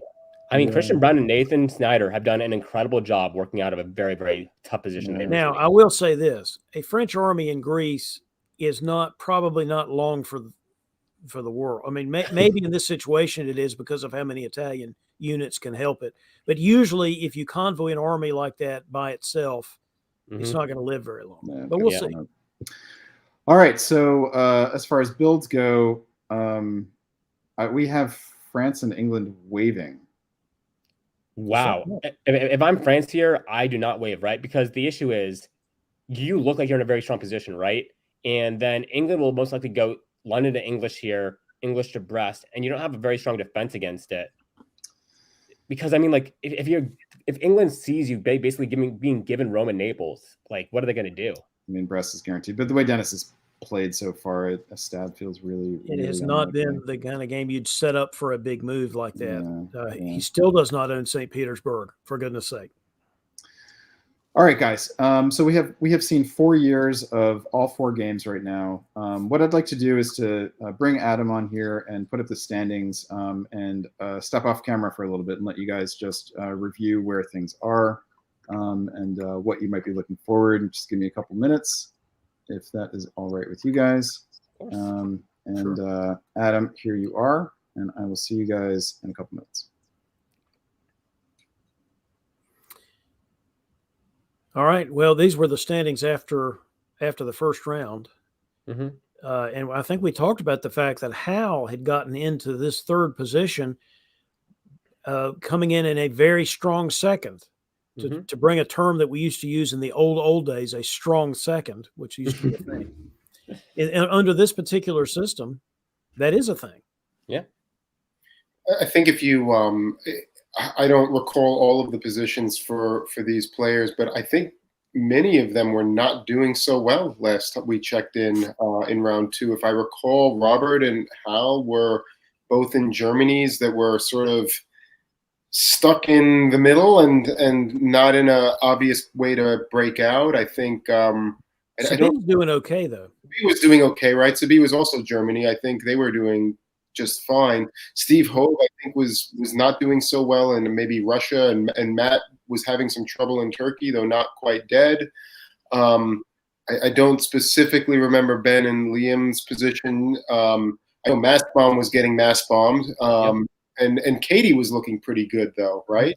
I do love Cade's position. One thing I will say, though, is Russia did exactly what I wanted him to do there if I was Tommy, right?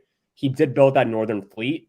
And that's exactly why I wanted Tommy to hold off on stabbing Russia there and hold off on doing anything aggressive against him. Because if Tommy can keep using Russia to build northern fleets, he'll be in such a strong position to stab him later and also pin Cade, who otherwise, I think, if not for Russia being that strong in the north, would be probably in the driver's seat to like a 17 center, like, top here.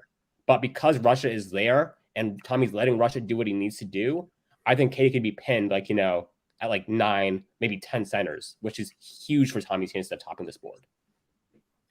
I think Harvick, have you played with Tommy before? I'm trying to remember if you've had any important boards with Tommy that anybody on DBN would have seen. Have you had experience with Tommy Tombstone? Yeah, I've had 1 or 2 experiences with Tommy Tombstone. Maybe Cade or Russia will get thrown a solo here. You never know.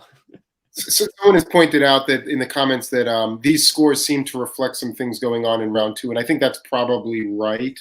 I'm wondering if these scores are not with the supply center counts up to 1904, where we've. That could. I think they are. I think that's why Robert Shoup has as high of a score as he does. But if I remember correctly, I don't think Robert Shoup's position was long term fantastic. So that's probably going to go down. Sabi's therefore in a very good position, because if that 65 goes to 35 or whatever it was before, huge for Sabi. Hal also going down. This is looking very good for Sabi, I would say. I would say she's they are the favorite to win the tournament right now. Germany has done pretty poorly in the first round, and we didn't see, other than Sabi's Germany, we didn't see a lot of particularly strong German positions. So I think Germany has had a rough time. Austria has been just terrible. I think Andre is doing reasonably in his game, but Austria's just gotten crushed. I don't know that we've seen any great turkeys either, right? Right. Yeah. No great Well, we turkeys had the either. one. I guess it was Steve Hoag's Turkish position. He had like 8 centers at the end of the game or something, which wasn't awful. But it's definitely been the tournament of France. I think there's no denying that, right? I mean, I think 3 out of the first round games, 3 out of the 4 games had French board tops. With one Italian, I think that was Sabi.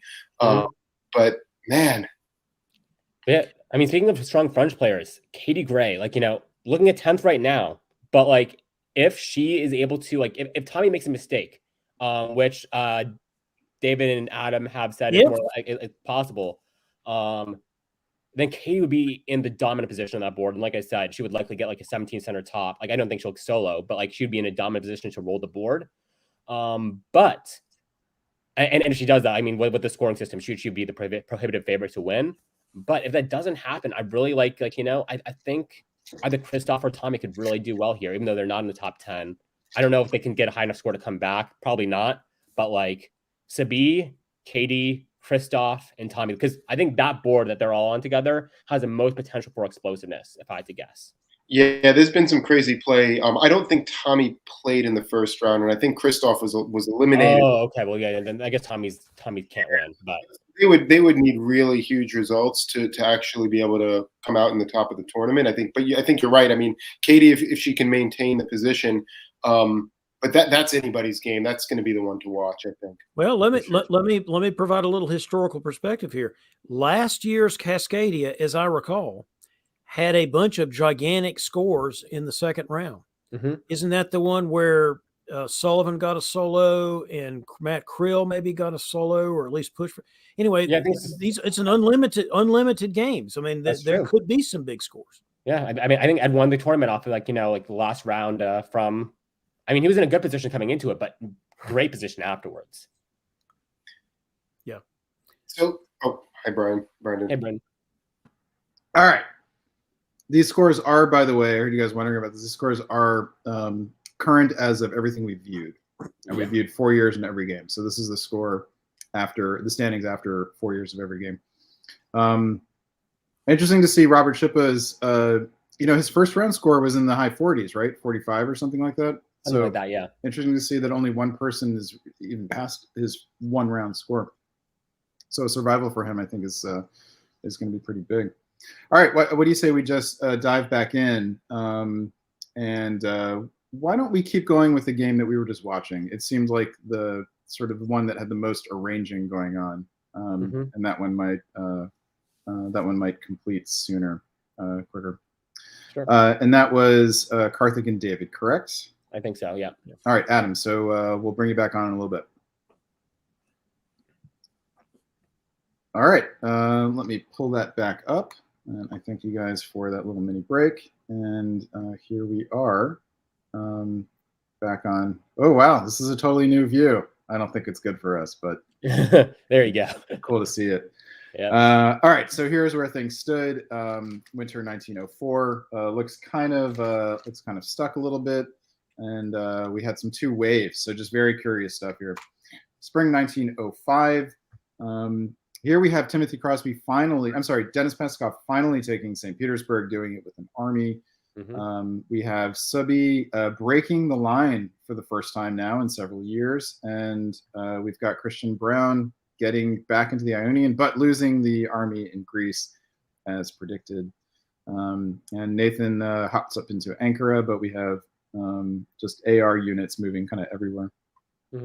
Yeah, I really loathe the double bounce in Livonia. I feel like St. Petersburg is Dennis's if he wants it. So just send St. Petersburg down to Livonia to cover the convoy and then just support Silesia. But other than that, relatively what you would expect.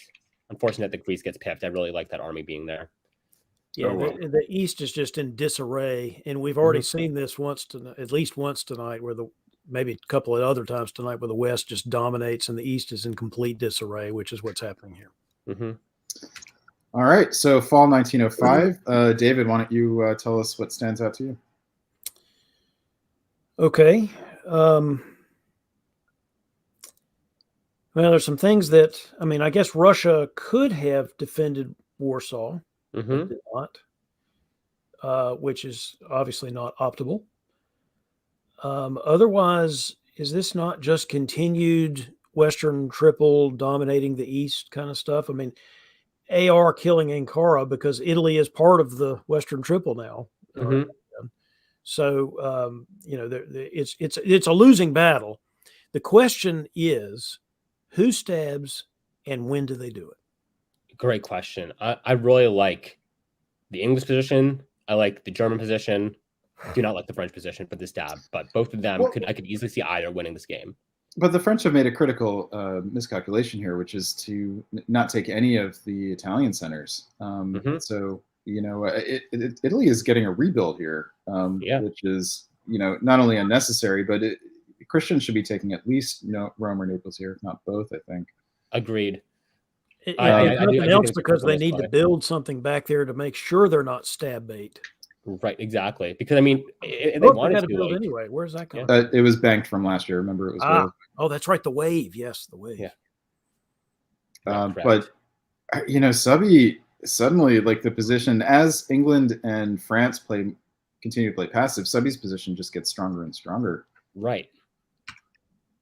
So we do get the French unit dropping down here, which is an army. Mhm. Dennis waves 2 builds. Subby does not wave, puts down an army here, so has some stab opportunity on Dennis, but is not telegraphing it with fleet build. Could And we you do get imagine if Sabi sends Sweden to Norway, Baltic to Bothnia, and then collaborates with Timothy to take out St. Petersburg? Like, that would be a lethal stab if, like, Sabi decided to go for it. So Subby has played, not played to type earlier in the first game and is in position to win the tournament with a big result here. Right. Do they go for it? Spring of 1906. Karthik, tell us what stands out to you. Yeah, so I see the EG or EFG continuing to move forward. In the north, we see the army in St. Petersburg getting support to Moscow, while Berens buries itself in St. Petersburg north coast. Fantastic for Sabi. Sabi supports Kiel. It basically does a unit shift, which gets them into Silesia. Like, once again, good positioning for them. France basically gets their Tuscan army convoy to Syria, which is just hilarious, I think. Like, that is... How often, David, you've been playing forever. How often do you see a French army in Syria in spring 1906? Probably never. I mean, I have seen French armies in Turkey many times. Oh, yeah, same. But in 1906. 1906. I mean, plus it's the second French army that's been convoyed into traditionally non-French territory. I mean, for those folks watching at home, this is a well-functioning Western triple. This is gorgeous. I love every second of this.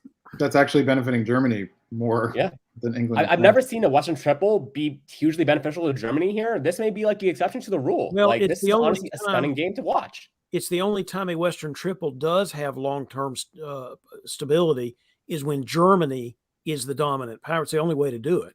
Right. But even then, the question becomes, when does this change? It's going to change. And again, Subby's the one with sitting on the perch of the tournament win. So let's maybe Dennis and Christian don't care about that. Yeah, maybe. Like, maybe like would a 12, 11, 11 like win them the game? Like, if so, like, I mean, I could see that being an acceptable result. Remember that under this system, the 12 wouldn't be that great for Sabi, but it wouldn't be bad either. Yeah. And the other two results would be really big for this tournament. Exactly. Because, like, the other people who are close to them in the standings, as we saw earlier, are not doing well this, like, in their game. So maybe it could be enough. Given how much how this game started in spring of 1901. That did not look like a Western triple game, did it? Oh, could not. All right. So Subby is very fully committed now to the east, is picking up one build from Moscow. Dennis Peskov is picking up Sevastopol, but losing Tunis here. So everyone's getting a build, I believe, because Dennis has 2 in the bank. Russia has a build in pocket, but no home centers to put them in. So that is just sad. So there's only going to be 33 units on the board. We have for new units, some more armies and some more waves from Dennis Peskov. Wow. And it's But again, Peskov. if you are committed to the Western Triple, fine, you wave. Peskov, it should be noted, it only has 4 units on the board. One of them is a fleet in Adriatic, and the other is an army in Sevastopol. And an army position, am I right? and a fleet in Sit. So he has 4 units on the board. None of them are adjacent to each other. All right, let's keep going. Spring 1907. Don't know whose turn it is. Is the French hammer finally falling on the Italians? Answer yes. Yep. Yeah. Want to take it, David? Well, other than that, I mean, the French take Smyrna, the French take Venice, the French take Rome. The French are going to take Naples, probably. That's a lot of French. Is that 4 The builds? Germans take Romania. What? Is that 4 builds with the 1 in pocket? France doesn't have one in pocket. I think it's just England because Oh, no, France 'cause they built actually built Marseille, the right? army Built Marseille Marseille, yeah. this time. Yeah. But So but now look, move back just 1 second to the spring though. sure. Berlin to Kiel. Yeah. Just making sure. Just being careful. I mean, it wouldn't have done anything right.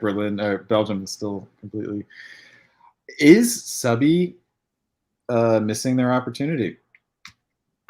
Sabia is still making progress in the east without any threat from Sabia's neighbors in the west. Right, yeah. If this There's was an a argument. 1910 game or whatever, I would agree that they're probably missing their window here. But this is a time unlimited game. Like I say, just play the long game here. I mean, and as I said earlier, it may be that Sabi's missing no windows. It may be that Dennis and Christian don't care if Sabi wins the tournament. What do they care? They're not going to win the tournament. I mean, Christian, my thinking there was Christian is getting 4 and going to jump up to 10 here. And Subby was only picking up 1. But that is not how this turn turned out. Subby is picking up 2 more. So Subby will go up to 12 here. And that is going to, that's a 12-10. Does Christian Brown make any mischief? That is the only. And then everybody builds. Everybody builds. Peskov puts down 2 fleets, so one of them is in Liverpool. Put down, yeah. Christian does not put a fleet in Brest. Might regret that now, but does have the build in pocket. And so does Subby have a build in pocket. Okay, so finally there's some intrigue in this game. Yep, but before we move to spring 1908, I just want to give Nathan kudos for a game well played. He's a very new player, and he got dogpiled hard by both the East and the West, and managed to turn it around to a good game. Survived until 1908. So just kudos to him, on making that all work. Yeah, well done. It's also true that there are some Eastern powers left, but they don't own any home center.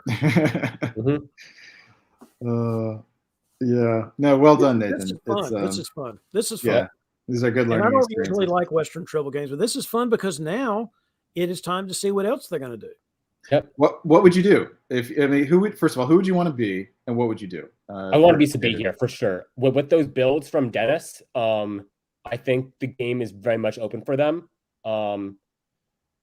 It basically commits Dennis kind of hard against the French and kind of puts the French on Sabi's side, and there's a very, very dangerous balance of strike here, right? And I think there's potential for Sabi to get a really big board result. Like how the board balancing works out in the end is going to be very, very curious to see.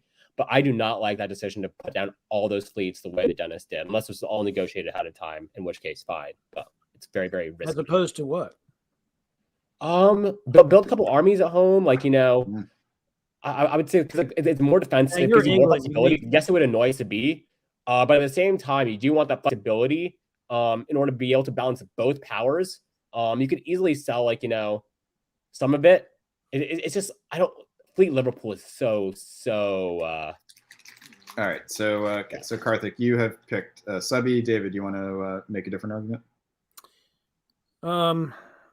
Well, I will say this, and I'm not trying to be cheeky. I would like to be any of the 3 of them. Give any of the 3 of them to me in this situation. I'm going to have fun because it is fun to have a time unlimited game where an alliance destroys the other side of the board.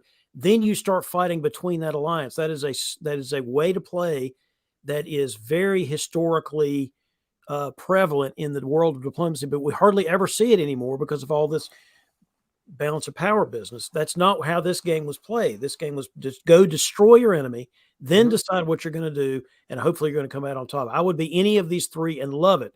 Having said all that, I will make an argument for France. If France can make sure that they keep Dennis on side. I disagree with Carthage. The 3 fleets Dennis can use either direction. Pretty easily can use either direction. I don't know what else you want. I wouldn't have put any armies because I am England.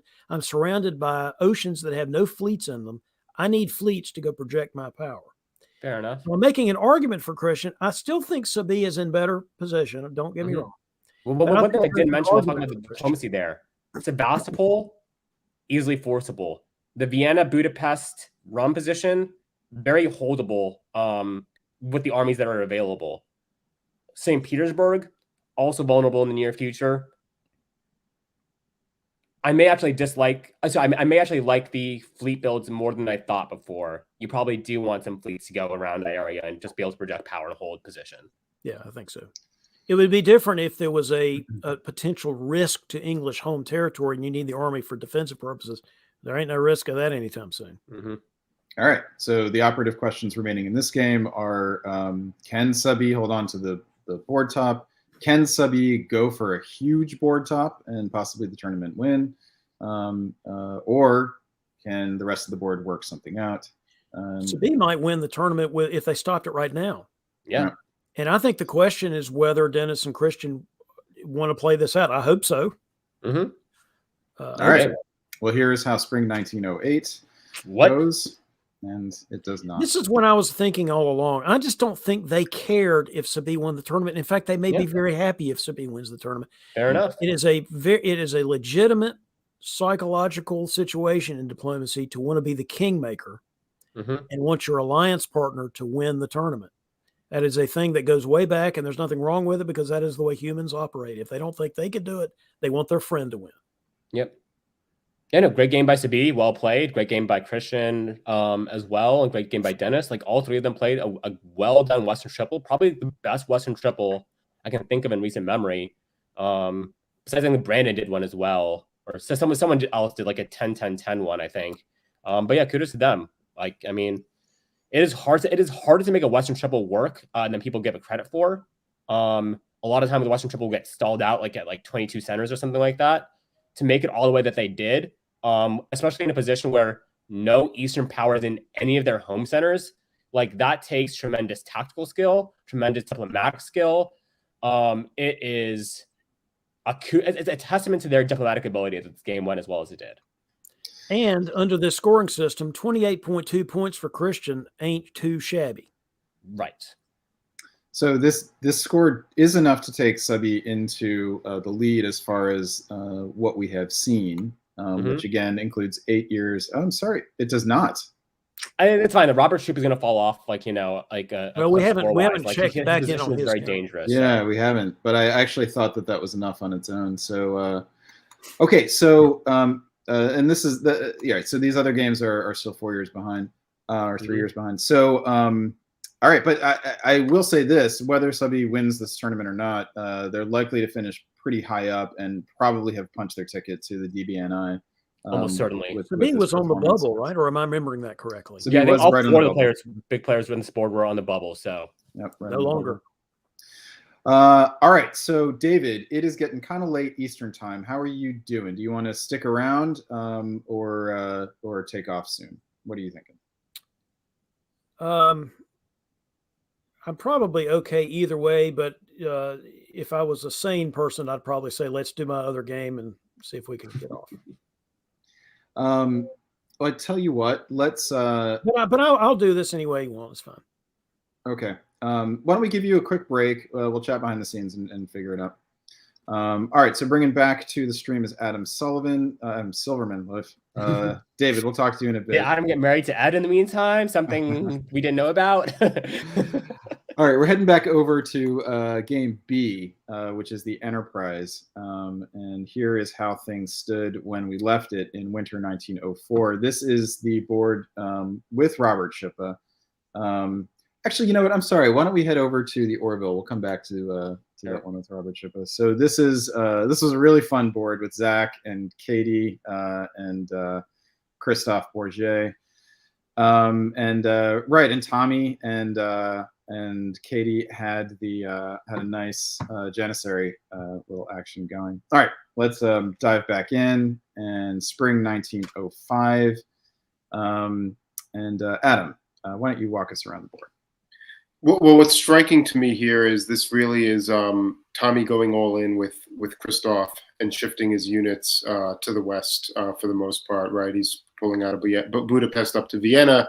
He's making these attacks into Munich, going to Piedmont, Tyrrhenian Sea. Greece is heading west. Tunis is heading west. Western Med is taking a pot shot at Spain. But this is a pretty significant commitment and really sending a message that at least at the moment, he's not overly interested in fighting with Christoph. He really wants to bottle up Cade. I think it's an interesting way to play. On the other hand, I don't know that he's going to be able to make progress. I'm pretty sure that Cade can set up a line here. The question is, can Christoph get his fleets up there and break it from the other side? One thing I would say is actually the line is breakable because right now the way that Cade's units are set up, it requires Burgundy to support hold Marseille, whereas normally you want the Spain to be support held by Portugal and then Gascony to support hold Marseille. That way Burgundy is not like, vulnerable to getting tapped. Munich, I think, is going to be vulnerable very, very soon. So this line may be more precarious than you think, unless Cade can manage to move the units around quickly. But yeah. It's pretty close, though, right? Because very close. It's very close. It's going to be hard for Tommy to make progress for sure. You need to support Marseille, and we'll just need to get that unit into Portugal to support Spain. So you're right, though. It's not quite there. Yeah. And presumably there's going to be some tension within the IR before that. And the IR are ahead. It's worth noting that they are ahead of Cade, despite her good position. Yep.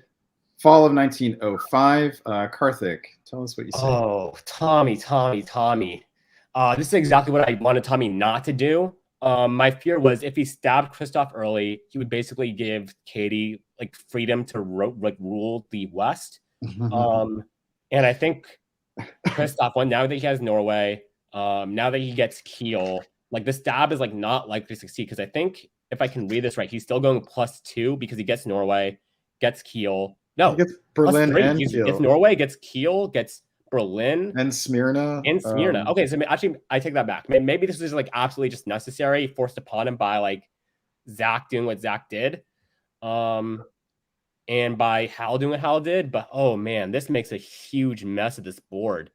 It's going to be interesting to see how Cade and Tommy react to this, and I think both of them need to work together here if they want to save this game. Yeah, so Tommy's dramatic action here actually now makes a lot of sense. Yes. Once I saw the rest of the moves, it made a lot of sense why he did what he did.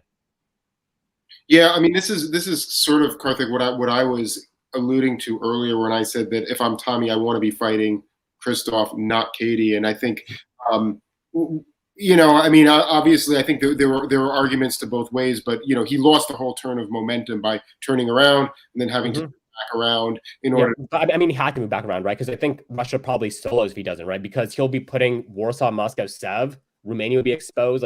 The fleets would be able to move into the Aegean in the Eastern. It would have been a lethal position for Tommy if he didn't move back. So kudos to him for sussing that out. Absolutely.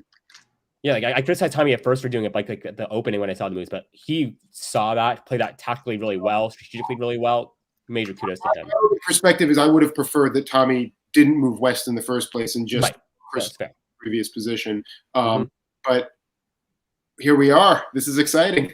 Yeah, we have got quite a game. And, Christoph with that Southern Fleet build, it took him a while, but he's got them both facing outward. And look at this. We've got the Northern Fleet and 2 armies in the middle. Yep. Do you think the Rome army gets convoyed to Bulgaria? Or do you think it just moves up to Venice while Trieste goes down to Serbia? Standard slow. I mean, the problem is the Aegean could easily be displaced here. Yeah, so, true. I don't think you're convoying. No. I think the convoy doesn't make any sense. Yeah, I was I only can hold the Portal Aegean, but then I was wait, then how do you do the convoy? No, I 100% agreed. Yeah. All right, and Cade's got to get fleets up north pretty quickly here too. All right, I'll call this one out. Aegean is dislodged, and we do get a convoy, so kind of a little bit of everything happens there. Yep. Cade does start moving fleets up, and Russia gets into the North Sea, but interestingly takes a conservative route with St. Petersburg moving to Barents here rather than following up to Norway. So this actually just looks like really nice coordination and collaboration by Italy and France and Germany too. Hal's hanging on here with his 3 units. So they should be able to stop Christoph here, but it does look like a grand alliance, everyone against Christoph. And that should take this board to a conclusion fairly quickly. Yeah, unless I think so. I think this board probably just like ends here, like with Tommy going up by 1, he ends in 11, and Christoph ends in 12. I mean, Tommy could, by taking some risks, open things up in the south. Like he could pop a G in here. He could. Actually. Then you have like worried about Christoph pulling back and letting Cade grow too big. Like it's a hard game to play. Yeah, I think there's some play here for Tommy in the south. Actually, I don't. I can make some play against Christoph. Oh no, they're strong tactical play for him, right? Like what I'm worried about is like if he makes too strong a push on Christoph, does Christoph pull back in the north, which like frees up Cade? Like it's like there's potential for Tommy to get really big. Very, very dangerous though. With the scoring system the way it is, like not a bad result. Oh, Tommy. I love Tommy so much. Tommy, this was the Trieste Tickler was the name he got for him. Boy, did he ever. He more than Tickler Trieste. Spring night. So he does get into the Aegean here. And that is, he can crack Turkey open, gets into Silesia as well. Which is significant. While Katie Gray is now in Norwegian and will be back in North very shortly. So there's quite a lot of collaboration possible together here. And oh wow, wow, just all of the black. So Christoph has retreated, giving 3 dots to Tommy Anderson and completely reconfiguring the game. Can Tommy solo from this position? Certainly if Christoph throws it. I mean, he would need to go over and get Marseille or Spain, or manage to get Munich. Munich, right? Yeah, or even St. Petersburg. Or Berlin. I mean, Berlin could be given up pretty easily. Christoph wants to. I mean, Christoph seems mad for some reason. I'm not sure why, but like, wow. Tommy, I think, does need a solo to win the tournament. He had an elimination in the first round. Interesting. The builds from Tommy do not say necessarily solo shot, right? I mean, maybe he wants to pull Venice into Trieste, pull Rome to Venice, and like deal with the Tyrolean army, because that could be really annoying if it stays there long term. But no, you guys were right. If Munich is the 18th dot, then it's armies that you need. I think Munich is the one that makes sense. Yeah. Okay, and Katie doesn't have any. Christoph pulls all the southern units. Christoph is basically saying "F you, Katie," and probably also, giving something to his ally. So spring of 1908 finds more dots going to Tommy. This is just Tommy's game. Like, I mean, if Christoph is walking out of his dots, the solo is just a foregone conclusion. Well, he still needs to get one more, but I guess Christoph can help put him into St. Peter, Munich. Yeah, Christoph can put him into St. Peter. Like, actually, putting him in St. Peter is probably like a little bit hard. Putting him into Berlin, I mean, you have the fleet in the Baltic. Like, no, putting him in St. Peter is easy because you just move St. Peter. Oh yeah, no, you just move out. Yeah, no, easy. Yeah. Livonian sports. Yeah, easy money. So, and Katie can't stop it. No. Yeah, for some reason I thought like Katie was in Norway for a second. I was like, well, they could do the double bounce, like whatever, like But wow, no, this is solo. Tommy. Wow. Tommy Anderson. Does this win Tommy Cascadia? Assuming no one else solos. I mean, can score be caught? It should be enough points to not be caught, I believe. Well, no, there are 2 other games still going on. All right, but unless there's another solo, I don't think. No, that's the thing. Like without a solo, can a score be caught? Like, can 2 really good scores catch a solo in whatever Cascadia scores like ManorCon? Yes, the answer is yes, but because the solo is 100 points here, so Robert Schuppa with like a 50, 5 point, but I think it's going to be like 16-10 or something, is what he would need. I don't know that. Robert's not in a good position, so no one else is really in a position to catch him. Oh wow, amazing. Tommy Anderson. All right, this is where it would have been useful to have a producer to tell us to hold on to this game. Wow. But other games are still going on. Let's congratulations to Tommy Anderson first of all. The throwing of clearly this was a thrown solo, right? If there ever was one. It would be interesting to hear Christoph's reasons. Yeah.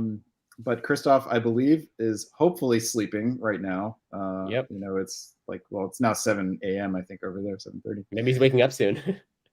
All right, hey, let's dive into the other game and see if we can, you know, get close to caught up here. It is now 1:30 a.m. Eastern time. David Hood is still around, so we will work some on this game and then bring him back to cover the other game. When we left this game, Robert Schippa was in the lead of the tournament, but seemingly in trouble. And John Archibald was committing forces to the south. Ben Kelman had gotten what had Ben been doing? Right. So this was another Western triple, and Ben finally took St. Petersburg. And what was going on in the east here? This is Liam fighting with the Russians. Liam being sneaky. Right. You guys like Liam's position here. Yeah. Actually, I think Andre is also. I mean, he's not huge, but he's got some options. I think, and has a great position in England. So right. Yeah. Karthik picked Liam, and Adam picked Andre, and I picked Ben on this one. Yeah. I like the Twisted Sisters here. Like, you know, like I think they have a good chance to make some really strong play here. England and Turkey. Let's push forward and see what we got. Spring of 1905 sees Ben Kelman going hard. Yeah. And in concert with Robert Schippa as well. So this is now the Western Triple has become an EG. Mm-hmm. And in the East, Andre and Liam are keeping on. Yeah. That's kind of the story, yeah? Yeah. I mean, if I'm Liam, I'm keeping on until I'm ready to stab for the win. So I like this play a lot. Yeah, go get the Russian centers and see if you can push Germany back a little bit. Fall of 1905. Adam, why don't you call this one out for us? Yeah, this is another case, you know, with for Andre wanting to get Liam to be the front line here, right? Because especially with your Austria, you don't want those Turkish units sitting behind you. So even though you're going to grow a little bit slower, you want to get those units out of the position where they can actually stab you. So it doesn't look like a lot of movement on his part, but I do like what he's doing here. It looks like Rome falls to the French in this case. Again, Andre really just not wanting to get involved in that. It's actually kind of surprising to me that we don't have either the Italians or the Austrians supporting Rome to keep France out. It's not really any of their interests for the French to take it, unless they're looking at it as a way to help the French against the EG. Oh, except there's no EG. Yeah, that's what I was. You're burying the lead here, man. Yeah, exactly. Very much not an EG. That's Ben Kelman saying, "Sorry, Robert. You know, it's not you, it's me." Yep. I have to give Ben a ton of credit for this dab. Just beautifully executed. We all thought it was an EG. Wow, just brilliant play. No, I mean that is I mean, wow, fooled just beautiful. Everybody except for John Archibald. Yeah, John Archibald didn't need to cover breast here, and either that or maybe who knows? Maybe John Archibald said, "Look, Ben, I just want to punish Robert." So 3 builds for England here. With position, right? Like that position, fleet in the English Channel is massive. And like Sweden is guaranteed. I mean, sorry, Baltic is like, like Norway can be put in Sweden, Baltic can fall next. Like it's just a great position to be in. Wow. Okay. Germany. Yeah. So we get 2 armies and a fleet here from Ben. Which makes perfect sense. The only problem is that he can't convoy them directly into Germany. He's sitting in English Channel here, but presumably John Archibald is okay with it. John did get a build here from Rome and drops an army in Paris. So yeah, John is on board. Yep, 100%. He's on the screw Robert train. So, and Robert, for his part, is not giving up. Pulls Bohemia and Silesia, and is not looking to throw. So Andre and Liam, a little tough, right? Because you now don't really have enough, like a lot of room to grow, right? You need France and Germany to fight England. This is the ever-present AT problem, and why you don't see him too often. Is it gets unstable at this point in the game if they can't maneuver, and yeah, it's actually somewhat surprising that they weren't trying to support the Turkish fleet up to Rome to get more fleets up in that position. Yeah, I'd be coastal shuffling at this point, but maybe they do that this turn. And I think if they can like bring Warsaw inside, they can probably force Moscow as well. But yeah, I mean, there's a lot of passive play. I mean, Venice to Tuscany, Trieste to Venice, you know, going to Apulia or something like that, so that you get more play onto Rome is going to be critical here for them to shuffle fleets up. All right, spring 1906. We all right, so Russia turns back on Ben, and so Ben immediately loses Moscow. Probably okay with it though. Might move that army eventually down to Prussia and try to get onto Berlin here. But otherwise, so Rome falls to the Astro-Turk, and the Austrian armies move forward. I mean, that's kind of the story here. So maybe Austria is thinking that they don't need Germany, or they're going to be ready to take Germany's dots as soon as the danger has passed. Adam, why don't you talk us around fall of 1906? Yeah, it's not a hugely eventful turn. I think the things that stand out to me is the Austrians going to Tyrolia and Apulia, and supporting the Germans back down into Munich. It's kind of just interesting from a diplomatic standpoint. Not quite sure what the relevance of that one is, but Ben does convoy into Holland, which is successful. That was a bit of a lucky break there that Holland did not end up getting supported.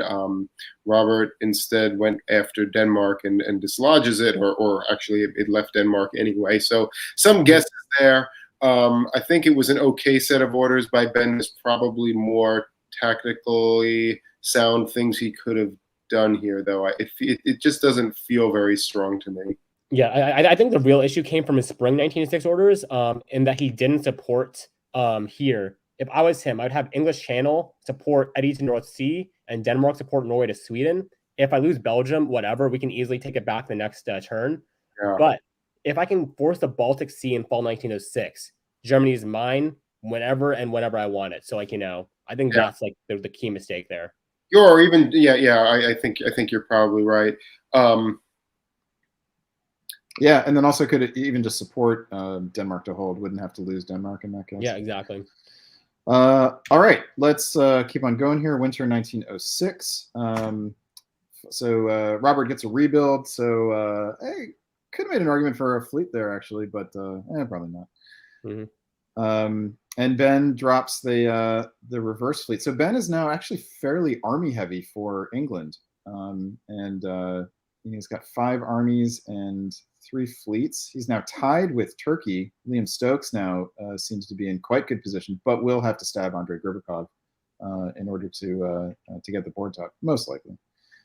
And Andrei drops an army in Trieste. Yeah, fleet would have been fun. Liam builds a fleet here. You guys like that? Well, I think you want to do the question. Oh, sorry, what are you going to say, Adam? No, I mean, I think it's in principle, it's fine, right? I mean, if he's working with Andre, he can't put another army down. It's just too provocative.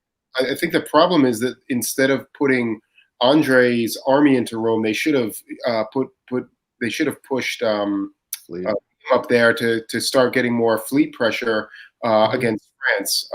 This is going to make it much harder for them to do a shuffle right here. And I think actually this position might even be. Well, it's not quite locked, but it's not great. Right. Yeah, they could have put, and they could have ended up with the Austrian fleet in Naples, so it would have worked out the same way. Yeah. All right, spring 1907. Karthik, it's your turn. Tell us about it. Yep. So in the south, we see Liam basically to move into Greece. Not sure if it's arranged or not. We see him take Warsaw, which was to be expected. I kind of expected Galicia to be the mover, but it kind of makes sense that Ukraine may be as well. If he wants to move his position further to the west. And then also we still do not see the coastal shuffle, which is an issue. And instead, we also see the French move their army into Piedmont, which really creates a problematic position for even a more problematic position for the AT alliance here in terms of breaking it. It's still not completely locked because Piedmont can be forced and then Tuscany and so on, but it's just going to take so long to unwind that position. So I think they did make some tactical mistakes earlier by not doing that. France and Germany and the West, they just do the normal lock up the line, lock up their side of the thing. So can't fault that at all. But I wonder here, I wonder here if Ben is, going to take some German centers here.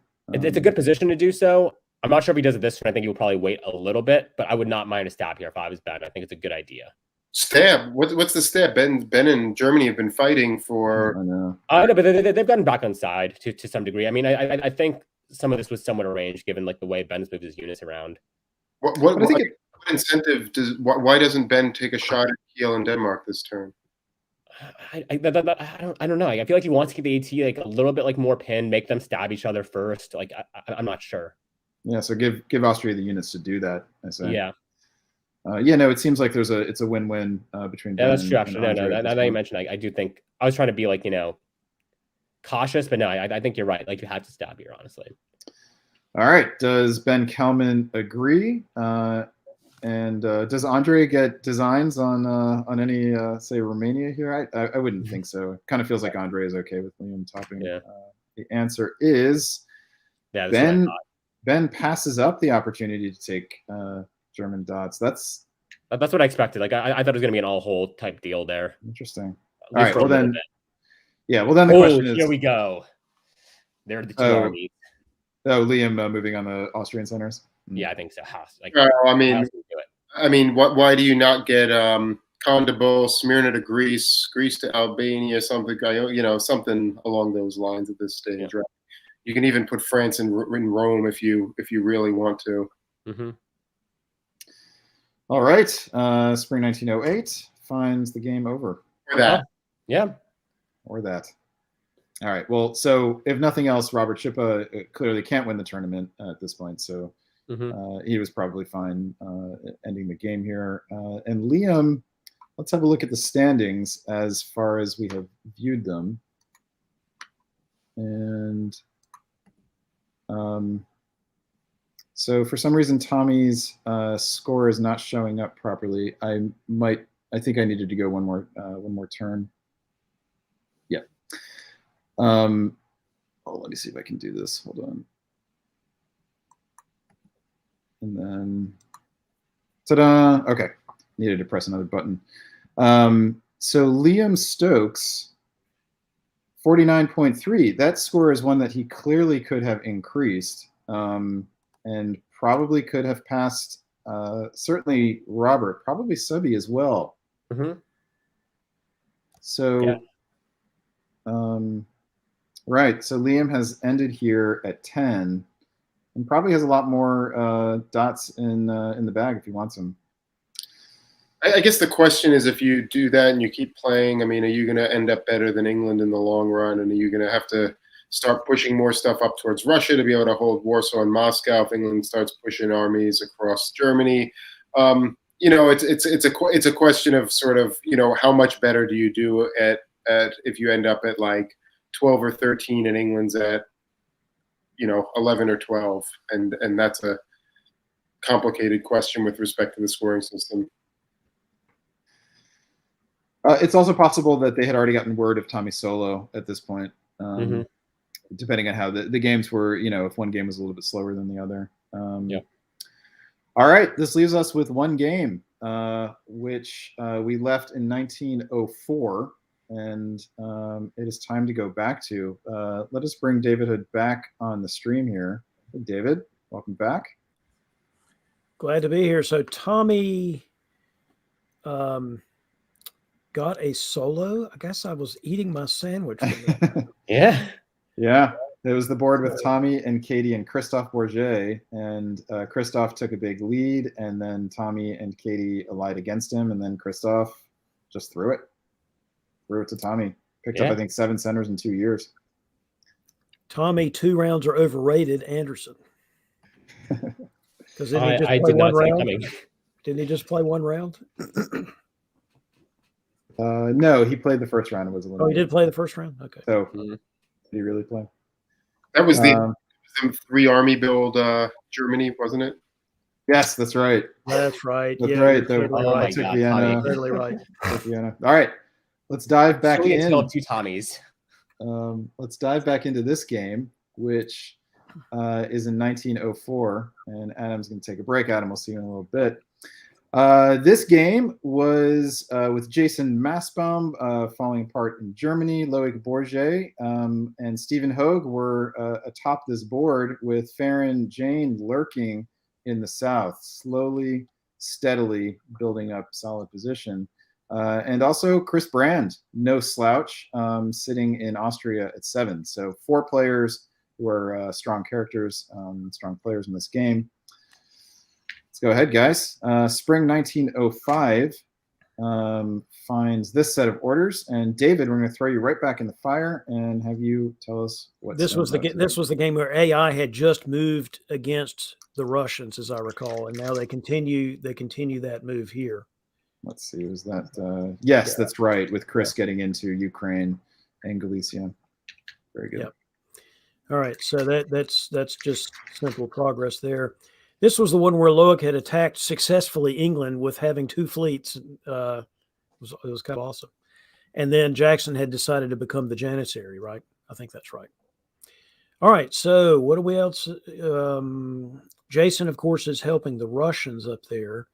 But Loic is still getting in good position, isn't he, in the West? I guess the question is, can he get enough force to where it needs to be to stop the AI if AI eats the Russians quickly? Mm-hmm. Because he still just only has a few fleets here and there. So we'll see. All right. And on to fall of 1995. 1905. What time is it? What day is it? Who am I? It's Karthik. Not 1995. That was some years ago. Karthik. I do remember it, though. Yeah. Well, so, I mean, France takes Munich here, which makes sense. It's a really, really nice position for Loic, especially because he takes London as well. So just a brilliant rotation, gets his fleet into Holland, good position in the north, like the North Sea as well. It's just a really, really great position for him to be in there. The Italians and Farron Jane do move on him, which may create some issues. But with the ability to build in Marseille, chances are he will put the fleet in Lyon, which will work out perfectly fine for him in the end. Then we see in the east, we see Ankara going to the Italians. We see Sevastopol being displaced, though. We see Romania probably expecting a south bounce, perhaps. But Black Sea either gives the wanted or unwanted support to put Farron in Bulgaria, which is either fantastic tactical decision by Stephen or a clever play by Stephen and Farron together. I'm going to vote for the latter. I'm going to vote for the latter. I guess the latter as well. No, this feels like a remarkable turn of events for Stephen Hogue, who looked in deep trouble in the spring and now is sitting pretty, actually. Well, he's losing Ankara but gaining an ally, and so maybe Farron Jane is the one who benefits the most. Is that something we've heard before? That's never been said before. Continuing my sarcasm of the night. This is the most sarcasm. This is like Subby trying on new clothes. David, you are diving deep into the sarcasm end of the pool. Nevertheless, as well as good a turn as it was for Farron Jane, it was also as good for Loic Bourget, who picks up 2, has a rebuild, so is dropping down 3 units here. And let's have a look at what they are. 2 fleets and an army. 2 fleets for Farron Jane. Ooh, spicy. Whoa! For Farron Jane not to put an army down here after apparently stabbing Austria is a surprise. Maybe that's not what it Presumably was. It was arranged then, or not arranged, but it was maybe that's not what happened. Black Sea. Yeah. If it's a diplomatic arrangement because France is growing so strong, it's well done. Well argued on Farron's part and well accepted by Chris and Stephen's part. Hard to imagine though that Stephen should have the same argument, right? fleets in the north. He can push against Loic from the north. I don't know. We'll see. Well, maybe we'll see that argument. Spring 1906. Karthik, tell us about it. So yeah, no, Jackson finds himself trying to work his way back into the game. He goes down to Clyde, which should mean he gets Liverpool. Whether or not he loses Edinburgh in the process remains to be seen. Probably might. In the south, we see this tactical battle between Loic and Farron emerge. I actually thought that, I mean, this is just a very, very interesting stalemate line. Like not stalemate line, but like an interesting like tactical conundrum that works out here. But I think that Farron, with the fleet and Ionian here now being able to support Tunis, will be in a really nice position to force Lyon if Loic doesn't get the guesses right here. So kudos to Farron for working himself into that position. There seems to be some arrangement, like you talked about, like how like doesn't Russia have the same pitch? Well, it seems that pitch is being bought. Russia and Austria now seem to be collaborating, and I think there's a smart realignment in the southeast corner where Ankara takes Constantinople and Constantinople goes to Bulgaria. I think this creates a much safer set of borders for both people in question. So just brilliantly negotiated turn by Farron Jane here. French losing Munich, I mean, they were going to lose it with what was going on, but losing it right now. Yeah, that's just unfortunate. Did France support Berlin to Munich here? Yeah, Indeed. I guess so. Which is weird because Munich didn't move. Yeah, what did Munich do? Munich didn't order anything. Yeah. Okay, maybe he was just, this was the inevitable, or maybe he's trying to make some kind of play for mass bomb friendship somehow. Maybe. Take it. Mass bomb getting a build here would be remarkable. As would Jackson Roberts getting a build here, which is eminently possible. And perhaps not unwise on Jackson's part or on Loic's part. Getting hard to figure it out. So. Yeah, I don't think so either. But he has to give up north to do it, right? Right. Well, but he takes Kiel. Takes Kiel. That's hilarious. Remarkable. Why does he? How does he do it? Well, no.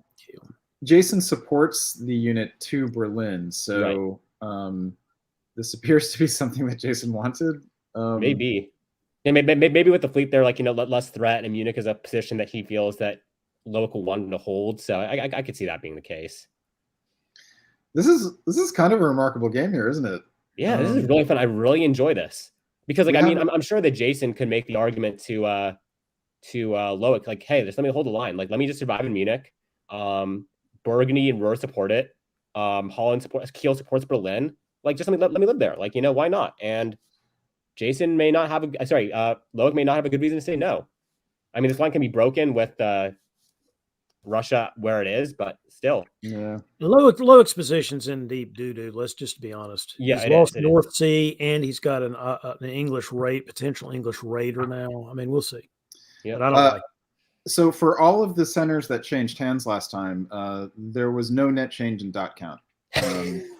So I love the game so much. What a remarkable game. You can see it on the dot chart. Everyone's numbers stay the same. Yeah. How? Loic did have a rebuild, so that's why Loic is at +1, and that ends up being a fleet. So Army Munich has now been converted into Fleet Brest. Let's keep on going here. All right, I will call this one out. We've got some fleet movement in the south. Loic gets into Lyon. None of Farron's units move anywhere. Meanwhile, Loic does get up into the English Channel as well. And in the center of the board, Munich falls again, and Berlin falls again. And now what was Jason doing there exactly? He was attacking the French again. Yeah, and just tapping them, not even supporting one into the other. Must have seen the writing on the wall, I suppose.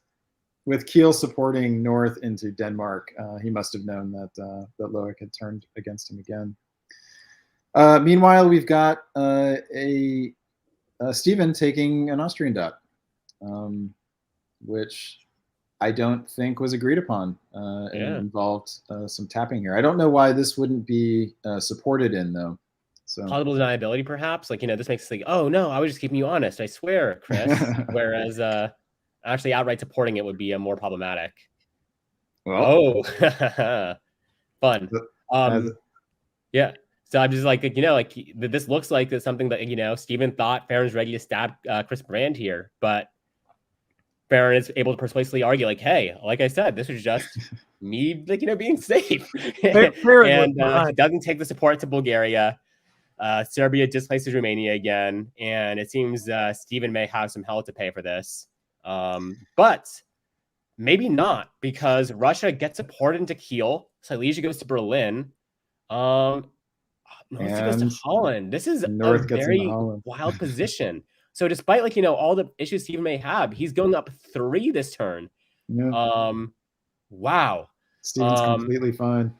Yeah, Steven has to be happy with it. Steven doesn't have a care in the world. Like, this is beautiful. And Loic is now moving, I think, into position to take out Jackson, which will let me bring up a Serenity reference I wanted to make, what I thought would be able to make way earlier, but whatever.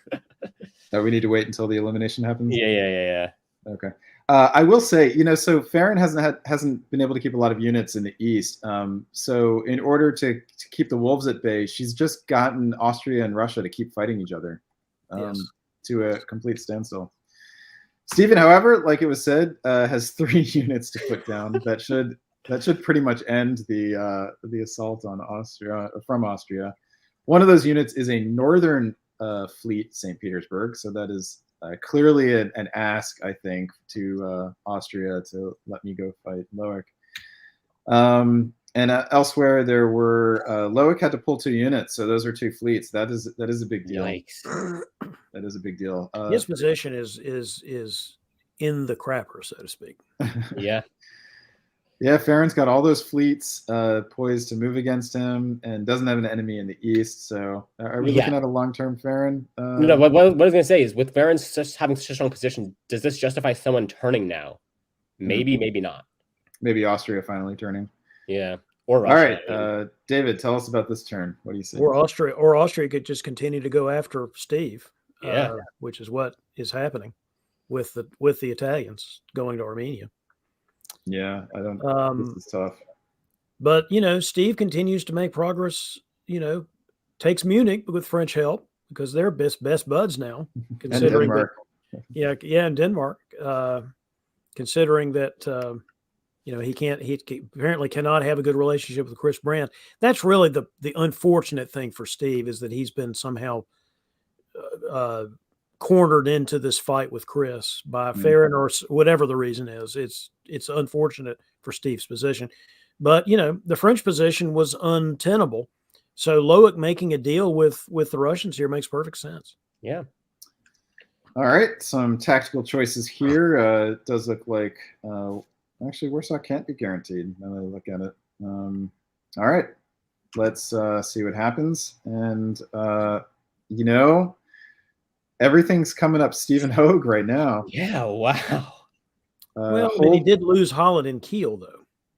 Oh, thank you. Oh, wow, yeah. I was just looking at the in the fight with Austria. So first of all, the fight with Austria, Stephen pretty much wins it, although he now has an army in Prussia for his troubles. Mm-hmm. But otherwise doesn't lose anything. Except unfortunately, the 2 fleets, though, in the south. Yeah, for position against Farron Jane, who now will have 2 fleets in Ankara. So Farron has slowly, solidly built position, and now is also in Lyon. This is a great game of diplomacy. Yeah. Yep, for sure. And unfortunately, Jason Massbaum seems to be the one eliminated here first, before Jackson Roberts. Perfect. I just got finished saying this is a great. Well, I think he's found that there is no place he can be. I hope he finds his serenity. Okay. So yes, as you noted, Loic takes 2 dots off of Steven. So Loic did an excellent job of building Steven up, only to knock him back down. And we'll get 2 more dots, but has a bunch of Italian fleets on the doorstep. So let's see. We've just got a disband from Chris Brand. If he does not disband, he will not disband Prussia here, right? He's going to disband Budapest? That's probably true. Yeah. All right, and we got a fleet and an army from Look, and we still have 4 players in contention. Let's bring Adam Silverman back onto the stream, and then the 4 of us are going to catch up to this game and take it home. Spring of 1909. Here are the orders. And Adam, why don't you take us around the board? Yeah, this game is great. Farron takes the Black Sea as expected, and is also pushing in the other direction into some pretty dangerous territory for Loic. Otherwise, Steve Hogue is still trying to advance. There's actually a few interesting things here. That Prussia supports Silesia to Berlin order. I'm guessing that's in case there was a self-bounce in Berlin with Munich to try to get that unit out of the way. But Chris does force Munich here. This is not overall great for Steve or Loic, I would say. I think Brand has pulled away from it attacking. Look at Galicia to Vienna. Yeah, that's fair. Yeah. This feels sort of arranged. I think Munich may be agreed upon, and maybe the deal is they put him in Kiel, like put Stephen in Kiel after this. Like I could see that being a possibility. But why he's still working with Farron, right? I mean, I wonder if Chris is going to turn on Farron here. Could be. Take Greece and Venice. I hope. Wouldn't you guys love to see that? Greece. Yeah, I think it's a good time to do it, right? I mean, like Farron's in such a strong position, right? I know, but he may think it's his only chance. Yeah. I hope he does stop here. I think it's the right decision. And keep in mind, Loic is technically still topping the board, not like the last one. For Loic, if you do that, that's a dangerous play. Yeah. All right. So Sev falls as expected, I think. Farron's price for flight here. Kiel does fall. Stephen is the one who gets it. So Stephen is going to be, I think, actually down 1 because he loses Munich as well. How do you support Russians into stuff and support Farron into Russian stuff? Because you're Chris Brand. Yeah, magic. That's interesting though. Oh, so Chris is up 1, Farron's up 1, and although I think one of those is a rebuild. Loic is down 1 here. Stephen stays even. Stephen stays even. You're welcome. Even. Winter 1909 sees an army in Budapest and an army in Rome, of all places. Mm-hmm. Interesting. So maybe a good fences, good neighbors situation between probably that's what I think it is. Her and Chris. Spring of 1910 finds. Wow. All right, Karthik, you want to call this out? Yeah. So I mean, after helping Russia into Kiel and into Berlin in spring 1909. Austria decides to take Berlin off of Russians' hands with the help of Loic. Then further, Russia then punishes Loic by taking Holland, and the English potentially could be finding themselves with a build, depending on how much France values keeping Mid-Atlantic versus messing with Jackson. On the other hand, we see some very nice. We see some collaboration with the AI. It doesn't yield fruit yet, but I mean, it's a bunch of tactical guesses that will go their way eventually, pretty quickly, if I had to guess. So, I think AI is going to roll Russia here as long as they stay together. I don't know about you guys. Venice? Rome to Venice? Yeah. I mean, that I think that was built so that Farron could cover Venice without making Chris Brand fear that she was going to stop for Trieste in the spring. I think it's reasonable play by her from a diplomatic perspective, signaling and whatnot. Is anyone else dizzy right now? This is just diplomacy. It's fun. This game is making me awesome. Dizzy. All right. Yes, David, your turn. Call it out. Russia convoys back to Denmark. Okay. What just happened? Well, Steve's kind of falling apart here. He thought maybe he had something going on with Chris. He does not. Mm-hmm. He leaves Norway, allows Sweden to be taken. He is throwing. Yeah, I think so. I was literally about to ask you, do you think after my shot, I was about to ask if he was throwing. I'm not sure I blame him for that because what else is he supposed to do? I wouldn't disagree either. Like, I mean, like, this is a really brutal position for him to be in. Austria and Italy are giving him very few chances to do anything. Sometimes you just have to say, well, I mean, this is what you get. But I will give credit to the AI. I mean, they have been playing an amazing game also. Baron and Chris, I mean, all of them are behaving relatively rationally here, I think. Okay, so you guys don't think there's any chance that Farron stabs trying to go for the board top? I do think there is a chance. I think there's a chance, not this turn, I think in the future, but I think it's going to be a while down the stream. Yeah, and this is one of the advantages of untimed games, right? Is you can really play it out and take your time. Exactly. Jackson did build. We need to say that. Jackson Roberts, way to keep playing this game. And that is the flying lowest ointment here. Not only did he build, he's going to be back in his home centers this year. Yeah. He's going to be from 1 to 3. I think. Sure. He's not guaranteed to keep London, though. Probably doesn't keep London, honestly. Pretty likely. I don't know. Loic may decide to just go for for dots closer to the center. Yeah, like Sweden may go to Finland, and okay. I was thinking Norway's going to go to North Sea, but I guess not. All right, so we have a lot of movement here, and some joke orders as well. Crisscrossing in the center. Adam, your turn. Gorgeous. Make some sense of this for us. Yeah, let me try to figure out what's actually happening. I'm not quite sure why the English channel went to Belgium. I'm assuming that's an agreement with England.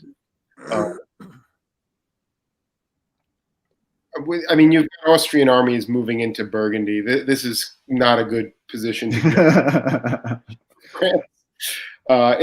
Anytime you have that's just really, really problematic. I agree, but is it all that great for Austria? I mean, we're going to find out whether this is really just setting up a fair and gigantic result. Is it the time for Farron to stab? Not yet. I think we're still a year or two away from that. I mean, I think Austria still poses a lot of use to Farron in terms of breaking Iberia. I think once Farron gets a grip on Iberia, that's time for her to stab. But just brilliantly played game by her. Just gorgeous. Amazing. Here are the fall 1911 orders. Karthik, talk us through it. Yeah, so I think Convoy here makes sense. Cool, flashy, fun play. Gets them into Marseille and also prevents the risk of Lyon getting cut. And allows Piedmont to give the very crucial support there. Cuts Spain, trying to get supported in to make sure it can't get Western can't get forced to retreat. Just brilliant set of orders there. France and Austria collaborate on Kiel. I mean, just further. I'm surprised that Russia didn't try to throw potentially further and help France in those centers, but whatever. Jackson, what is going on in the north? Loic is just getting blown up by Jackson. I thought I was ready to sing him an elimination song, and but turns out he is going to be on 4 now, basically 2 builds for Jackson Roberts, which I just love to see. That's awesome. And Moscow and Warsaw got taken. This is just goodbye to Steven, I guess, besides Denmark, and just a great play by Jackson Roberts. Amazing. 3 builds for Chris Brand, only 2 able to be placed. Steven really evaporated here. Yeah. But Saren has I think the opportunity has passed Saren at this point, don't you think? Farron, thank you. Yeah. Hasn't the opportunity passed Farron at this point? Possibly, yeah. Getting 3 builds there. I don't think anyone could have seen that coming in the spring. But yeah, no, this is. I mean, hopefully Farron can negotiate an 11-11 or 12-12 split or something like that here, because this is a really nice position for Chris Brand to be in. All right, it's worth saying that a solo is needed to win this tournament, and doesn't necessarily feel like we're heading for a solo unless, say, Loic Bourget throws it, or just doesn't submit orders. Adam Art. What is going on in this game? Can anyone explain Chris Brand's moves to me? Run away. Yeah, he was worried about the Italian stab. Yeah. Is what this is. Mm-hmm. Yeah, put him in Serbia so the support can't come or whatever, I guess. I don't know. That is a lot of that's a lot of Austrian armies, isn't it? Yep. But I mean, the nice thing is, like, you know, like they can't actually do anything besides potentially take back Greece, right? Like, So isn't this a strange way to move your armies, to go Budapest to Trieste, Trieste to Serbia, rather than just moving Budapest to Serbia and doing? I think it's for style points. Well, he which thought I it might be respect. bouncing. He thought it might be bouncing in Trieste. Mm. He wanted to go ahead and get to Serbia for sure. Yeah. Budapest to Serbia. No, nothing can stop them to Serbia. What do you mean? I think he probably wants to bounce in Trieste. I see. He's what you're hoping saying. to be Okay, able to I see. build a fleet at some point. That's right. He would be. He has the building. That would be pocket. funny. Yeah. That's a good way to keep. He could have stalled that by not moving the army there in the fall of the previous term, when there was no Italian units threatening it. All right. So does Farinjane take or try to take Bulgaria now? I think they just have an arranged like double supported attack on Bulgaria, Austria, and Italy. Rum the mover, so it can't be cut. Yeah, exactly. Yeah, there you go. All right, but Farinjane is advancing. What's going on with Loic there? He ordered one move at least, so he's not NMRing. He supported Edinburgh to Denmark, which is also just fantastic. Jackson Roberts on 5, who saw that coming. But yeah, gives free ride to Mao. Like, I do not understand. But is it too late to call the Jackson Roberts solo? Is my question. Is Loic is now throwing because he's mad that Chris allowed Farron to do this? Maybe something like that. It's hard to say. It's also worth pointing out that this would have been around 7 a.m. local time. He played through the night. Yeah, Loic did. So he's a youngin'. He doesn't. He's a kid. He can do it. Yeah, that's true. Yeah, Even Jackson Roberts. Even Karthik thinks that Loic is a kid. So. Yeah. All right, so now we've got the 11-11, so here we hear from Stephen that Loic was barely awake. We have the 11-11, and we get another fleet, another army. I mean, there's just no stabbing at this point. I don't think either one can. Right, neither of them have a good stab on the other.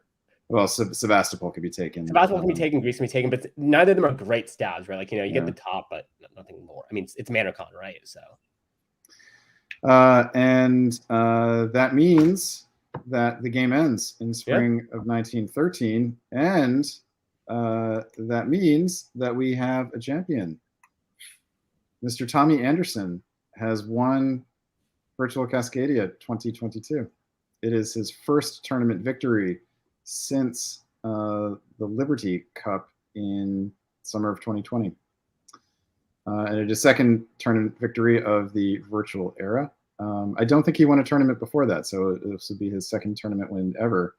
You know, he's kind of had a long dry spell now for the last year and a half, and I think some people were questioning whether Tommy's style had sort of caught up to him, and this validates his earlier result. Yeah, Tommy got style. There's no way around it. Tommy definitely. got style. He does. Sorry, go ahead, Ed. Can't argue with the win. Yep, can't argue with the solo for sure. All right, so let's get some thoughts on the tournament. We are trying to line up Tommy for an interview. Just to review the rest of the top 10, Sabia Huja comes in second place. This is Subby's second. Sabia's third place. Third place at Weasel Note. Yeah, correct. Christian Brown was second at Weasel. Okay, but this is Subby's second top 3 finish, we should say, and certainly qualifies Subby for the DBNI. Robert Schupa was also, I think, on the edge, and this should also cement a position for Robert. Robert was not one of the initial ones that I got preferences from, so I'm going to have to contact Robert tomorrow. And Liam Stokes, I think Liam was in the field already, was he not? Hard to remember at this point.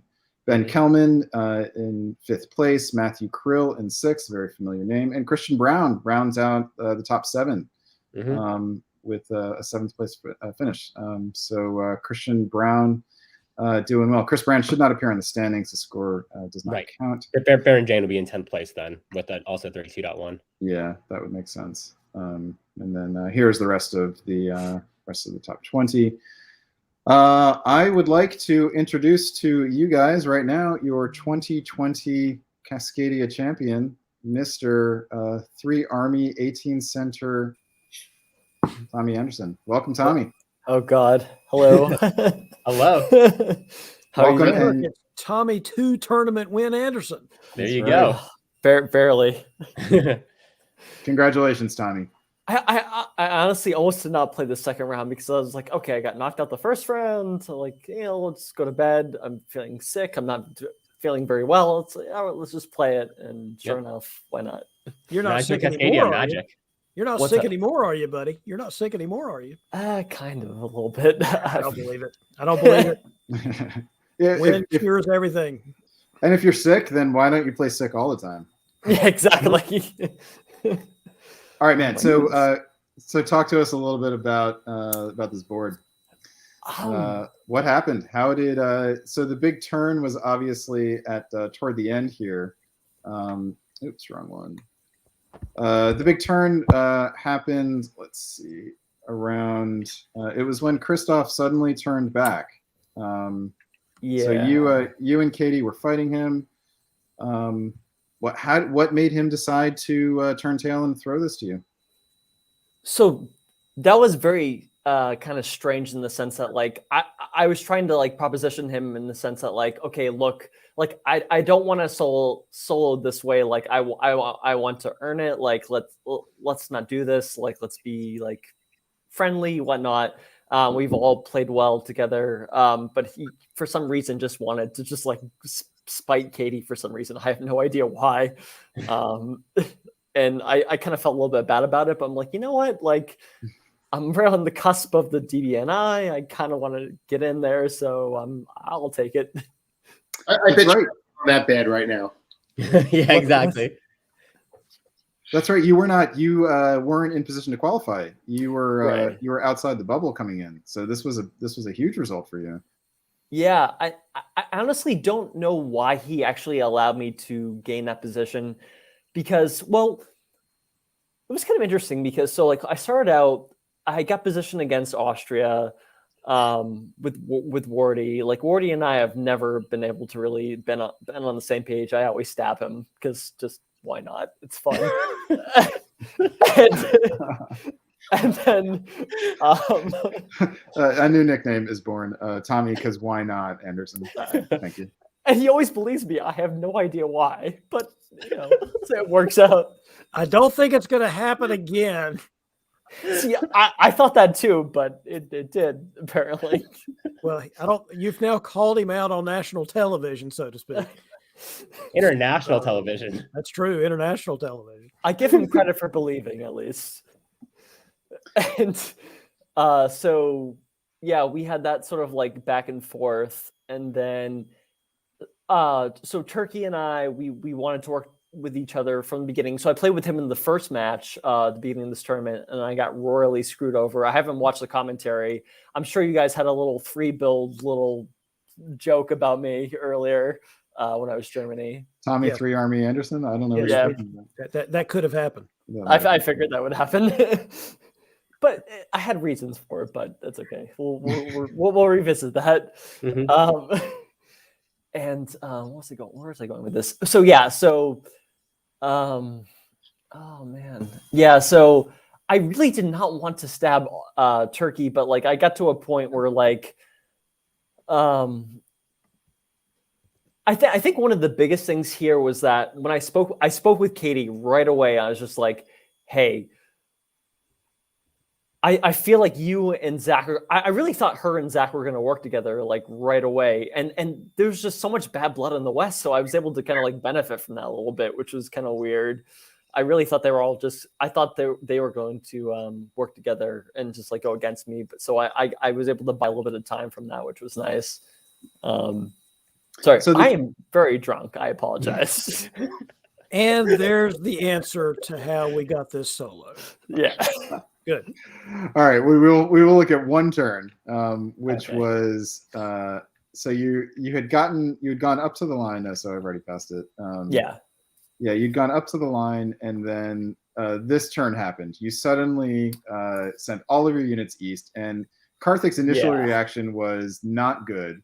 Yeah. And then he kind of thought about it, looked how things were with Christoph, and felt better about it. Was this a difficult decision for you on what to do this turn? No, not at all. I spoke, so half of this turn, I spoke about 7 or 8 minutes or so with Cade. And I like, so actually what's kind of funny here is this, so I was trying to be like sort of subservient to Russia. Like I knew he was kind of like a smooth talker. Like I knew he knew what he wanted to do, and he wanted me to open myself up to him. And so one of the key things is that I said, what exactly did he say here? He said he wanted to go to where was it here? So he was between Warsaw and Galicia. He said, I'm going to put I want to attack Silesia. I want you to help me go in there. But he was saying that like but it's like, all right, which one do you want to move with? And he said, oh, I'm going to move with Warsaw. I'm like, oh, but so you're going to leave Galicia there to like leave open to both my dots? You want me to move Vienna away or whatnot? And so I was talking with Cade at the same time too. And I'm just like, I played along with him well enough where I knew he wanted to just like, I played along with him in the sense that like I'm moving away, get him to move away, but like I was in a position where I could still like move back towards like protecting my centers or whatnot. Mm-hmm. And he was very interesting in that sense. He was very particular. All right, so you decided to pull back completely and move hard against him, and then he decided that he was going to throw the solo, and then in 2 years you gained 7 centers. His messages were quite funny because he's just like, I'm going to keep moving towards England. Like he kept sending me like screenshots of like I'm emptying these spaces out for you to just fill in, and I'm like, he may be doing that, but like he may be screwing with me, but well, why would he be doing that? Because like that's just like complete vulnerability. Like I don't know, it was just kind of like odd. Like I really didn't want to win that way, but like I'll take it because I want to be part of the invitational. Yeah. All right, I like to ask this of all champions. How'd you do it? What is it about your game that enabled you to win this tournament? For the first time, I actually didn't lie to anyone in this entire game. Like, you know me, I'm very tornado-y. I like to kind of like keep people on their toes, like go back and forth. Like, what really pissed me off was like the first game where we were doing that Western triple. I still have to go back and watch like the commentary that you guys did. I'm sure you guys had quite a few words to say. And I felt very comfortable with them. I had screwed over Matt Krill before, but like they seemed like they were like willing to work with me, and like and it just didn't work out. And I don't know, I just thought like maybe I could do something interesting today. I was like this is like my only shot at getting into potentially to the invitational, because I'm like, I was like at what 34th or something, like, so try to do something here.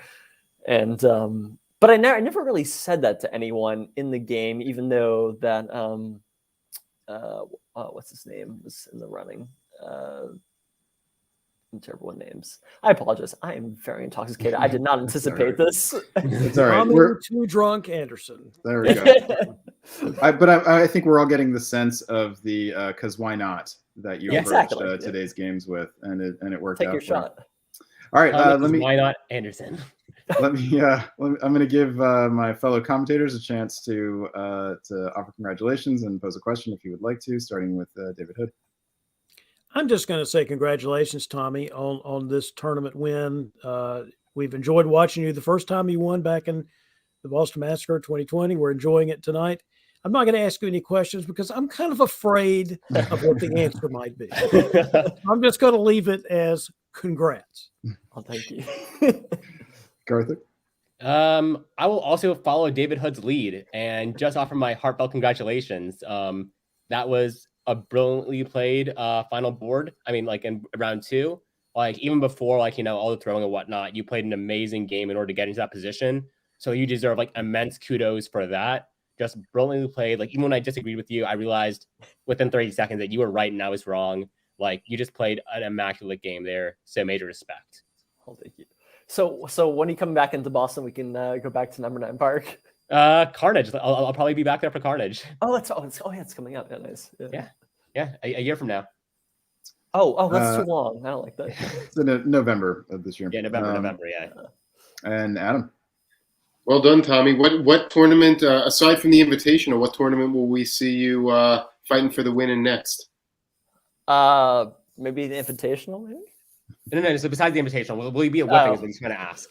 I mean, I'll travel anywhere. Like, I was going to go to the one. I was going to go to Cascadia in person, but COVID is a bit of a bitch.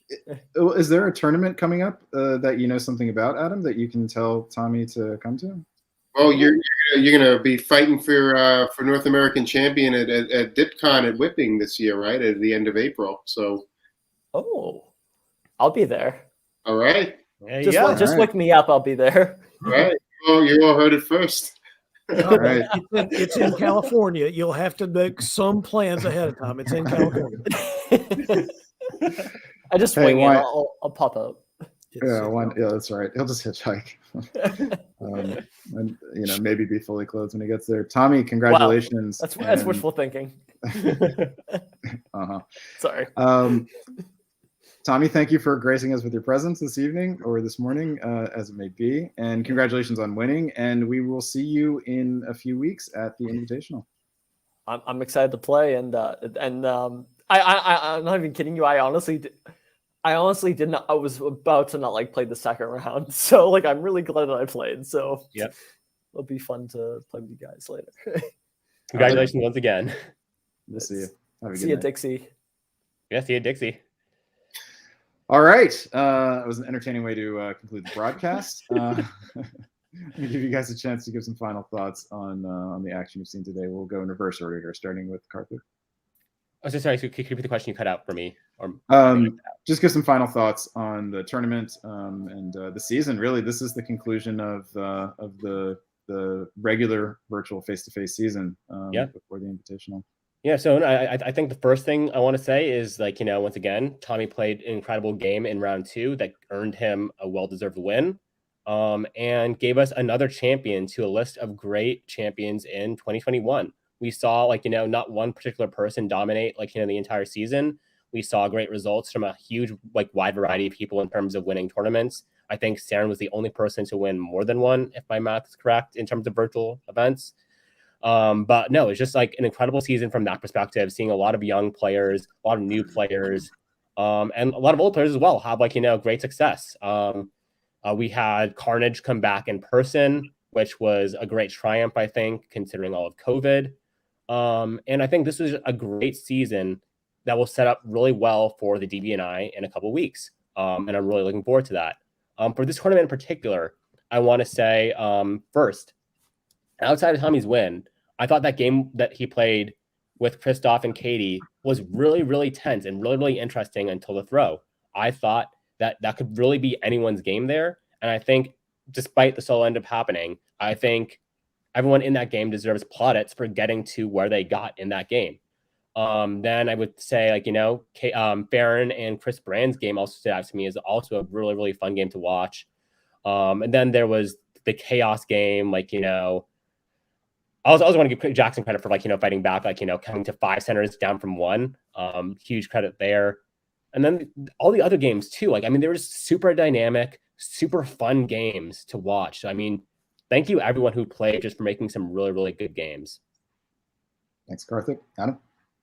Yeah, it definitely lived up to what you would expect from a Cascadia tournament and from what we've seen in past years.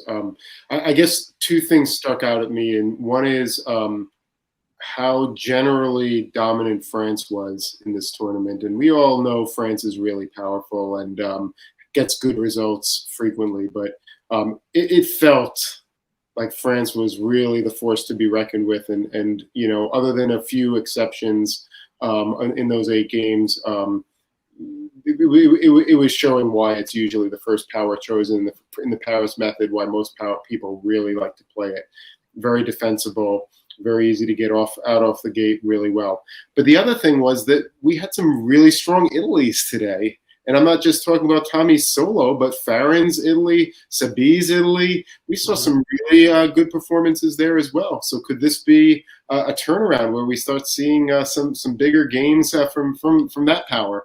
I sure hope so, because man, is Italy a fun one when it's played well.